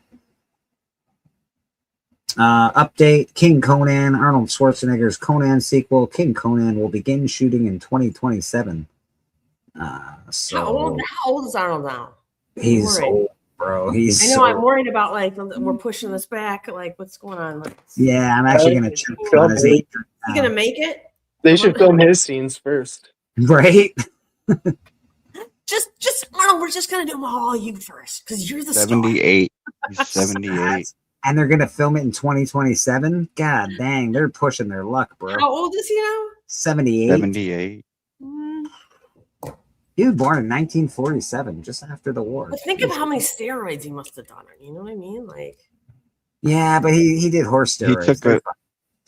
He did them at a young age too. Doesn't that stuff stick with you or hurt you or would? Well, as long as you don't like continue this, staying addicted on them is what really kills you. But Yeah, I think he like, you know, he initially got try that to not boost take when he was young, and then he stopped. Like he didn't need it anymore after he got that initial boost.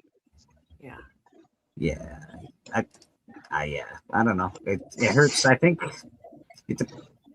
some people use them in.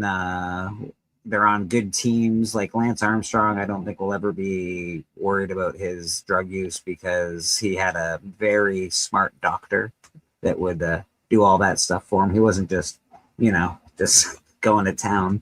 Other people, not so much. Yeah, it definitely messes them up. There's been a lot of football players. The guy that was in that bodybuilder Peanut? The guy that was in Nerds. The same guy That guy was just they put like straight saline into their muscles to blow them up. After you're in Nerds, like where do you go from that for the rest of your life? And Nerds. Like, You play in. Always look like the nerd. You go into Kickboxer and you become Frank Duke's best friend. That's what you do. Nerds. So it's yeah, like that who's guy. that guy from Full House who's like a really nasty comedian who tells dirty jokes? Oh, that guy's Bob passed away. Saget. Bob Saget. Yeah. Yeah. It's funny. Wouldn't Yeah. expect it, but here it is. Yeah, considering like it. Yeah, because of Funniest Home Videos as well. You have them on that, and that is just like, you don't expect it, and then all of a sudden you just hear it, Yeah. just F word after F word, and I'm just like, Oh, whoa. he's filthy. Yeah, he's he was very filthy. Good comedian. And then you had him on. He was the narrator on How I Met Your Mother, which was great. He was? Yeah, he was I Canadian. didn't know that. That's cool. I mean, I've only seen like 3 episodes, I want to say of that. Yeah, he plays the older version of Ted. I don't know if Bob Saget was Canadian. I don't think so.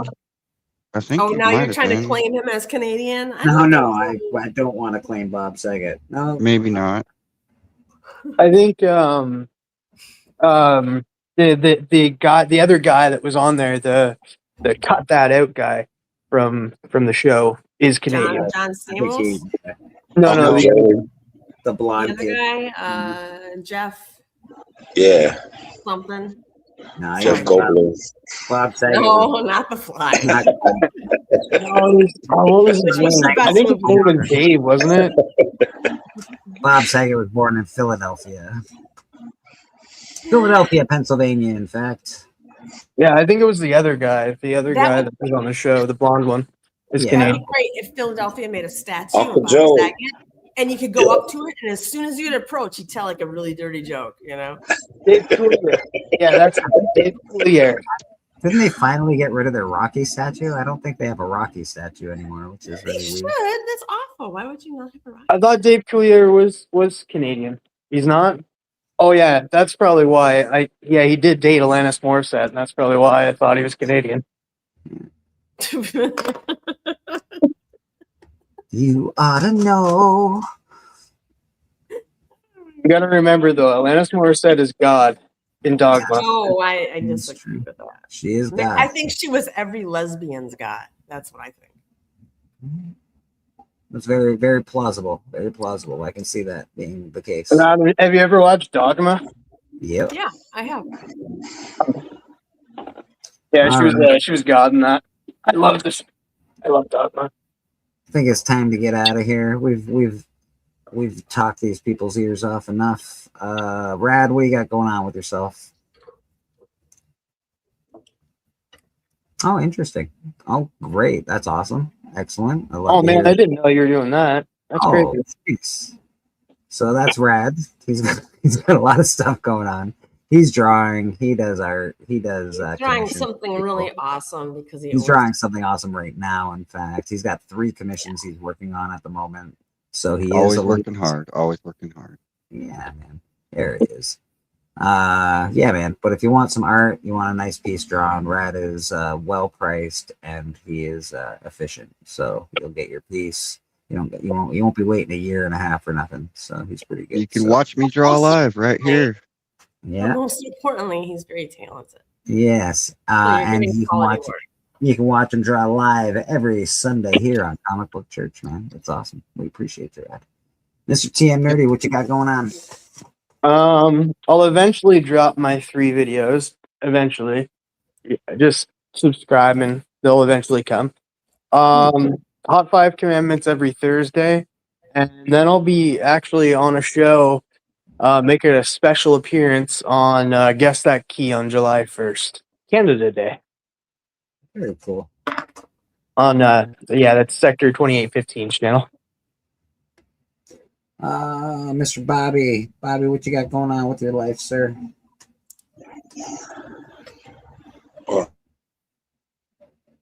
Are you muted or are you just playing silent? Come on. Oh, There we go. Strong Nah, silent. man. Yeah, I ain't doing that.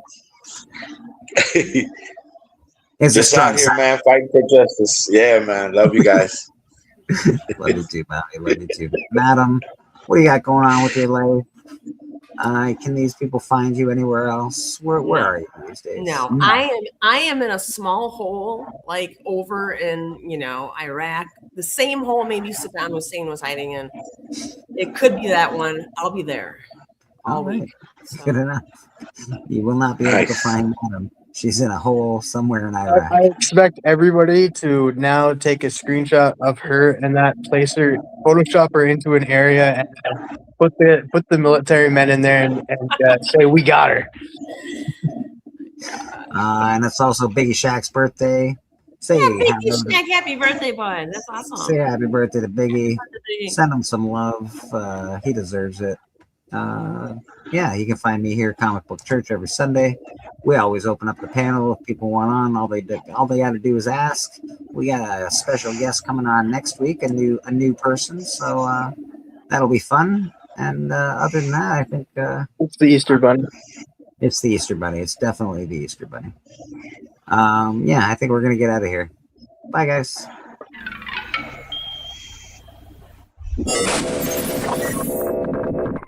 Congregation, please be seated and open your prayer guides to the book of Revelations, Psalm 69.